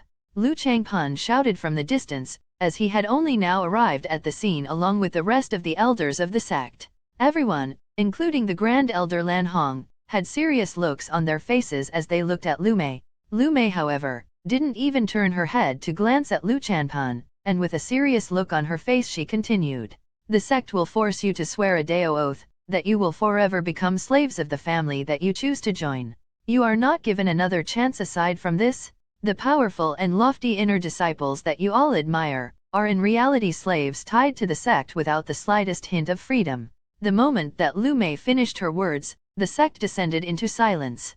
Chapter 333, Lu Wen and Lu Gong. Monarch of Time. The outer disciples stared at the sect master, the Grand Elder and all the elders in the sky with obvious shock in their eyes. Lu Mei's words were like a bolt of thunder resounding in the air, immediately silencing the entire sect. After a few more moments of silence, an outer disciple was the first one to speak in a low voice that couldn't hide his fear. So we are actually prisoners in the sect. This disciple's words weren't loud, but they were clearly heard by everyone else around him, waking them up from their stupor. I will leave the sect. It was unknown which disciple was the first one to say this, but countless disciples had started running simultaneously towards the city's gates. Of course, in the population of a few millions, the 50,000 disciples that had heard Lu Mei's words weren't many. However, once the rest of the outer disciples from the sect noticed nearly 50,000 outer disciples running towards the floating cloud city's gates at the same time, they immediately understood that something was wrong. One of the elders from the Lu family was the first one to return back to his senses, and looking at these outer disciples with eyes filled with anger and killing intent, he shouted loudly in a booming voice, "Stop!" Some disciples immediately stopped running, obviously intimidated by the elder's anger, but more than half of them continued towards the city gates despite their fear. The elder from the Lu family immediately flew towards the city gates, and before the outer disciples could get there, he instantly closed the city gates, preventing anyone from leaving the sect. After shooting an angry look at Lu Mei, he turned his eyes towards the dazed sect master who didn't seem to have recovered from his shock yet. The most furious out of everyone, however, was Lu Changpan. He knew that even if they prevented the disciples from leaving, Lu Mei's words would surely spread throughout the outer city like wildfire, and every outer disciple would know of this matter by tomorrow morning. How was he going to become the sect master in the future if the sect was in a chaotic condition? Lu Changpan wanted to curse Lu Mei until he was satisfied, but after seeing the black armored knights and the skeletons who were floating next to her, he quickly gulped down his words. Lu Mei, however, didn't seem to care about Lu Changpan's or anyone else's reaction. After throwing one more look towards Lu Jian, she could finally leave the sect without any more burdens in her heart. As for how Lu Jian chose to resolve this issue, this was something that he had to decide on. After all, Lu Mei knew that the outer disciples would be unable to leave the sect right away, even if they wanted to. In the forest around the sect, there were countless rank 1, rank 2, and even some rank 3 magic beasts lying in wait. Aside from the most powerful disciples at the top 100 of the arena rankings, no one else could safely leave the sect by themselves. As for whether Lu Jian was willing to give fewer benefits to the 4 remaining big families in order to help the outer disciples grow instead, this was up to him to decide. Lin Hufang sighed as she saw the sect becoming smaller and smaller in her eyes.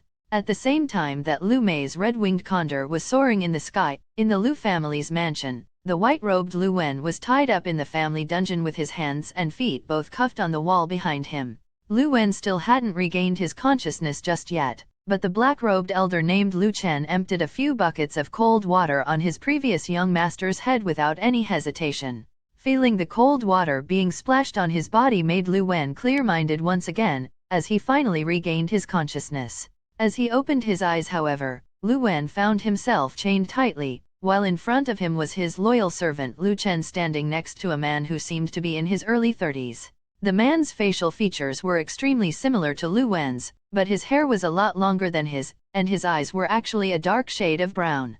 The young man was wearing bright green robes, and was staring at Lu Wen with a smile on his face, not hiding the air of arrogance and superiority in his eyes in the slightest. Lu Wen's face warped when he saw his older brother standing in front of him while his body was chained on the wall of the dungeon. After taking a deep breath to regain his bearings, Lu Wen looked at his elder brother coldly before he spoke in a commanding tone. "Lu Gong, untie me!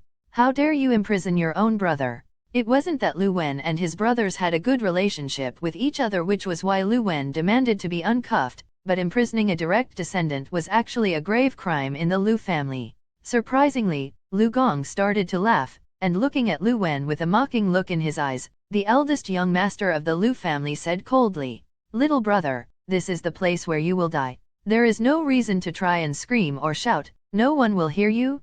However, if you have any last words or unfulfilled wishes, you can tell your elder brother, hee hee." Lu Wen's eyes widened incredulously when he heard Lu Gong's words. He didn't believe that his brother had the guts to kill him, otherwise he would have done so long ago. And yet, the look, the aura, as well as Lu Gong's body language, made Lu Wen believe that his brother wasn't actually bluffing. Suppressing his fear, Lu Wen looked at his elder brother with a mocking look that didn't hide his amusement, before he asked with a smile on his face. Lu Gong, you say that you dare to kill me? Why don't you try and see if you will live to see the sun rise tomorrow? Will grandfather or father let you go after you have killed your own brother? Instead of getting angry, Lu Gong smiled, and patting Lu Wen's cheek with his hand he said, You traitorous snake, do you think that I could have imprisoned you without grandfather and father finding out about this? Seeing Lu Wen's eyes suddenly widen, Lu Gong smiled even wider as he continued. Indeed, little brother, it's just as you have guessed. Father and grandfather must surely know about this. Since you betrayed our family, you have to face punishment. Lu Wen could no longer keep his calm face, and looking at his older brother who had taken out a dagger from his waist and was now holding it in his hand, he asked angrily, Lu Gong, stop spouting lies. When did I ever betray our family? Shaking his head, Lu Gong looked at his brother while still fiddling with the dagger in his hands and said mockingly, Didn't you accept more than 20 early heaven-grade cultivators from the Meng family? Don't tell me that you didn't give them any promises in return, such as that you will cooperate with them in the future once you became the family head. Looking at his brother with disbelief in his eyes, Lu Wen seemed to have just realized where this matter was heading towards. His grandfather already knew about the issue with the Meng family, and Lu Wen was certain that he had also tacitly agreed to this. What had happened between then and now?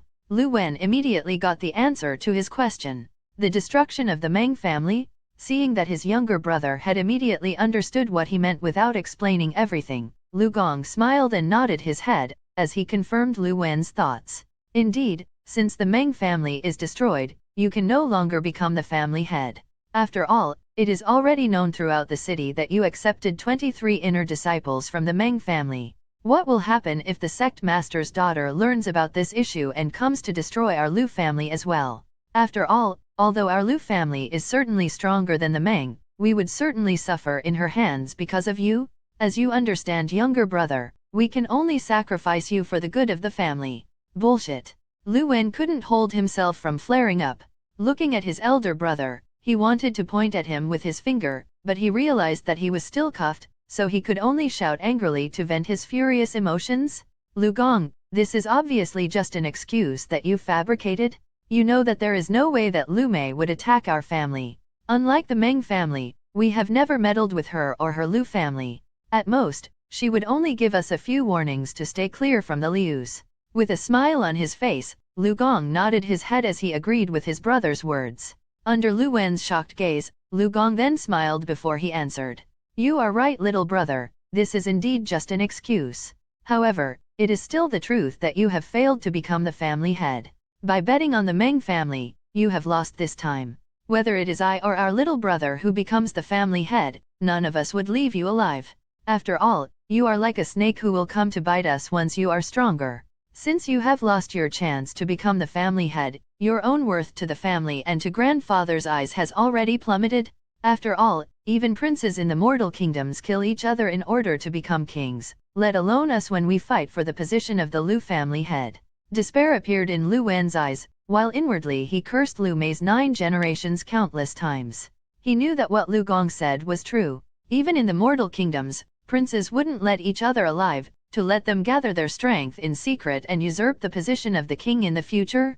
Of course, if Lu Wen really hadn't cared for the position of the Lu family head, whichever brother of his eventually obtained that position, wouldn't do anything to harm Lu Wen. Without saying another word, Lu Gong had a smile on his face, as he shot forward and plunged the dagger in his hand at Lu Wen's neck. Blood gargled up in Lu Wen's throat while a look of hate had appeared in his eyes as he stared at his elder brother. He opened his mouth with difficulty and tried to speak, but the only sound that came was the blood that was dripping down from his lips. At the same time, Shenlong smiled lightly when he saw Lu Mei flying towards him with her mother sitting next to her, before he suddenly turned his eyes towards the Lu family's mansion. Chapter 334, Leaving the Floating Cloud Sect. Monarch of Time. It was an instinctual feeling that had made Shenlong look towards the Lu family's mansion. Shenlong had already guessed that once the Meng family fell, there was no way that Lu Wen would be allowed to leave the Lu family peacefully. After all, the big families of the sect weren't that much different than the royalty of the mortal world.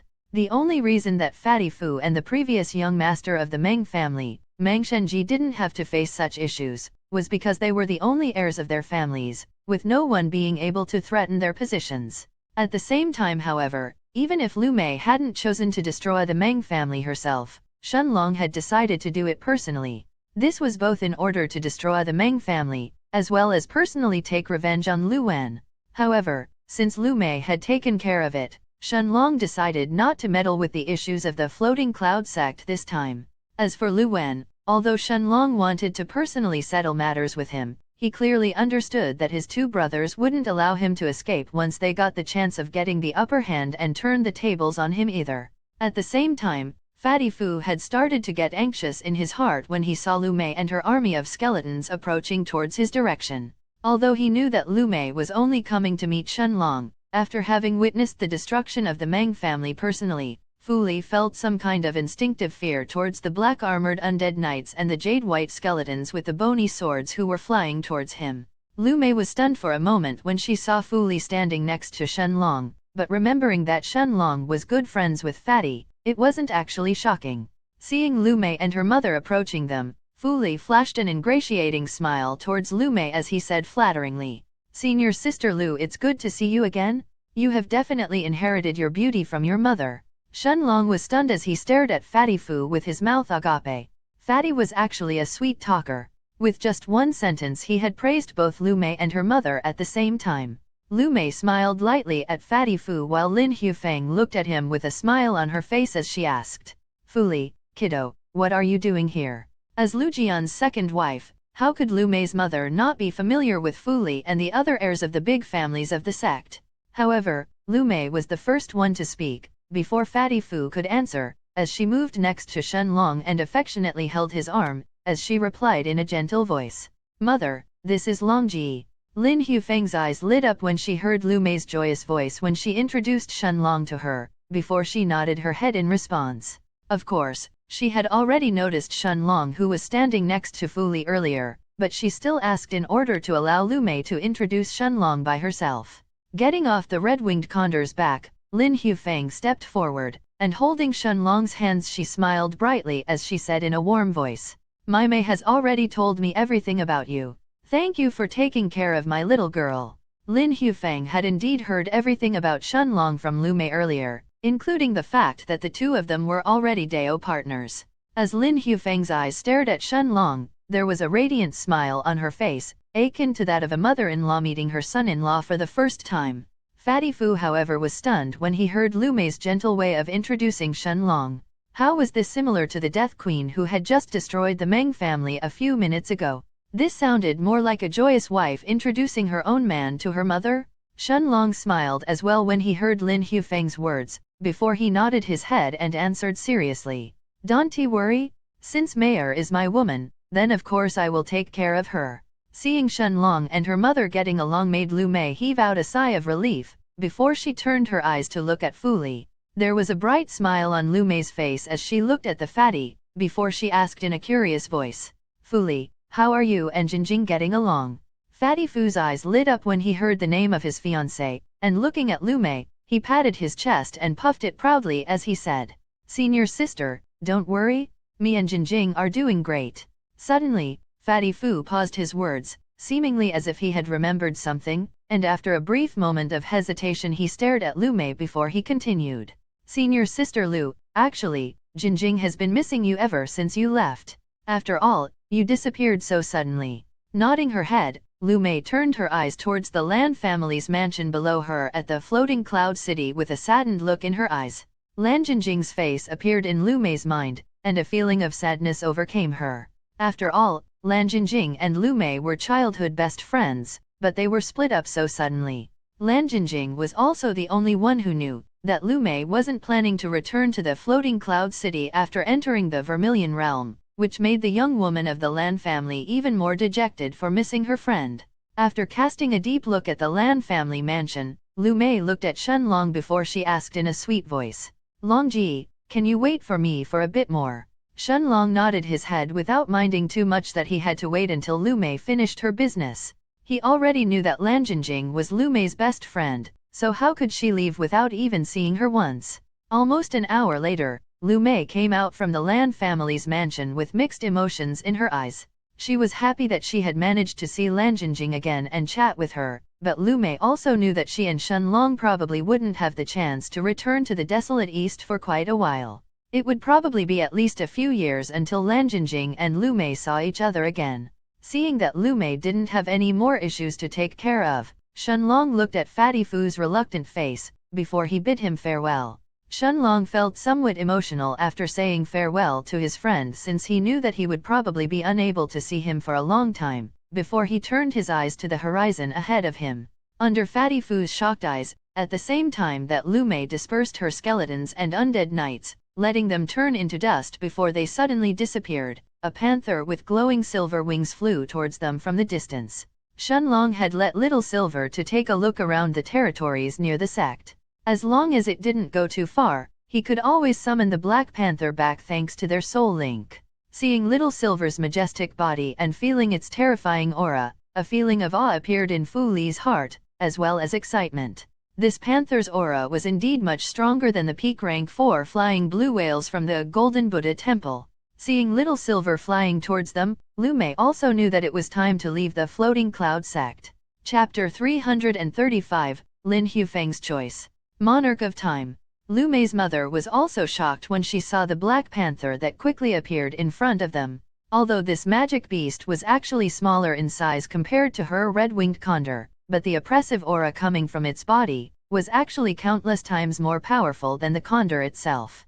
After all, as an early rank 7 heaven grade cultivator, Lin Hufeng could vaguely sense the terror hidden inside the silver-winged Panther King's body. Although Lu Mei hadn't explained to her exactly how powerful this panther named Little Silver was, with her experience, how could Lin Hufeng not realize that it was even more powerful than the personal magic beast of the head priest from the Golden Buddha Temple? Seeing that the red-winged condor had already started to tremble and was nearing the brink of collapse, Shenlong had Little Silver restrain its aura. Only then did the early rank 3 condor finally stop shivering, but it still kept its distance of a few hundred meters away from the silver-winged Panther King itself. This was the instinctive suppression and reverence, caused by coming in contact with a more powerful magic beast. For a moment, Shenlong wondered whether the red-winged condor would lose its senses and collapse on the spot if it met with Little Black instead. Shenlong and Lu Mei got on Little Silver's back, while Lu Mei's mother sat on the red-winged condor and tried to placate the terrified bird, before the two magic beasts both took flight at the same time. Lu Mei and Lin Hufeng had mixed emotions in their hearts, as they saw the floating cloud sect becoming smaller and smaller in the distance behind them. Shenlong then turned his head to look at Lu Mei, before he asked curiously, "Mei-er, what are your mother's plans?" Now that she had left the floating cloud sect, Shenlong knew that it was very likely that Lin Hufeng didn't have a place to stay. Of course, as a late-stage heaven-grade expert, many of the sects around the Floating Cloud sect, including the Roaring Wind Pavilion or the Flying Sword sect, would be more than willing to accept her in their ranks as an elder. However, that was still a risky move for Lin Hufeng. After all, if Lu Jian happened to get wind of this matter, with Shenlong and Lu Mei having left the desolate east, it was unknown whether he would move to take back his wife or not by force. No matter how willing these sects would be to keep a late-stage heaven-grade elder in their ranks, it was unknown if they would be willing to offend Lu Jian. Shaking her head, Lin Hufeng didn't wait for Lu Mei to answer for her, and looking at Shenlong she said with a gentle smile on her face, "I am planning to leave the cultivation world and go to the mortal world instead. After all, even if Mai Mei wanted to stay with me, I wouldn't allow her to leave your side to accompany me instead." After a brief moment of pause, she then continued, "Although the cultivation world is interesting, the dangers that are hidden in every corner are much more serious than you can imagine." This was Lin Hufeng's way of warning Shenlong and Lu Mei to be careful in the future. Lu Mei nodded her head in response to her mother's words.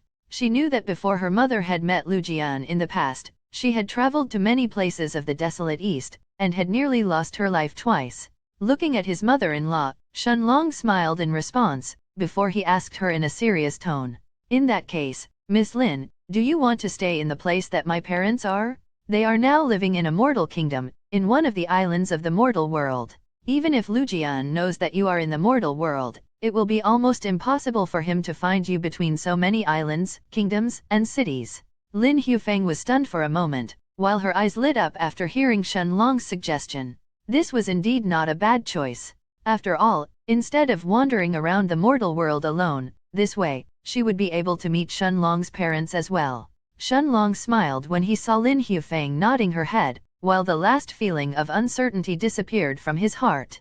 Although he knew that his parents would be safe by themselves in the Roaring Waves Kingdom without any issue, having Lin Hufeng along with them reassured him even further.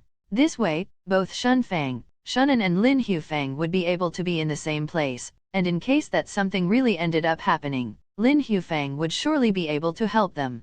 After all, in the mortal island that Shenlong's parents lived, even the strongest experts were at the early stages of the heaven grade. A late-stage heaven grade expert would certainly have no equal. Almost as if she had just remembered Shenlong's words, a look of mock anger appeared in Lin Hufeng's face, as she looked at Shenlong and said in a serious tone, "What, Miss Lin? Call me mother-in-law in the future." Shenlong nodded his head in response without saying a word, while at the same time, a sweet feeling had appeared in Lu Mei's heart. Knowing that her mother would also have a place to stay next to Shenlong's parents made her feel at peace. Turning around, Little Silver and the red-winged condor then started to fly towards the mortal world. With the red-winged condor's speed, it took almost 3 hours until it arrived at the Roaring Waves Kingdom. After Shenlong introduced Lin Hufeng to his parents, both Shenfang and Shunan accepted Lu Mei's mother with great zeal. The two of them looked very happy to have met their daughter-in-law's family. Shenlong and Lu Mei didn't leave the Roaring Waves Kingdom right away, and after Lu Mei helped her mother purchase a mid-sized house right next to Shenlong's parents, Shenlong decided to stay in the mortal world for a few more hours before they left. Deep into the night, sitting on Little Silver's back, Shenlong watched the capital city of the Roaring Waves Kingdom below him with a glint in his eyes. He knew that it would most likely be a very long time until the next time he returned here. Without another word, Shenlong took a final glance at the city below him, before Little Silver soared to the sky like a bolt of silver lightning tearing through the night's veil. It was time to return back to the Night Star continent and visit the 10,000 Beasts mountain range. Chapter 336, Arriving at the 10,000 Beasts mountain range. Monarch of Time.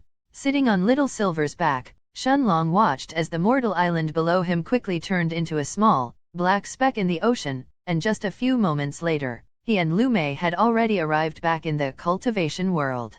Without stopping anywhere this time, it only took a little more than an hour for Little Silver to arrive at the lightning wasteland. Passing through the city which he had gotten a map of the desolate east when he and Lu Mei first arrived a few days ago, Shenlong soon saw the sea that separated the desolate east from the Night Star continent ahead of him. Since they weren't flying at full speed however, Little Silver took a little more than a day to pass through the sea and arrive at the shore of the Snow Cloud country. Shenlong had originally hoped that he would be able to hunt some rank 5 magic beasts on the way, but reality proved to be completely different from his expectations.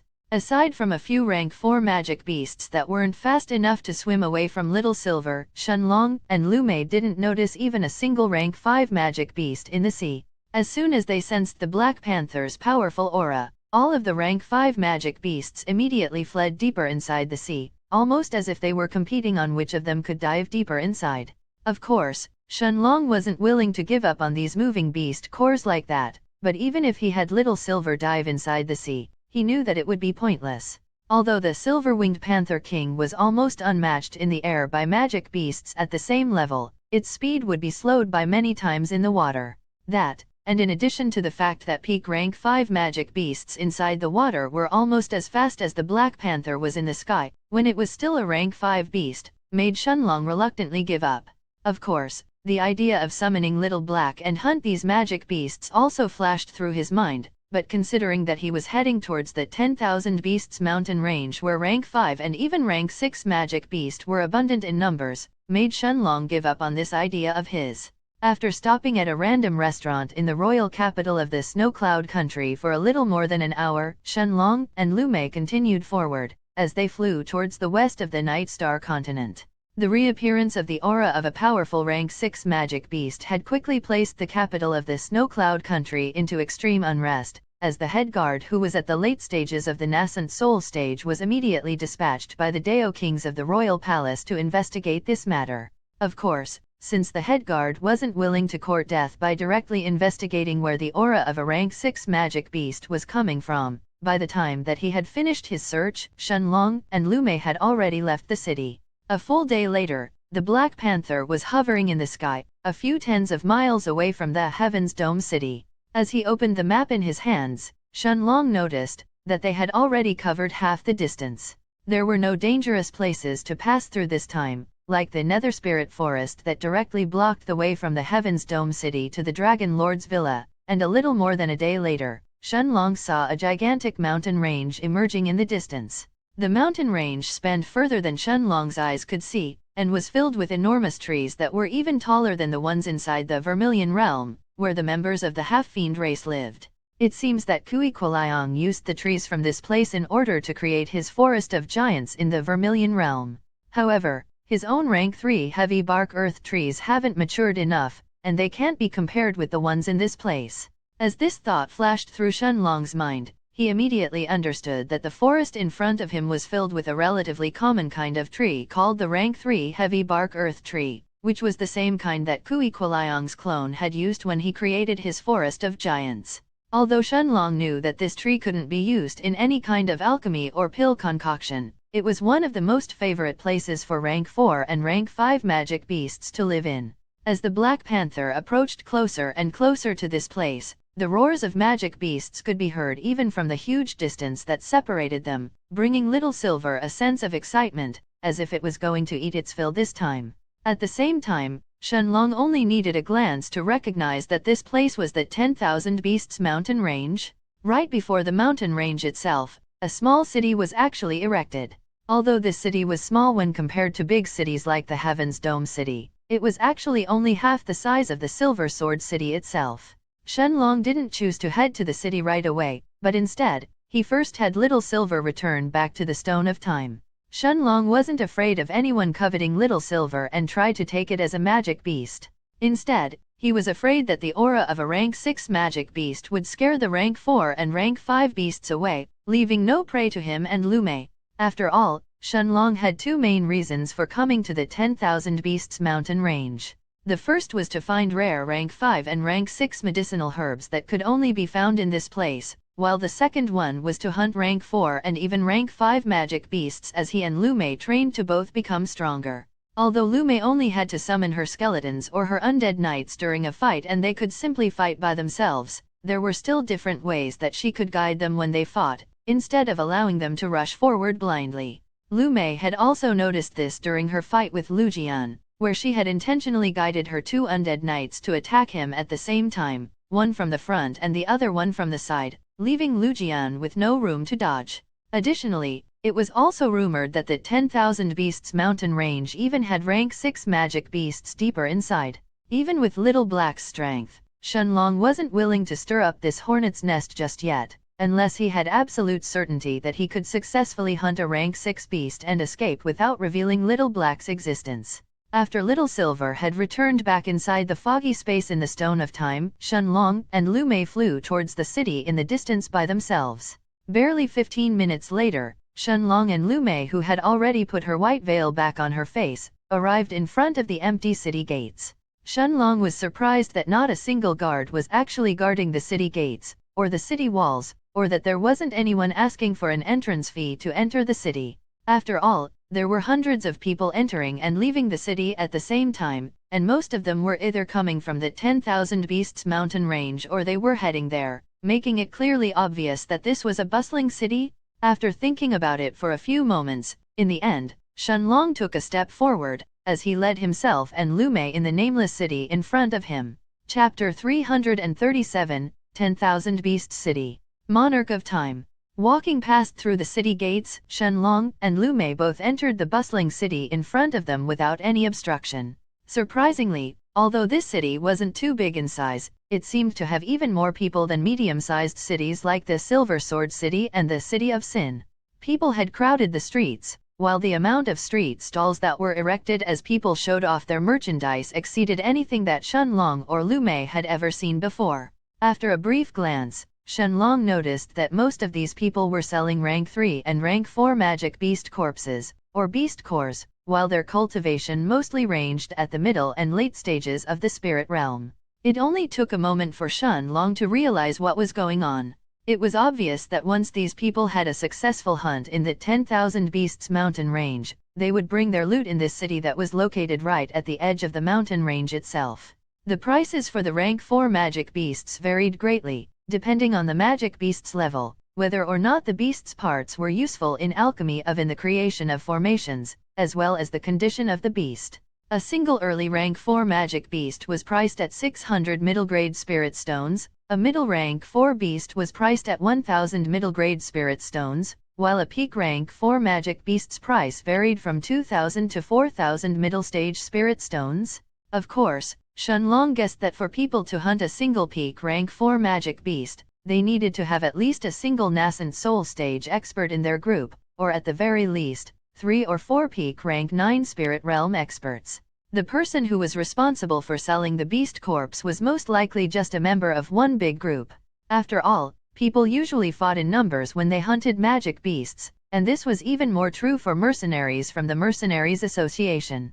Shen Long noticed quite a few people with the badges of the association on their chests, most of them being A-rank mercenaries. However, Shen Long spotted even a few S-rank mercenaries either watching the sales of the street stalls, or wandering around in the streets of this city.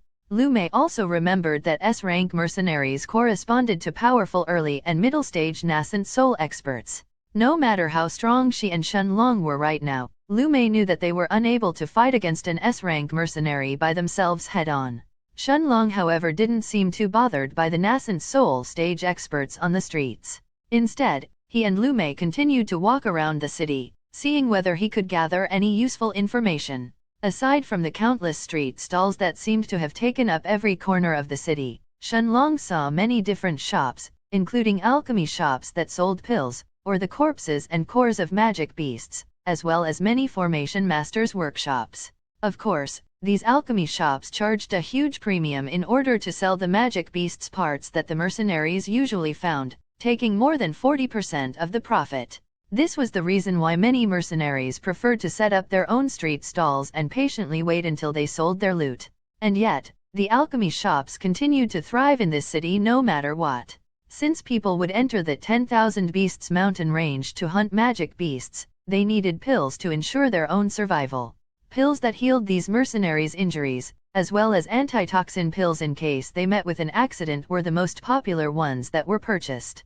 However, the formation masters also made a huge amount of spirit stones that wasn't inferior to the alchemy shops. Repairing the weapons and the armors of these mercenaries was extremely important as well. After all, even if the mercenaries had pills to heal themselves, if their weapons were unable to pierce through the bodies of the powerful magic beasts, their pills would be unable to save them in the end.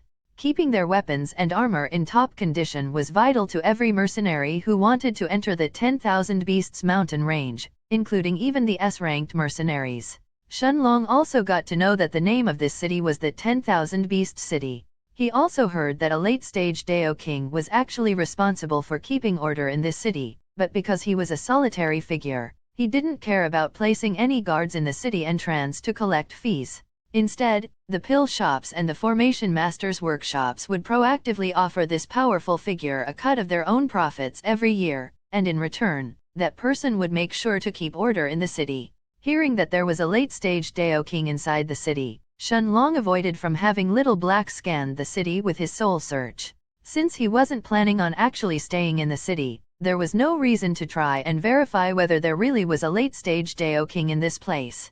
Instead, after understanding the general situation, he and Lu Mei didn't stay in the 10,000 Beast City any longer, as they headed towards the gigantic mountain range in the distance.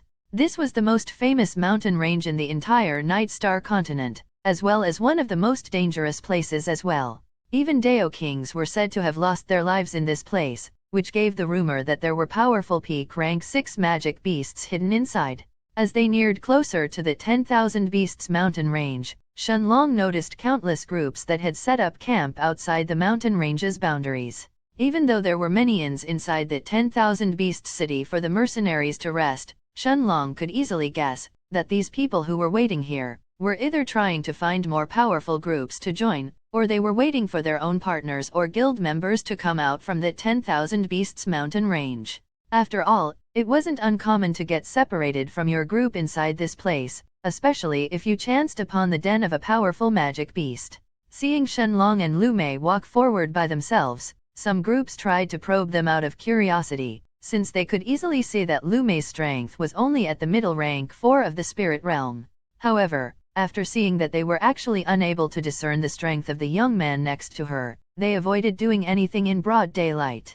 Lu Mei frowned when she noticed that some people seemed to have set their sights on Shenlong and her. Shenlong, however, understood that aside from the powerful magic beasts in this place, there was an equally as dangerous enemy, other mercenaries. An incense stick of time later, Shenlong and Lu Mei had already arrived at the huge green forest that covered the entrance of the 10,000 Beasts mountain range. The roars of magic beasts resounded in the air, bringing an aura of solemnity, as well as excitement to those who were entering this place for the first time. Lu Mei turned her head to the side, to look at Shenlong, who was standing in front of the entrance of the forest for a moment without saying anything.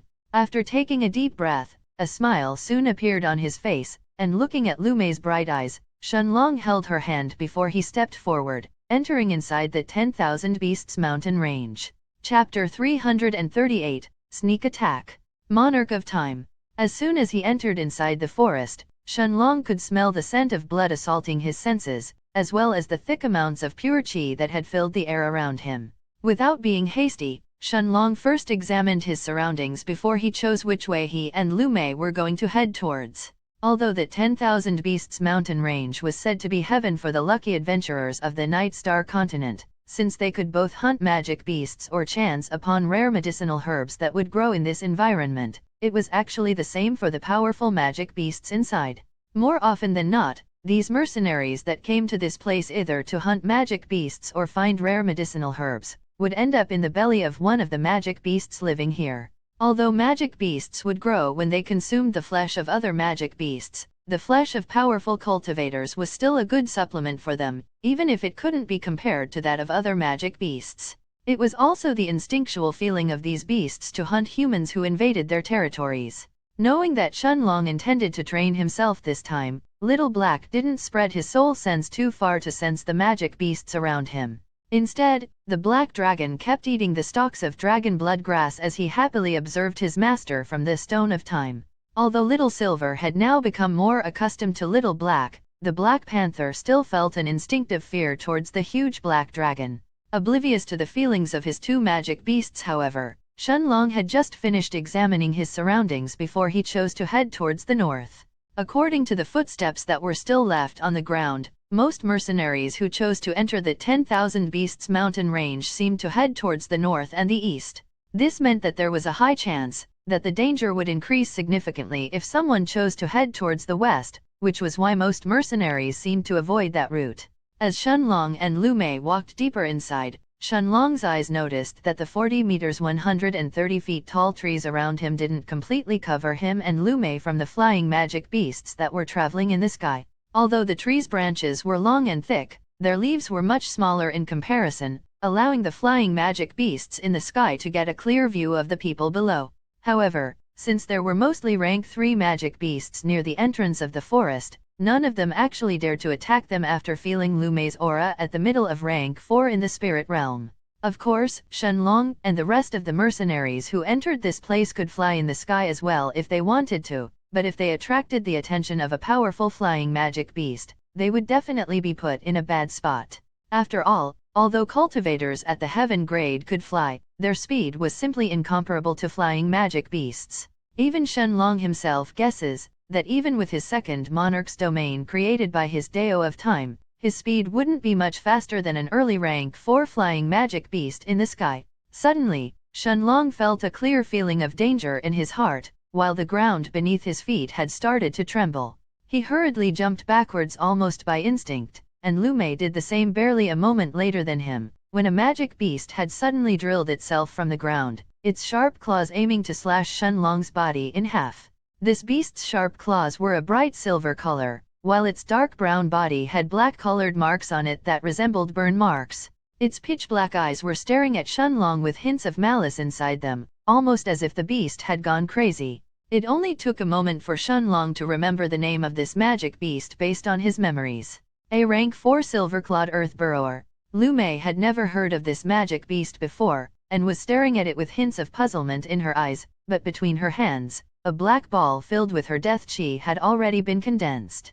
She could sense that although the magic beast in front of her was only a middle rank 4 magic beast, even her undead knights would find it hard fighting against it head-on. It was because the aura that was coming from this magic beast wasn't inferior to a peak rank 6 spirit realm experts. Shenlong didn't find it weird that Lu Mei was unfamiliar with this silver-clawed earth burrower. It was because this was a relatively rare and very cunning magic beast that lived beneath the ground, and would only come up when it sensed that there was prey that it could hunt. Additionally, this magic beast had a preference for human meat, making humans its primary source of food.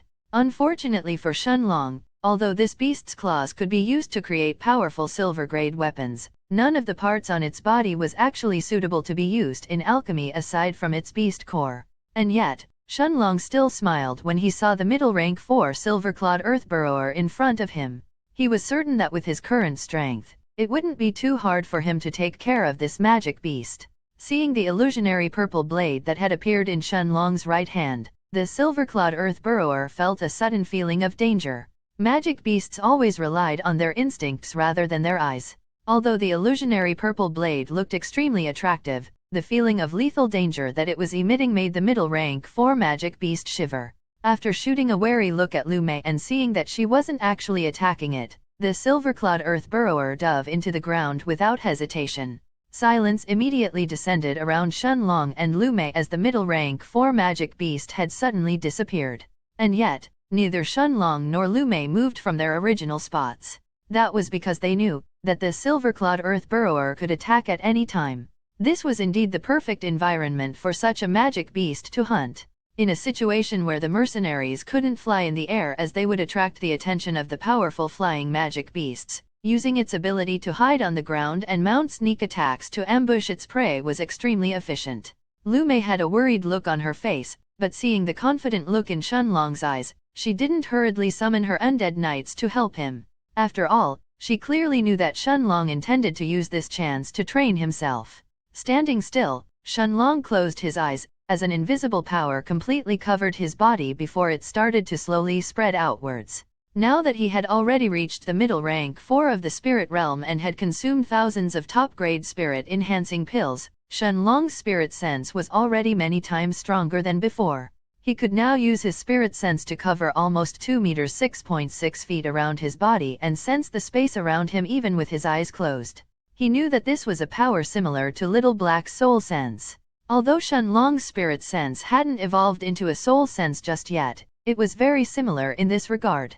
The silence continued for a few more moments, until Shenlong felt something entering the range of his spirit sense, while the ground beneath his feet started to tremble. This time, the silver-clawed earth burrower was clearly faster than before and didn't intend to give Shenlong even a moment to dodge. As it tore through the ground beneath Shenlong's feet, a sharp, silver-colored claw was pointed towards Shenlong's chest, ready to rip it in half. Seeing the silver-colored claw that was about to collide with his chest, Shenlong's eyes that had already turned golden suddenly lit up with a bright blue light, as he then mumbled to himself, "Time prison." The rank 4 silver-clawed earth burrower was suddenly frozen in midair, as the terrifying power of the time prison had forcefully stopped the flow of time around it. Shenlong didn't hesitate, and waving his right hand horizontally, he swung the purple blade in his hand towards the silver-clawed earth burrower's neck. Blood instantly spurted in the air as the middle rank 4 magic beast's head was separated from its body as soon as it met with Shenlong's spatial blade, dyeing the patch of grass beneath it with a bright red color. At the same time, a golden-colored magic beast core appeared from its body, rolling itself until it stopped in front of Shenlong.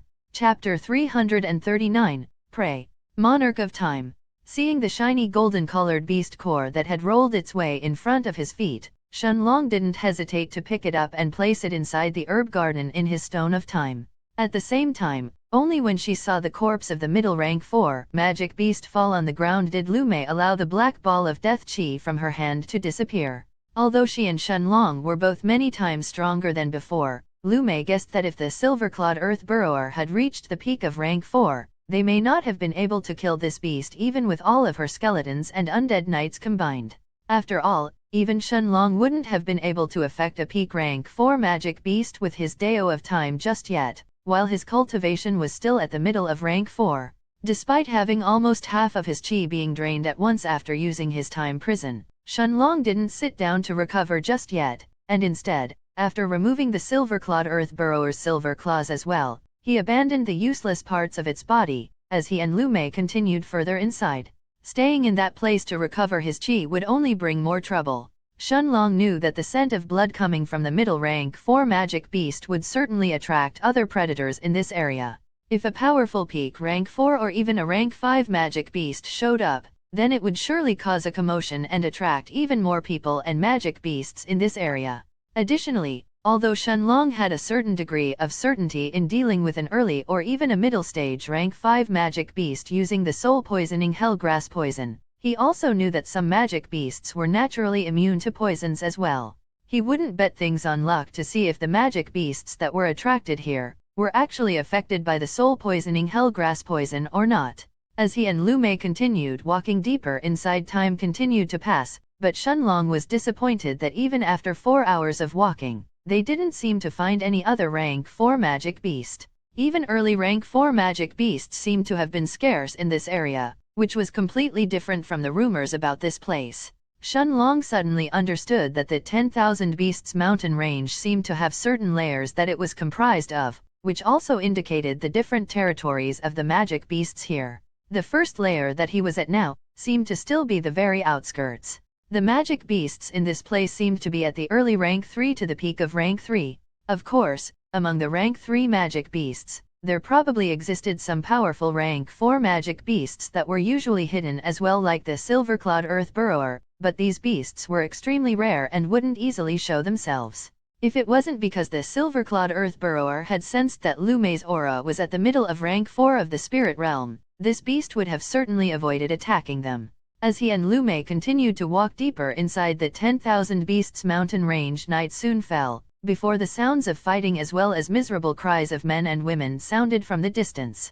Lu Mei turned her head to look at Shenlong, who was staring in the distance ahead, before she asked curiously, "Longji, should we?" After thinking about it for a moment, Shenlong nodded his head at Lu Mei, before the two of them both climbed on top of a tree, and started moving forward, under the cover of the tree branches ahead of them. Usually, flying, or even hovering above the ground was avoided in this place, since it would easily attract the attention of the magic beasts hidden in the surroundings as they sensed the chi fluctuations coming from Shenlong's and Lu Mei's bodies. But since there was a huge fight going on in the distance, Shenlong knew that he and Lu Mei wouldn't be spotted, as everyone's attention would be placed in the fight ahead of them. Shenlong could feel that the energy fluctuations from the fight ahead had definitely reached the late stages of the spirit realm. Of course, taking a look at the situation and getting directly involved were two different things. If there was really something precious, he didn't mind getting involved in this fight. Less than a minute later, covered behind the shade of the rank 3 heavy bark earth trees around them, Shenlong and Lu Mei had already arrived at the scene of the fight. Surprisingly, the fight was even more intense than what Shenlong had originally estimated. In front of a large lake close to the edge of the forest, a group of 6 mercenaries comprised from 4 men and 2 women had gathered together, as they fought against a 10 meters 33 feet long blue-colored turtle that was constantly bombarding them with its attacks. The blue turtle had spiky thorns on its shell, but instead of feet, pairs of purple-colored tentacles expanded from its body. The turtle's mouth spat out water without stop, not letting the mercenaries rest for a moment, while its powerful purple tentacles unceasingly bombarded them with attacks from the sides. Although the mercenaries could sense that this magic beast was just a peak rank 4 magic beast, even the 2 peak rank 9 spirit realm experts from their group as well as the early rank 9 spirit realm middle-aged man were helpless against this beast that didn't seem to leave any openings to attack them. As for the peak rank 7 spirit realm young man and the 2 rank 6 spirit realm cultivators, they were in an even more miserable condition. Every slap from the turtle's tentacles brought with it immense power that shook these cultivators to their core. If it wasn't for the peak rank 9 spirit realm experts helping them, then these 3 would have already turned into a pile of flesh splattered on the ground. No matter how this group of mercenaries tried to resist, however, Under the terrifying turtle's attack, they were only accumulating more and more injuries as time went on. Shenlong, however, didn't seem to care too much about the miserable condition of this group of mercenaries, while his eyes stared at the huge 10 meters 33 feet blue-colored turtle with a bright look in his eyes as he mumbled to himself. A purple tentacled poison turtle. Chapter 340, Purple Tentacled Poison Turtle. Monarch of Time. Shenlong's eyes lit up as he stared at the powerful peak rank 4 magic beast that was attacking the mercenaries. He knew that if this turtle was used as a supplemental ingredient while he refined the soul-poisoning hell grass, the poison would be so potent that it could affect even peak rank 9 nascent soul stage experts, as well as some peak rank 5 magic beasts to a certain extent.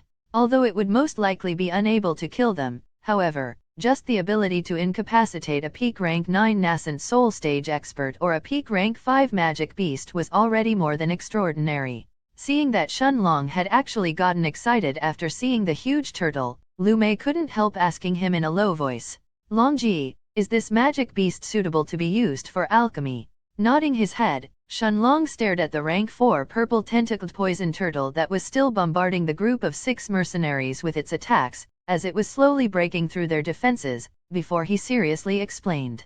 Not only is its beast core extremely useful to alchemists, but every single part of its body can be considered valuable. Although neither its beast core nor its tentacles can be used as the main materials to refine poison or antitoxin pills, if they are used as supplementary materials, they can amplify the might of a poison by several-fold. Shenlong didn't need to explain anything else, as Lu Mei instantly understood why he was so interested in this matter. Lu Mei clearly remembered the poison that Shenlong had concocted when he dealt with the 2 middle rank 7 spirit realm cultivators of the Blood Pill Pavilion back in the City of Sin, and understood why Shenlong was so interested in this magic beast. Although alchemists may not be too interested in creating normal antitoxin pills, something that could enhance the potency of a poison would be valuable to both alchemists as well as poison masters alike. Inwardly, Shenlong lamented how unfortunate it was that the purple tentacled poison turtle hadn't reached the early rank 5 just yet. Otherwise, there was a good chance that his poison could even partially affect an early rank 1 Dao King realm expert. Of course, if other poison masters knew about his thoughts, they would probably spit on his face in anger and exasperation.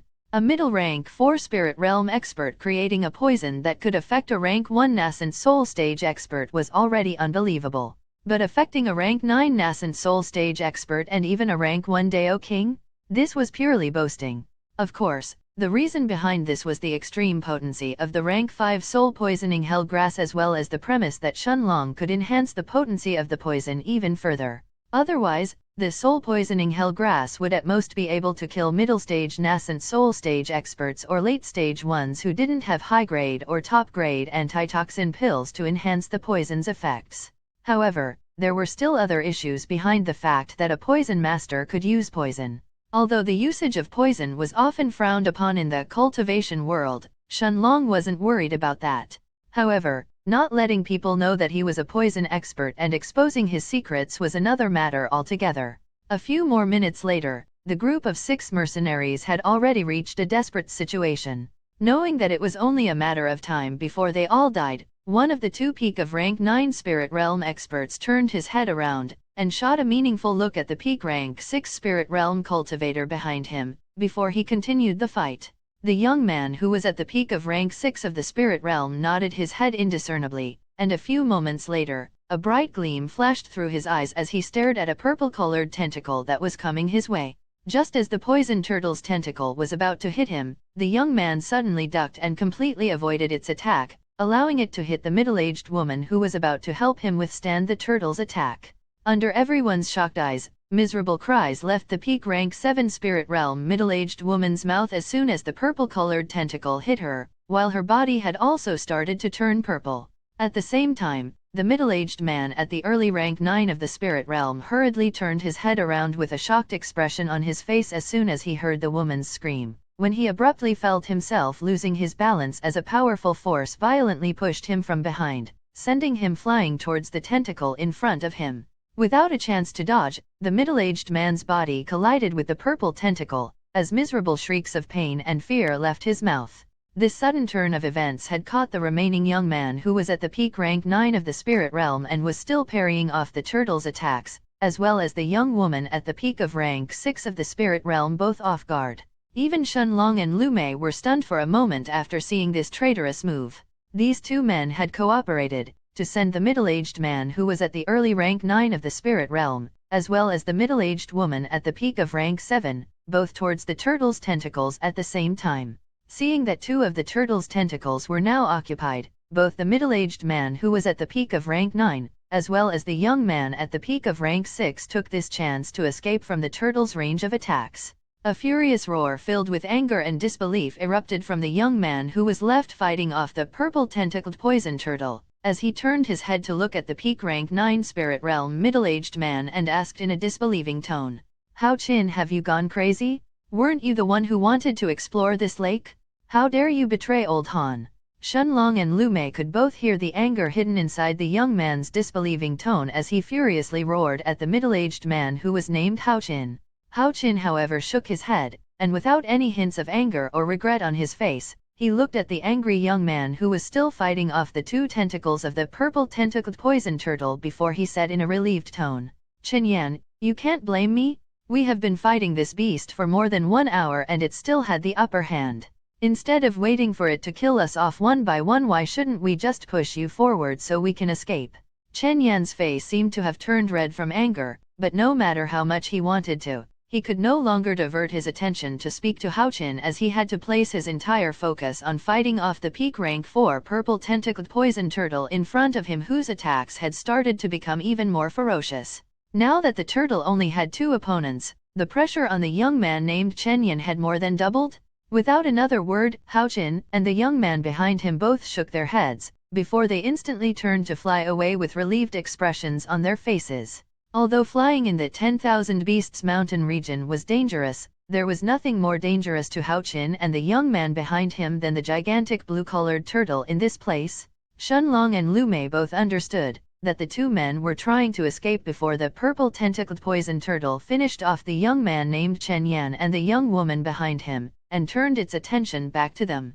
As for Hao Qin, the only thing that he felt regretful for was that he wouldn't obtain Chen Yan's and the rest's spatial rings, and instead they would end up in the turtle's belly. However, as long as he could escape from the purple tentacled poison turtle, then it didn't matter too much. Neither Chen Yan nor the young woman behind him seemed to have been willing to accept this outcome, but their condition was only turning worse with every passing moment. Finally, a few moments later, the young woman could no longer withstand the tentacle's attacks, as she was sent flying towards a tree in the distance. The moment that her body hit the gigantic heavy bark earth tree, the young woman vomited blood without stop, before she ended up losing consciousness. Seeing the desperate expression on the young man's face, as he turned his head around to look at the young woman who had collapsed on the ground, Shenlong shook his head before he mumbled to himself, "I really shouldn't meddle with other people's business." Chapter 341, Powerful Poison. Monarch of Time. At the same time that he finished his words, a pill bottle had appeared in Shenlong's right hand, filled with a dark purple-colored liquid.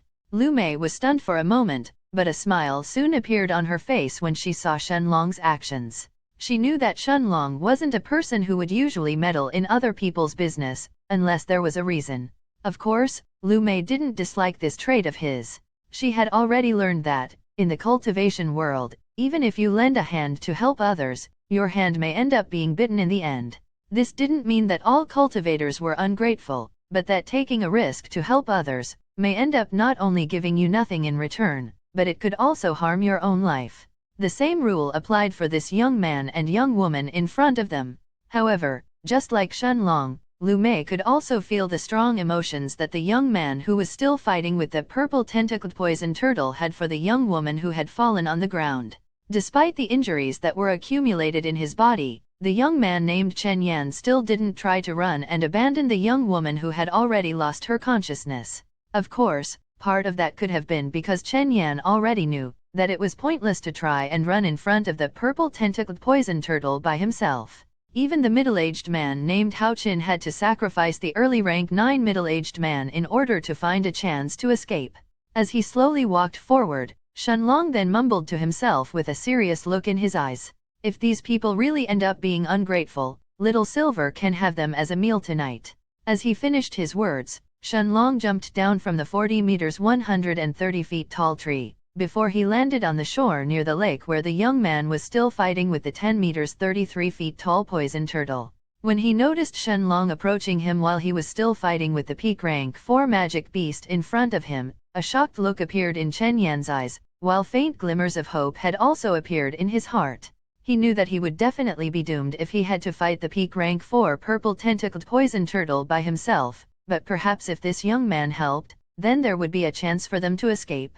Of course, this also required this young man's strength to be at the peak of rank 9 in the spirit realm as well, or even better, a nascent soul stage expert, otherwise both of them would end up in the turtle's belly. Despite seeing the curious expression on Chen Yan's face, Shenlong didn't proactively try to make small talk with the man in front of him during the fight. Instead, his right hand threw the alchemy bottle filled with the dark purple-colored poison towards the purple tentacled poison turtle without any hesitation. The turtle instantly turned its eyes towards Shenlong, and despite the fact that the poison was actually encased inside the pill bottle and didn't give off any aura, the peak rank 4 magic beast could still sense a feeling of danger coming from it. However, Shenlong's actions had already caught the powerful peak rank 4 magic beast completely unprepared.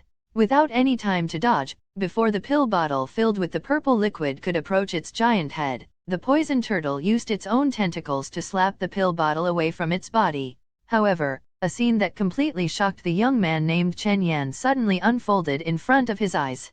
Shenlong's pill bottle immediately exploded into fragmented pieces as soon as it came in contact with the 3 meters 10 feet long tentacle, spraying the liquid inside it all over the tentacle's surface. Miserable screams escaped the poison turtle's mouth, while its tentacles started slamming the ground around it with even more intensity than before. The pain coming from the soul-poisoning hellgrass poison which directly attacked the soul, was extremely painful to the peak rank 4 magic beast. Its cries reverberated throughout the forest, making the magic beasts that were hidden in their nests feel its limitless anger, desolation, and pain. And yet, in the end, these cries only lasted for less than 30 breaths of time, before the turtle's gigantic body lifelessly collapsed on the ground. Chen Yan was speechless as he stared at the unmoving huge body of the poison turtle, before he slowly backed away from it. Shenlong didn't seem to mind Chen Yan's reaction, and instead, he walked forward. Although the purple tentacled poison turtle was a powerful rank 4 magic beast, Shenlong was certain that it was completely dead by now. The fact that it had actually lasted for almost 30 breaths of time under the soul-poisoning hellgrass poison had already exceeded his expectations. However, once he remembered that this was a magic beast whose tentacles were filled with powerful poison that could even affect an early rank 5 magic beast, it made sense. Placing his hand on top of the turtle's head, the 10 meters 33 feet long body of the peak rank 4 magic beast suddenly disappeared from the shore of the lake, as it appeared inside the space of the Stone of Time, right next to the herb garden. Chen Yan looked at Shenlong and the empty patch of grass where the turtle's huge body had collapsed just a moment ago with shocked eyes that were filled with disbelief. He couldn't believe that the powerful peak rank 4 magic beast had just collapsed from a single bottle that was most likely filled with poison. Instantly, wariness filled the young man's eyes. How powerful did the poison inside that pill bottle have to be in order to kill a peak rank 4 magic beast in 30 breaths of time? It had to be created from at least a rank 5 medicinal herb, right? As he slowly stepped backwards, Chen Yan's attention was suddenly focused on the young woman behind him, who had just lost consciousness after being hit by the purple tentacled poison turtle. Seeing that the woman's breathing had suddenly started to get weaker, anxiousness welled up in the young man's heart, and suppressing his fear of the unknown blue-robed young man in front of him, who was most likely a poison master, Chen Yan cupped his fists at Shenlong before he hurriedly ran towards the injured young woman. The moment that he saw her condition, however, the peak rank 9 spirit realm cultivator felt as if the blood had suddenly been drained from his face. Without any delay, he took out a pill bottle from his spatial ring, and parted the young woman's lips before he placed a single pill inside her mouth, as he watched her condition with anxiousness and fear in his heart. At the same time, from the same tree that Shenlong had appeared a few moments ago, Chen Yan saw a white-robed young woman who had a white veil on her face, as she slowly flew next to the blue-robed young man who had thrown the poison bottle at the gigantic turtle. Chapter 342, Chen Yan. Monarch of Time. Looking at the young man named Chen Yan, who was waiting for the young woman in his arms to recover, Shenlong didn't say anything and instead just watched them quietly. Lu Mei, however, was stunned when she saw the purple mark in the woman's belly. She had already seen that the peak rank 4 magic beast's tentacles had already landed on the young woman's stomach with their attack, instantly disintegrating the part of her robes in that area while her face had already turned pale. Of course, Shenlong had also witnessed that scene, but he didn't choose to interfere now. Seeing Chen Yan had already fed her with a middle rank 5 antitoxin pill, Shenlong knew that the young woman's situation would slowly turn for the better. Of course, even with a middle rank 5 antitoxin pill, it would still take 2 days until the poison was completely expelled from the young woman's body. After all, even antitoxin pills weren't so magical that they would instantly expel the poison from someone's body if it had already started to affect them. Seeing that the young woman's expression on his face was slowly easing up, the young man named Chen Yan finally heaved a sigh of relief. At the same time, Shenlong had already turned around, as he and Lu Mei started to walk deeper towards the lake in front of them. Of course, no matter how many adventurers and mercenaries had come to the 10,000 Beasts mountain range, it was impossible for them to explore every single place of this vast mountain range. Although it was likely that there was nothing important beneath the lake that the purple tentacled poison turtle was guarding, Shenlong was still going to check. Wait. Just as Shenlong and Lu Mei were about to enter inside the lake, the young man's voice from behind them sounded in their ears. Turning his head around, without a change in his expression, Shenlong stared at the young man who was still holding the young woman in his arms, before he asked seriously, "What is it?" Shaking his head, the young man looked at Shenlong and Lu Mei, before he cupped his hands and said in a serious tone, "Brother, thank you for saving us." After a brief pause he then continued, "My name is Chen Yan, and this is my sister, Chen Wuying. If it wasn't for your help, we would have definitely died today. If there is a way that I can repay you, you can ask for my help anytime. You can find me at the Mercenaries Association in the Heaven's Dome City in the future." Shenlong was stunned for a moment when he heard the familiar name of Heaven's Dome City, before his eyes sized up Chen Yan seriously. He suddenly remembered that there was the test for the so-called Holy Sect that was going to take place in the next 2 years and a few months, so it was natural for every peak rank 9 Spirit Realm expert who fulfilled the requirements to gather in the Heaven's Dome City in participation for the test. After all, who didn't want to expand their horizons and go to the central region, where their chances to become stronger and fulfill their dreams were endless? Of course, Shenlong didn't rule out the fact that Chen Yan may not have been willing to join the Holy Sect, and would instead try to join the Hallmaster of the Demon Emperor Palace, Duanzhu. However, if that was the case, Shenlong guessed that Chen Yan wouldn't have told him that he could find him in the Mercenaries Association, so this possibility was very low. Of course, Shenlong didn't think that there was anything that he was going to ask Chen Yan to help him with, when he suddenly remembered that he didn't know enough things about this place called the 10,000 Beasts mountain range. Remembering that Chen Yan was in a group with 4 other mercenaries, it was very likely that they have been in this place for quite a while, even if they were still close to the outskirts. With these thoughts in mind, Shenlong nodded his head, and holding Lu Mei's hand he walked towards Chen Yan who was still holding his sister in his arms. With a serious look in his eyes, Shenlong didn't intend to hide that this was his and Lu Mei's first time coming into the 10,000 Beasts mountain range, as he said in a calm tone. "My name is Shenlong, and this is my wife, Lu Mei. This is the first time that we come to this place, and we don't know much about the magic beasts or the regions here." Chen Yan's eyes instantly lit up when he heard Shenlong's words, as it wasn't hard to read between the lines of his sentence. Since Chen Yan wasn't new to this place, he would probably know which places are too dangerous and which aren't. With a smile on his face, the young man named Chen Yan nodded his head before he answered seriously. "So it's brother Shen and sister Lu? Since it's your first time coming to the 10,000 Beasts mountain range, let me explain the most important points. As you very likely may know, the 10,000 Beasts mountain range is split into 3 main different regions, namely the northern region, the eastern region, and the western region. As for the south, that is mainly the outskirts, as well as the entrance of the mountain range itself. I have no idea how many miles the mountain range covers since it is said that no one has fully explored it just yet, but it is definitely one of the vastest and most dangerous places in our entire Night Star continent. However, Brother Shen, You are lucky that you didn't choose to head towards the west and instead chose to come towards the north. Although we can still be considered to be mostly in the outskirts now and haven't really entered the northern region, both the north and the east are the only areas that should be explored. If you had chosen to go towards the west, then as soon as you left the outskirts, it is very likely that you would be attacked by a powerful rank 5 magic beast or even a rank 6 one. Seeing the expression of fear in Chen Yan's face, Shenlong verified that his previous guess was correct.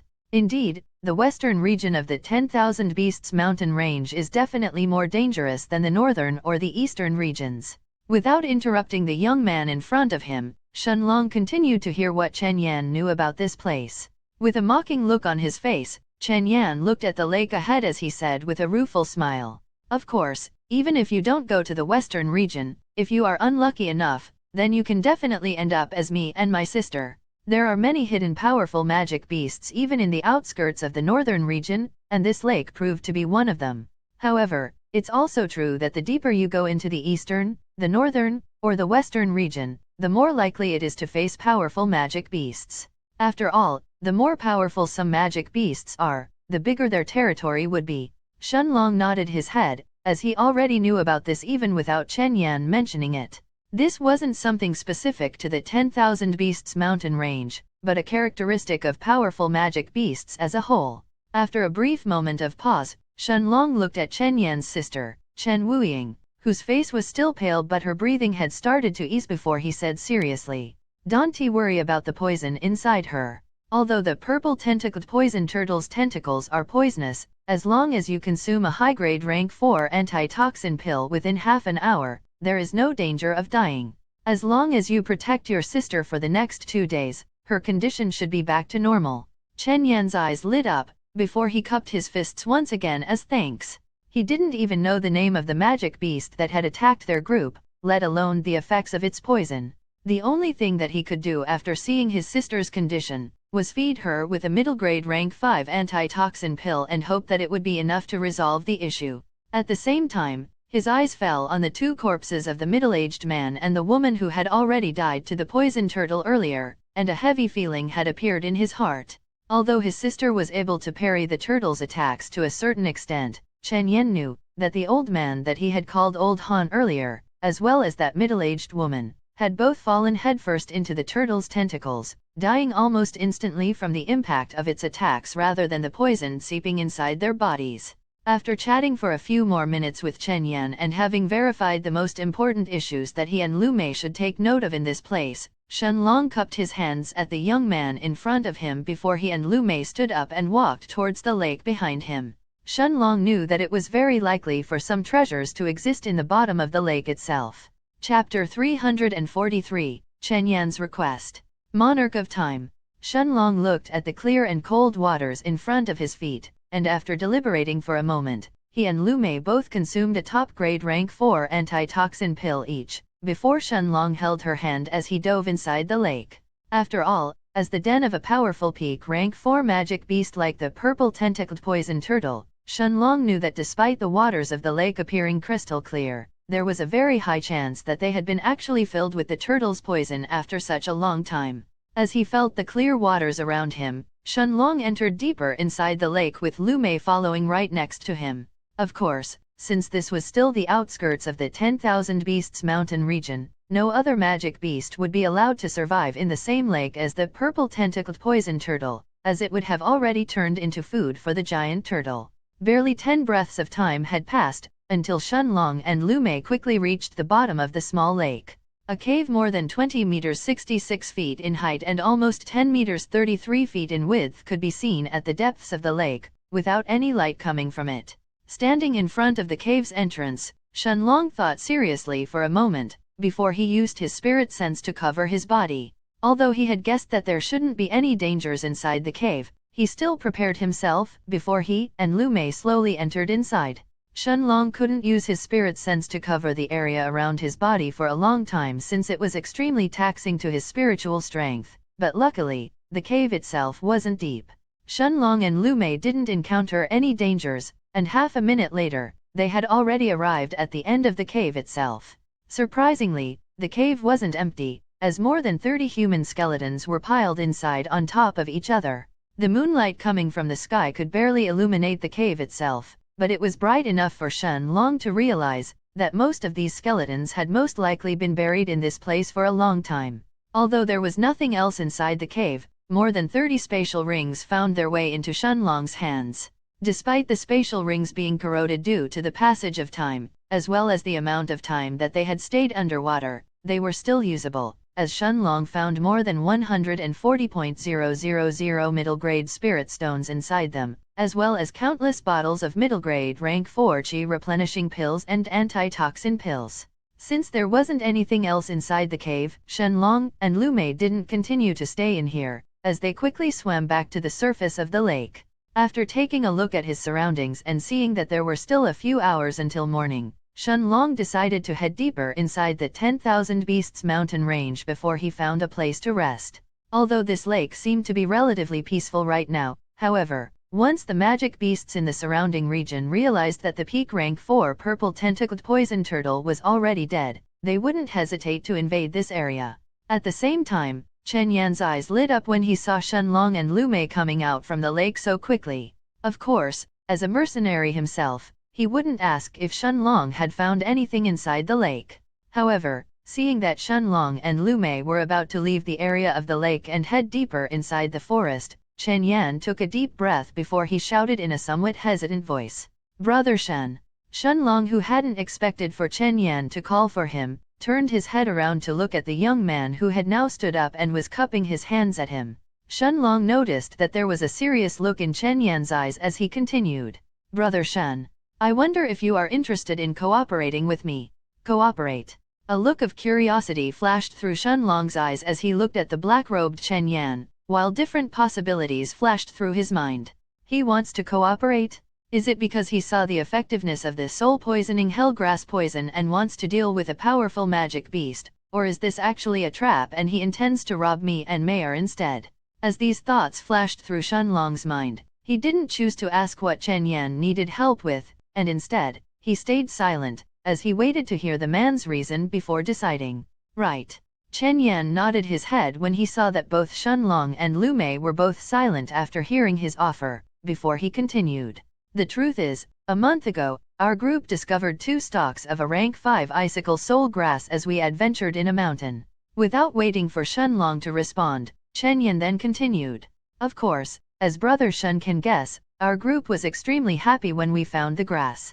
After all, a single stalk of icicle soul grass is extremely valuable to any peak rank 9 spirit realm cultivator, let alone 2 of them. Shen Long was extremely shocked inwardly when he heard that there were 2 stalks of rank 5 icicle soul grass, and he almost failed to keep his expression in check. After all, the value of the icicle soul grass even exceeded that of the soul-poisoning hellgrass itself. Shen Long also knew that Chen Yan was saying the truth when he said that this grass is extremely valuable to any peak rank 9 spirit realm cultivator. It was because, in order for a cultivator to break through to the nascent soul stage, they need to condense their soul in their spiritual space. And the icicle soul grass could actually help a peak rank 9 spirit realm cultivator during that process. However, at the same time, Shen Long considered the fact whether Chen Yan was actually lying. If they had really found 2 stalks of icicle soul grass, then it was extremely unlikely for Chen Yan to share this information with Shen Long. After all, a single stalk of icicle soul grass could be sold for more than 650,000 low-grade spirit stones, or 6,500 middle-grade ones. However, even if one had the spirit stones, they wouldn't necessarily be able to purchase a stalk of this grass. Shen Long was also aware that even the Alchemists Guild of the Heaven's Dome City would at most have a single stalk of icicle soul grass as well. Chen Yan had a wary smile on his face as he looked at Shen Long and Lu Mei, before he continued his explanation. However, as Brother Shen can guess, we were actually unable to obtain the stalks of icicle soul grass. It was because, at the peak of that mountain, there were a pair of gigantic snow apes who lived there. Chapter 344, Cooperating. Monarch of Time. Shen Long was stunned when he heard Chen Yan's last sentence, as he seemed to have understood why their group had failed. A pair of snow apes? Shen Long knew that the snow apes were at least rank 5 magic beasts in their adulthood. Almost as if he had guessed Shen Long's thoughts, Chen Yan continued with a mocking expression on his face. As brother Shun can guess, the snow apes had reached the rank 5, and their strength was equivalent to powerful nascent soul stage experts. Not only were we unable to get close to the icicle soul grass, but we almost died in the process. We were lucky that the snow apes weren't willing to chase us too far from the mountain, in case that someone else tried to steal the stalks of the grass from them during that time. Shenlong nodded his head, before he fell silent for a few moments, as different possibilities flashed through his mind. Although it was rare, it wasn't impossible for a stalk of icicle soul grass to appear in this 10,000 beasts mountain range. As for the snow apes, it was natural for Chen Yan and his group to be unable to face off against them. After all, snow apes were indeed rank 5 magic beasts and they weren't among the weakest ones. Even an early nascent soul stage expert wouldn't necessarily be able to stay alive if they had to fight against 2 early rank 5 snow apes head-on. If these apes had reached the middle or the late stages, then the situation would be even worse. Even Shenlong and Lu Mei couldn't ensure their safety facing off against 2 powerful rank 5 snow apes, even with the poison from the soul-poisoning hellgrass. However, even with these thoughts in mind, there could only be one reason why Chen Yan was willing to share this information with Shenlong and Lu Mei, instead of keeping it to himself and searching for another group to explore that area in the future. Looking at Chen Yan in front of him, Shenlong stared at the man's eyes before he asked seriously, "Was that man named Hao Qin part of your group when you found the icicle soul grass?" A wary smile once again appeared in Chen Yan's face, and nodding his head he said with a pained look on his face, "Brother Shun is right." Shenlong nodded his head without saying anything else in response, as he thought seriously for a few moments. Indeed, if Hao Qin and that peak rank 6 spirit realm cultivator who was along with him also knew about this matter, then it makes sense for Chen Yan to share this information with me and Mayer instead of trying to keep it to himself. After all, for 2 stalks of icicle soul grass, it's very likely that Hao Qin will also try to recruit a stronger group and try to steal them, before Chen Yan even has a chance to do so. Of course, I can't rule out the fact that this may actually be a trap, but in the end, there is no reason to refuse. As these thoughts flashed through Shenlong's mind, he finally turned his eyes to look at the anxious Chen Yan who was waiting for his answer, as well as Lu Mei who knew that Shenlong was analyzing the situation and had stayed silent. Staring at the man in front of him, Shenlong eventually nodded his head before he said seriously, "We can split the stalks of icicle soul grass evenly. However, I need both of the beast cores of the snow apes. Of course, if there is any part of their body that you need, then you can take it as well." Chen Yan stared at Shenlong with a dumbfounded expression on his face. 2 breaths of time later, he hurriedly shook his head, before he waved his hands and said in a tone that didn't conceal his fear in the slightest, "No, Brother Shun, a stalk of icicle soul grass is actually more than enough." Chen Yan couldn't believe how crazy Shenlong actually was, and stared at him and the young woman next to him with hints of fear in his eyes. He was planning to hunt the rank 5 snow apes? Chen Yan's own plan had been to attract the snow apes' attention, before Shenlong or himself moved to steal the stalks of icicle soul grass under their noses. As for the matter of hunting the snow apes, this possibility didn't even flash through the black-robed man's mind. After all, the snow apes were powerful rank 5 magic beasts. Even if he used all of his tricks, Chen Yan wouldn't be able to last more than a couple breaths of time against them. Chen Yan's eyes landed on the crazy young man and young woman in front of him, before he shook his head while an ugly smile was now plastered on his face. No matter what, this was his only hope of obtaining the icicle soul grass. If he waited until he left the 10,000 Beasts mountain region and gathered his own team, in case that Hao Qin had already found a way to steal the icicle soul grass by then, Chen Yan would most likely regret this for the rest of his life. Since he had no other option, he could only hope that Shenlong's poison would be effective enough to deal with the snow apes. Seeing that Chen Yan had agreed, Shenlong nodded his head as this was within his expectations. With Chen Yan's strength, he was probably just a step away from entering the nascent soul stage. If he really obtained the icicle soul grass, then he would most likely be able to break through the moment that he consumed it. Even within the Heaven's Dome City, Shenlong assumed that Chen Yan wouldn't be too weak among the peak rank 9 spirit realm cultivators. After taking a look at Chen Yan's sister, Chen Wuying, and saw that she was still unconscious, Shenlong had a calm look on his face as he turned his eyes towards the black-robed Chen Yan and said calmly, "Let's head towards that mountain right now." Chapter 345, Chen Wuying's Poison. Monarch of Time. Chen Yan was caught off guard by Shenlong's suggestion. Understanding what the young man was thinking, Shenlong pointed at their surroundings before he continued. Once the magic beasts around this place notice that the purple tentacled poison turtle is dead, they will certainly storm this place to claim this area as their own. A look of realization flashed through Chen Yan's eyes, looking like he had neglected this matter. Indeed, since they were still closer to the outskirts of the 10,000 Beasts mountain range, he had forgotten that there may be other powerful early and middle rank 4 magic beasts in the surrounding area. Although Chen Yan was confident that he could deal with almost any middle rank 4 magic beast by himself, even as a peak rank 9 spirit realm expert, he would be unable to fight against a dozen of early and middle rank 4 magic beasts without risking his sister's life. Seeing that Chen Yan understood his meaning, Shenlong turned his head to look at Lu Mei and smiled at her, before they headed deeper inside the 10,000 Beasts mountain range. Chen Yan grabbed his sister who was still unconscious, and carrying her on his back, he followed after Shenlong and Lu Mei as they left the lake of the purple tentacled poison turtle behind them. A little more than an hour later, the roars of angry magic beasts resounded throughout the forest. Turning his head around to look behind them, Chen Yan exhaled a sigh of relief once he made sure that there were no magic beasts chasing after them, before he turned his eyes towards Shenlong and Lu Mei. After thinking seriously for a moment and realizing that he didn't know when Hao Qin would gather a team to try and get the icicle soul grass, he looked at Shenlong before he said in a serious voice, "Brother Shen, the mountain that I mentioned is towards the northeast of the 10,000 Beasts mountain range. Do you want to head there right away?" After thinking seriously for a moment, Shenlong looked at Chen Yan who was still holding his sister, before he shook his head and said after a moment of deliberation, "Let's find a place to rest for a couple of days. I don't think that Hao Qin can find a team and get there faster than us." A look of gratitude appeared in Chen Yan's face when he understood the meaning behind Shenlong's words. They could wait until his sister expelled the poison from her body before they continued moving forward. Of course, Shenlong didn't think of himself as a good person for doing this. It was simply better to wait 2 days for Chen Wuying to expel the poison of the purple tentacled poison turtle rather than carrying a person who was dead weight along with them.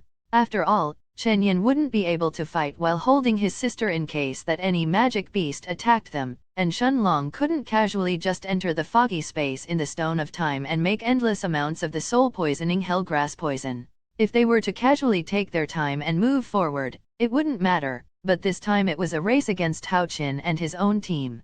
Once the news of the rank 5 icicle soul grass started to spread, then it was unknown how many peak rank 9 spirit realm experts would flock to this place. Half an hour later, after traveling through the forest, Shenlong's group found an isolated cave, not too far from their current location.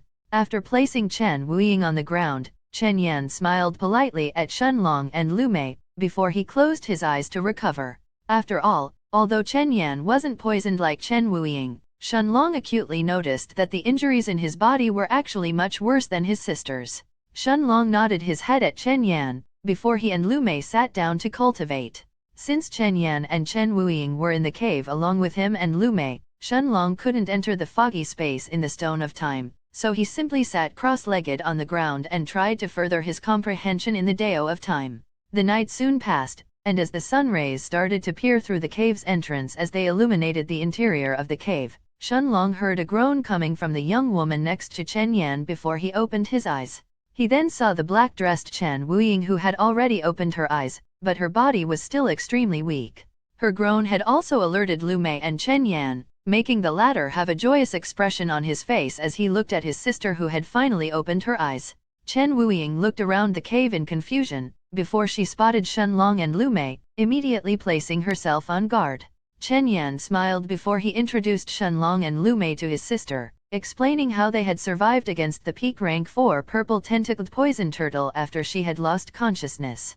With a grateful expression on her face, Chen Wuying bowed her head towards the handsome young man and the white-veiled young woman in front of her, before she said happily, "Thank you for saving us, elder brother Shen, big sister Lu." Shenlong simply smiled lightly in response while Lu Mei did the same beneath her white veil. Once she heard that Shenlong and Lu Mei were going to help them take the icicle soul grass, a shocked expression had appeared in Chen Wuying's eyes after understanding that her older brother had spoken about this already, but after thinking about it for a moment, she eventually gritted her teeth before she nodded her head. Indeed, there was no way for her and Chen Yan to claim the stalks of the icicle soul grass by themselves. At the same time, she remembered Hao Qin's and the young man's betrayal last night, and the hatred in her heart was becoming even more intense. Shenlong nodded his head when he noticed that a few minutes later, the young woman had already calmed down her emotions and closed her eyes, as she focused on expelling the poison from her body. Half a day soon passed, as the smell of sulfur assaulted Shenlong's nose, before it slowly filled the entire cave, forcing Lu Mei and Chen Yan to open their eyes as well. As Shenlong turned his eyes towards Chen Wuying, he saw a black-colored liquid dripping from her black robes, before it was slowly absorbed into the ground. Shenlong clearly understood that this was the poison from the purple tentacled poison turtle. Seeing that Chen Wuying had completely expelled the poison from her body, Chen Yan had a bright smile on his face, before he turned his eyes towards Shenlong and Lu Mei, and said with great eagerness, "Brother Shen, since Wuying is fine, let's not waste any more time here. Let me personally lead the way for us." Shenlong nodded his head when he saw that Chen Yan offered to lead the way to the mountain of the snow apes. It seemed that his anxiousness to obtain the icicle soul grass was in no way fake. Nodding his head, Shenlong and Lu Mei both left the cave along with Chen Yan and Chen Wuying. Chen Yan had a serious look in his eyes as he surveyed their surroundings for a few moments, before he turned his eyes towards Shenlong and said seriously, "Brother Shen, according to my estimations, it will take us less than 2 days until we reach the Snow Apes Mountain." Shenlong nodded his head, and without saying another word, his group headed towards the northeast. 2 days quickly passed in the blink of an eye, before an eye-catching, snow-white mountain appeared in the distance. Chapter 346, Rank 5 Snow Ape.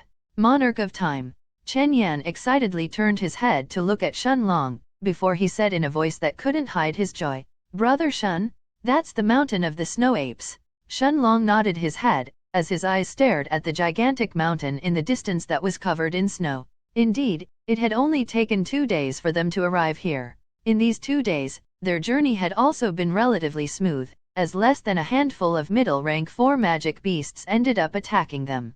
Of course, with Chen Yan as the scout leading the way, none of these magic beasts could last for more than 10 hits against the peak rank 9 Spirit Realm Cultivator. Although Chen Yan was curious about Shenlong's actual strength, he knew that since they were going to count on Shenlong's poison to fight against the snow apes, it would be his job to deal with the magic beasts that attacked them on the way until they arrived. Staring at the white mountain in the distance, Shenlong thought seriously for a moment, before he took out 3 bottles filled with the poison from the soul-poisoning hell grass, and handed 2 of them to Lu Mei, and 1 of them to Chen Yan. As for Chen Wuying, despite her cultivation being at the peak of rank 6, she was most likely be unable to help against a pair of rank 5 snow apes. Shenlong had already taken the time during the past 2 days, to formulate a plan in his mind in order to deal with the 2 powerful snow apes. He couldn't just use brute strength to fight against 2 rank 5 magic beasts, who may have even reached the middle or even the peak of rank 5, unless he summoned Little Silver. As for Little Black, he had no intentions of exposing the black dragon, and was content into leaving him to munch on the stalks of dragon blood grass inside the Stone of Time. Chen Wuying looked at Shenlong with an aggrieved expression on her face, when she noticed that he had handed 2 bottles filled with poison to Lu Mei and 1 to her brother, while completely ignoring her. In her mind, it was completely normal to hand a bottle of poison to her brother since he was a powerful peak rank 9 Spirit Realm expert, but giving 2 bottles to a middle rank 4 Spirit Realm cultivator like Lu Mei and ignore her who was a powerful peak rank 6 Spirit Realm expert didn't make sense. Of course, Shenlong wasn't going to personally explain anything to Chen Wuying. Instead, it was Chen Yan who shot her a look indicating for her to stay silent. Shenlong barely threw a glance at the young woman in black robes, before he turned his eyes towards Lu Mei with a calm look on his face. Lu Mei smiled gently behind her white veil, since Shenlong had already explained his plan to her yesterday. Seeing that Lu Mei had understood his intentions, Shenlong smiled at her lightly before he turned his eyes towards Chen Yan. Then, with a serious look on his face, he looked at the black-robed young man in front of him before he said, "Let's go and confirm the situation first." Chen Yan had a solemn expression on his face now that they were ready to face 2 powerful rank 5 magic beasts. After turning his head around and indicating to his sister to stay silent, he and Shenlong headed towards the white mountain in the distance. Snow had filled the mountain, from its peak, all the way past the foot of the mountain, extending towards the forest where Shenlong's group were at. Shenlong and Chen Yan cautiously walked forward, their feet leaving deep footprints in the snow as they slowly climbed the mountain.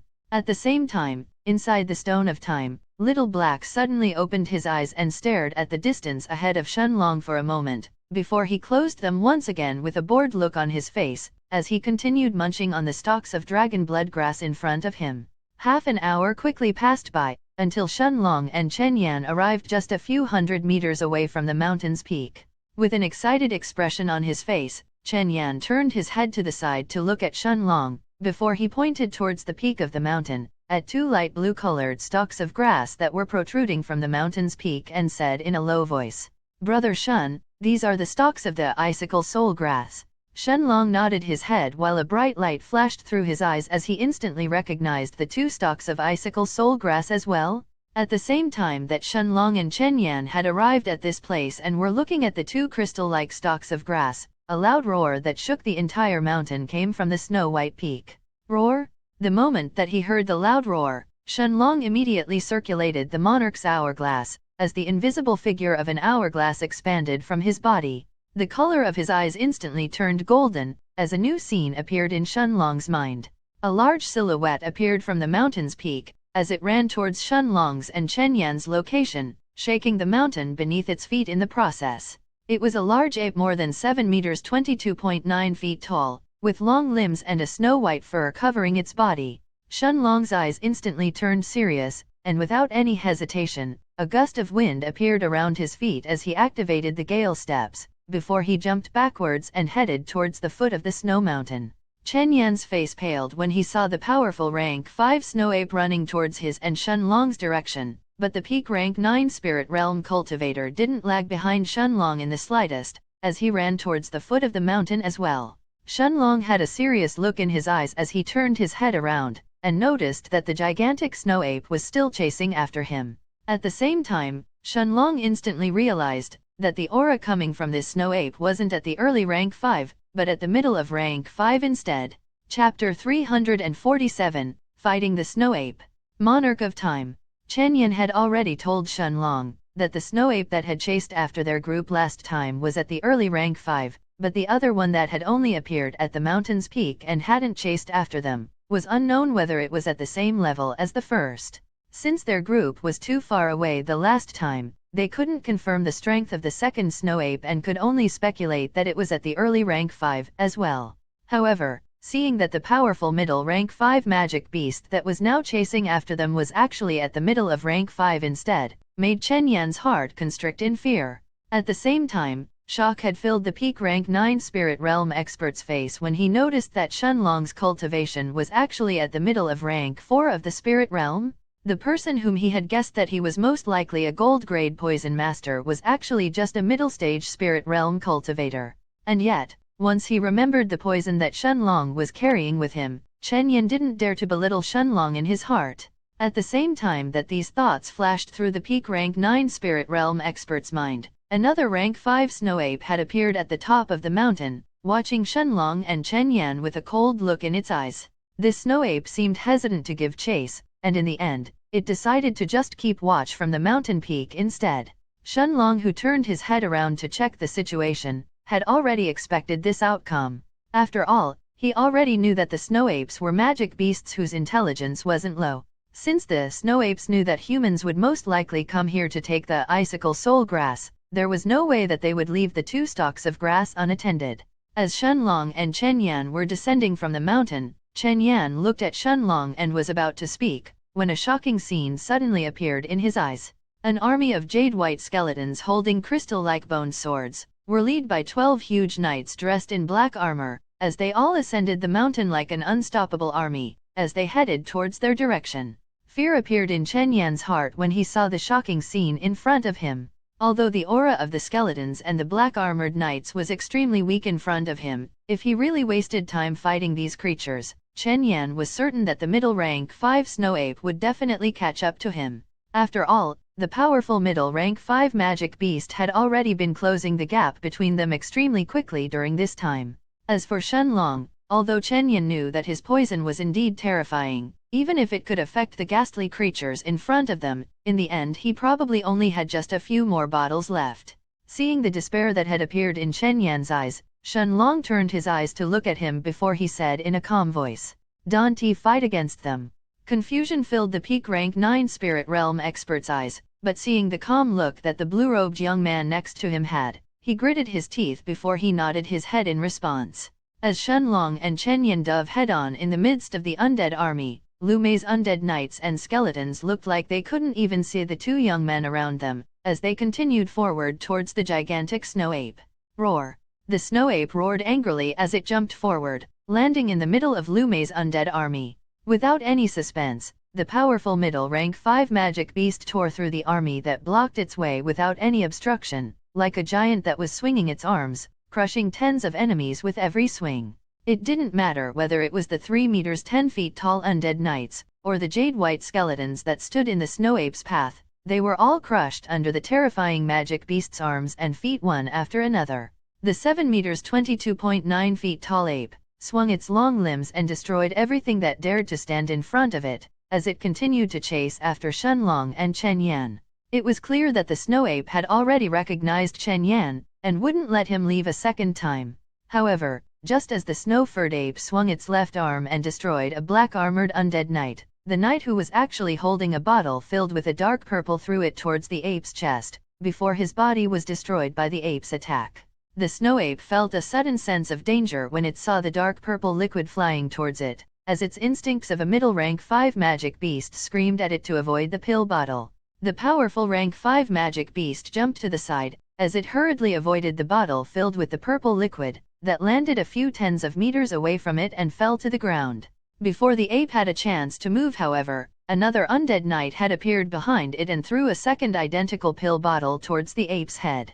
The snow ape had no room to dodge this time, as it had just landed on its feet when it saw the second pill bottle flying towards it, and using its long right arm, it slapped the pill bottle back towards the black-armored knight. As soon as it came in contact with the ape's arm, however, the pill bottle exploded into countless fragments, before the dark purple liquid inside it landed on the ape's snow-white fur.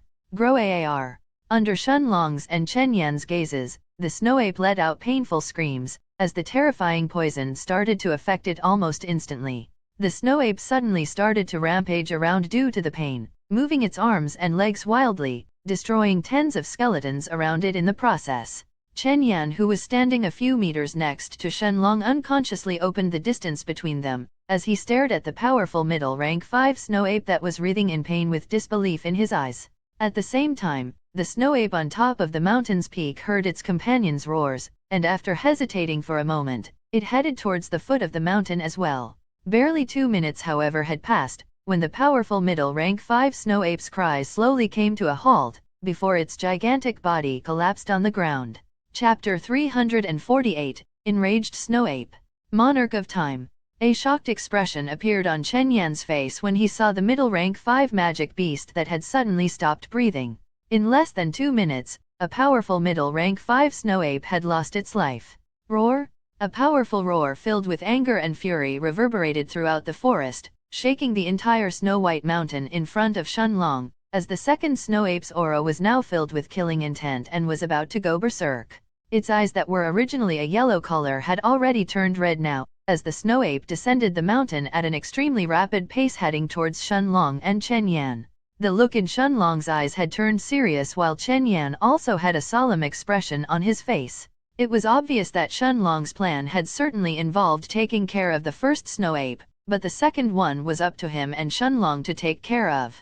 Chen Yan only needed a few moments to understand that the bizarre undead army of skeletons and undead knights in front of him had something to do with the white-veiled Lu Mei. Seeing that the black-armored knights had already expended the 2 bottles of poison that Shenlong had handed to Lu Mei, Chen Yan knew that the second snow ape wouldn't be as easy to take care of.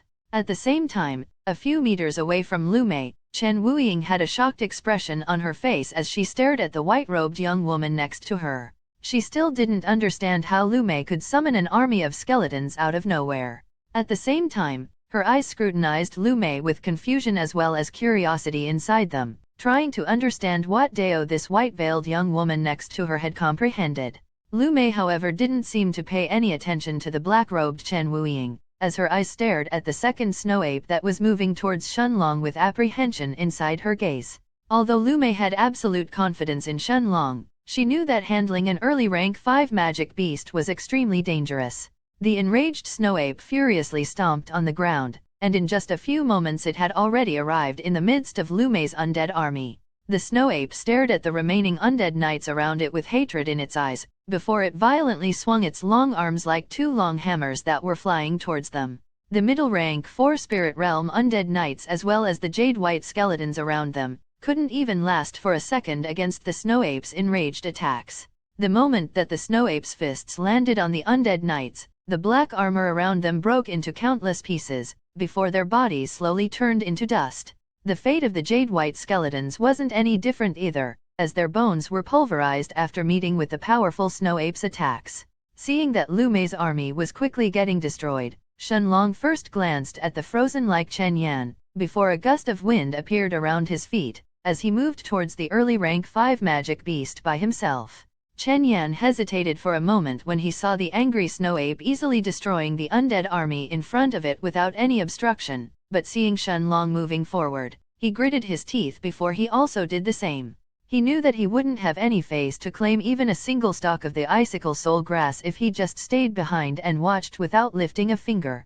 Besides, Chen Yan also knew that, if they didn't make their move now that the snow ape was still destroying the skeletons and the undead knights around it, he and Shenlong may not even survive against it just by themselves. Seeing that Chen Yan had decided to attack as well, Shenlong nodded his head, before a pill bottle filled with a dark purple liquid appeared in his hand. Shenlong knew that the snow ape would definitely be prepared for any attacks that used the poison of the soul-poisoning hell grass after having witnessed it once. At the same time, turning his eyes towards Chen Yan, Shenlong didn't seem to be in a hurry to make his own move, as he allowed the young man behind him to first attract the early rank 5 snow ape's attention. Nodding his head, an armor of ice appeared around Chen Yan's body as he rushed forward, towards the snow ape. The snow ape's red eyes instantly noticed the black-robed young man clad in ice armor who was flying towards it, before it swung its tail at him using its full strength. The moment that he appeared in the snow ape's range of attack, Chen Yan threw the pill bottle in his hands towards the ape's chest, before the ape's white tail met with his ice armor. The moment that the early rank 5 snow ape's tail landed on Chen Yan's armor, cracks resounded through the air before Chen Yan was sent flying backwards like a cannonball, at an even faster speed than the one he was flying towards the snow ape. Boom! Chen Yan's body crashed through some of the snow-covered trees behind him, before he spat out a mouthful of blood. His ice armor was only able to withstand a single hit of the early rank 5 magic beast before it collapsed, and yet Chen Yan had also been injured. Chen Yan couldn't believe this as he felt his internal injuries that weren't light at all. The ice armor was a martial skill that he could use every 6 hours, and it was also his most powerful defensive martial skill. 2 days ago, when their group had fought with the purple tentacled poison turtle, Chen Yan's ice armor had been able to withstand more than 10 of the peak rank 4 poison turtle's attacks before it collapsed, and yet the early rank 5 snow ape had managed to destroy it in a single move. Was this the true power of an enraged early rank 5 magic beast, that was equal to a nascent soul stage expert? Shenlong was also stunned when he saw the might of the early rank 5 snow ape, but he didn't stop his actions when he noticed that the snow ape's attention was still focused on Chen Yan. Raising his right hand, he slashed the air in front of him, opening a space tier, before he tossed the bottle filled with the soul-poisoning hellgrass poison inside. Chapter 349, Grabbing the Spoils. Monarch of Time. The snow ape seemed to have noticed that something was wrong, as it hurriedly moved to the side almost out of instinct, but since its attention had already been focused on Chen Yan, who had collapsed on the ground this whole time, the early rank 5 magic beasts was a step too late. The pill bottle filled with the poison from the soul-poisoning hellgrass appeared inside the snow ape's body, before the space tier closed. As the small bottle landed on the powerful rank 5 magic beast's body, it broke into many small pieces before the dark purple liquid inside it started to seep inside the snow ape's body. Groar! Cries filled with pain and endless killing intent erupted from the powerful magic beast's body, as the snow ape started to roll on the ground in pain. The potency of the poison from the soul-poisoning soul grass, however, was strong enough to kill even a middle rank 5 snow ape, let alone an early rank 5 one. The snow ape's cries lasted for less than 20 breaths of time, before the powerful rank 5 magic beast lifelessly collapsed on the ground. Chen Yan, who had just stood up, couldn't believe the scene in front of his eyes, but the injuries on his chest told him that everything he saw was real. The two powerful rank 5 magic beasts that had almost killed him and his sister the last time that they were in this place, were now lying motionless on the ground.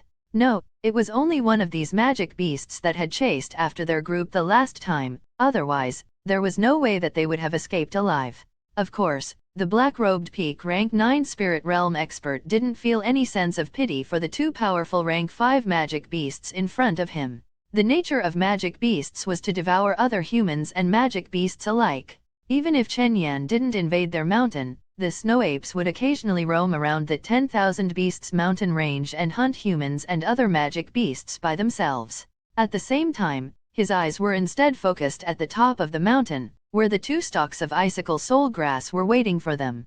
However, due to his injuries, Chen Yan could only suppress his desire to get the stalk of grass as soon as possible, and instead, he sat on the snowy ground and consumed a high-grade rank 4 healing pill. Lu Mei and Chen Wuying, who were still inside the forest, quickly approached the snow mountain in front of them, as they both went close to Shenlong and Chen Yan accordingly. Shenlong smiled at Lu Mei, who had executed the plan in the best way possible. He clearly knew that Lu Mei had personally controlled the two undead knights that had thrown the 2 bottles of the soul-poisoning hellgrass poison to the first snow ape using her own spiritual strength. From the start, Shenlong's plan had been to have Lu Mei send her undead army up to follow after them, a few minutes after he and Chen Yan had started to climb the mountain, and intercept the snow ape that would soon chase them. Lu Mei took this chance to imbue her spiritual strength in 2 of her undead knights and personally control them during the fight, which was why she could hit the gigantic 7 meters 22.9 feet tall snow ape with the second bottle that was filled with the poison of the soul-poisoning hellgrass. Of course, if the middle rank 5 snow ape hadn't placed its attention on Shenlong and Chen Yan, who had acted as bait during that time, it wouldn't have been caught off guard by the 2 weak undead knights that were hiding the poison inside their armor, no matter whether it was a sneak attack or not. This was the main reason why Shenlong had placed his attention on him and Chen Yan heading up the mountain first. Even then, Shenlong wasn't completely certain that the snow ape would have been caught off guard and get hit by the poison, but that there was simply a high chance of it happening. At the same time, Lu Mei also realized the importance of swordsmanship when she was controlling the bodies of the undead knights. After all, each of her black-armored knights was wielding a 2 meters 6.6 feet long black greatsword. Although her combat strength would definitely rise when she used her own spiritual strength and chi to control her undead knights, she also needed to be proficient in the weapons that they used to control them better. Although she didn't directly fight by having her undead knights control their swords this time, this didn't lower the importance of this matter. With a light smile on his face, Shenlong first placed the bodies of the early rank 5 and the middle rank 5 snow apes inside the Stone of Time, before he climbed the snow mountain heading towards its peak. Neither Chen Yan nor Chen Wuying objected when they saw Shenlong taking the bodies of the 2 powerful rank 5 magic beasts. After all, Chen Yan didn't care about the rank 5 magic beasts that much. Instead, what he fervently wanted was the icicle soul grass so he could break through to the nascent soul stage in one go. Of course, the bodies of the rank 5 snow apes were extremely useful to Shenlong. After all, he was planning to use the snow ape's beast cores to refine the dragon blood grass into pills. A couple of minutes later, without facing any obstruction, Shenlong arrived at the mountain's peak, where 2 stalks of crystal-like grass were growing from the small crevice. With a light smile on his face, Shenlong carefully dug out the 2 crystal-like rank 5 medicinal herbs from the crevice, before he placed 1 stalk inside the herb garden in the Stone of Time.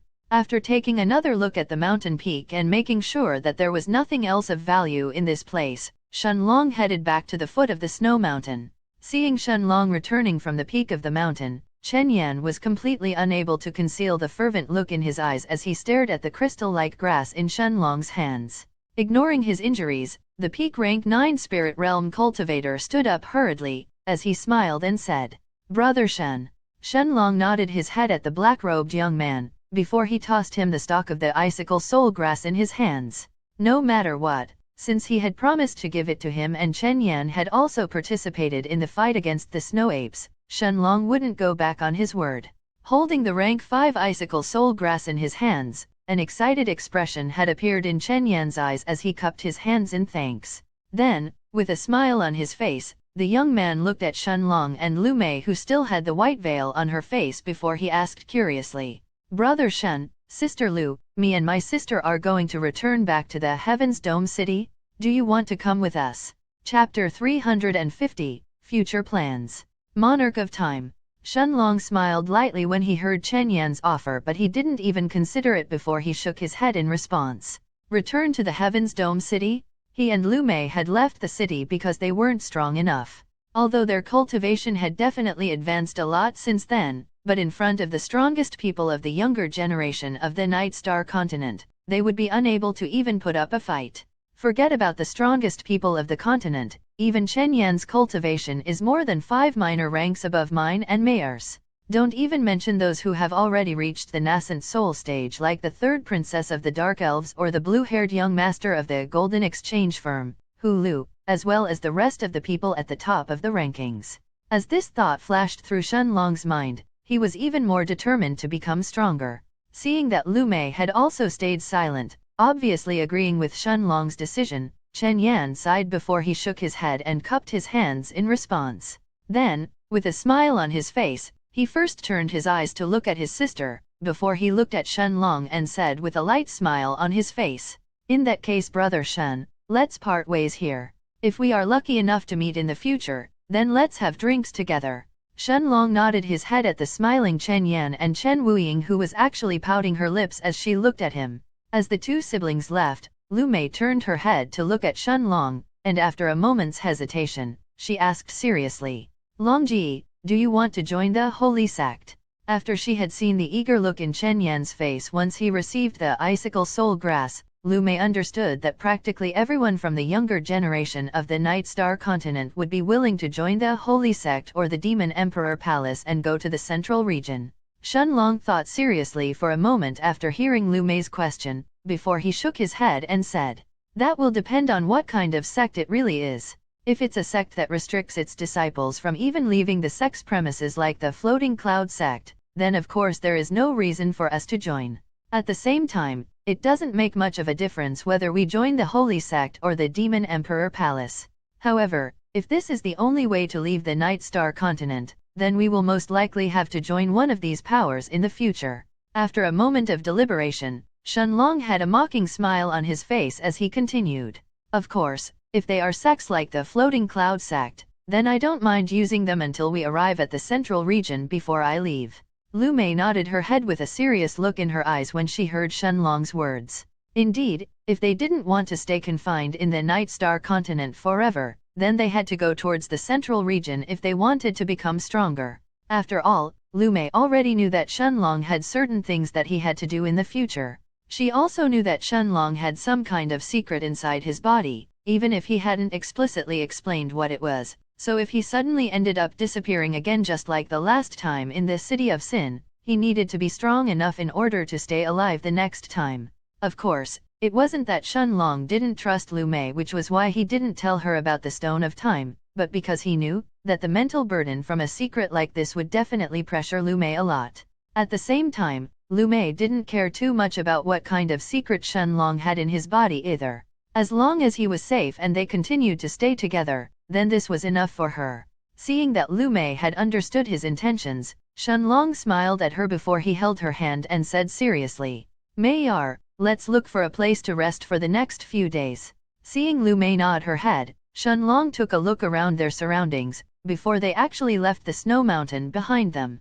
Of course, the environment around the mountain's peak was actually very good for Shenlong and Lu Mei to stay in this place, but considering that the disappearance of the two snow apes would soon attract the attention of the powerful rank 5 magic beasts from nearby, made Shenlong's plans of staying here nothing but a fleeting thought that was soon extinguished. At the same time, Shenlong didn't forget that the middle-aged man named Hao Qin would sooner or later come to this place to obtain the stalks of icicle soul grass. Although Shenlong had the poison from the soul poisoning hell grass, there was no reason to put himself in an unfavorable situation to fight against the peak rank 9 spirit realm expert. At the same time, if the man brought a group of more than 6 people, among of which there were even a few nascent soul stage experts, Shenlong knew that after exposing the soul-poisoning hellgrass poison to kill the first few people, the rest of them would be on their guards against it, making the rest of the fight even harder.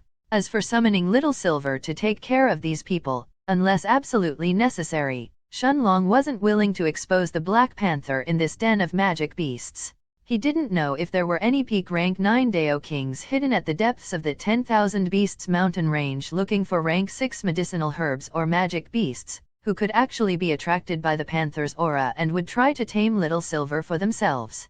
If Little Silver really exposed its aura, although a peak rank 9 Dao King wouldn't be able to necessarily notice it, Shenlong wasn't willing to take this risk without any reason. A couple of hours later, Shenlong and Lu Mei arrived at a small, isolated mountain a few tens of miles from the north of the Snow Ape's snowy mountain. Seeing that there was a relatively small but comfortable cave near the center of the mountain, Shenlong led Lu Mei as they both entered inside it, before Lu Mei summoned a group of her skeletons to guard the surroundings of the mountain instead. Seeing that Lu Mei had started to practice her swordsmanship, tacitly giving Shenlong time to do what he wanted, Shenlong first had Little Silver completely retract its aura and guard the entrance of the cave, before he sat cross-legged on the ground and closed his eyes, as he returned inside the foggy space in the Stone of Time. Looking at the bodies of the 2 rank 5 snow apes that were sprawled in front of him, an excited look flashed through Shenlong's eyes, as he was ready to finally advance to the middle of the 4th stage in the monarch's eternal body.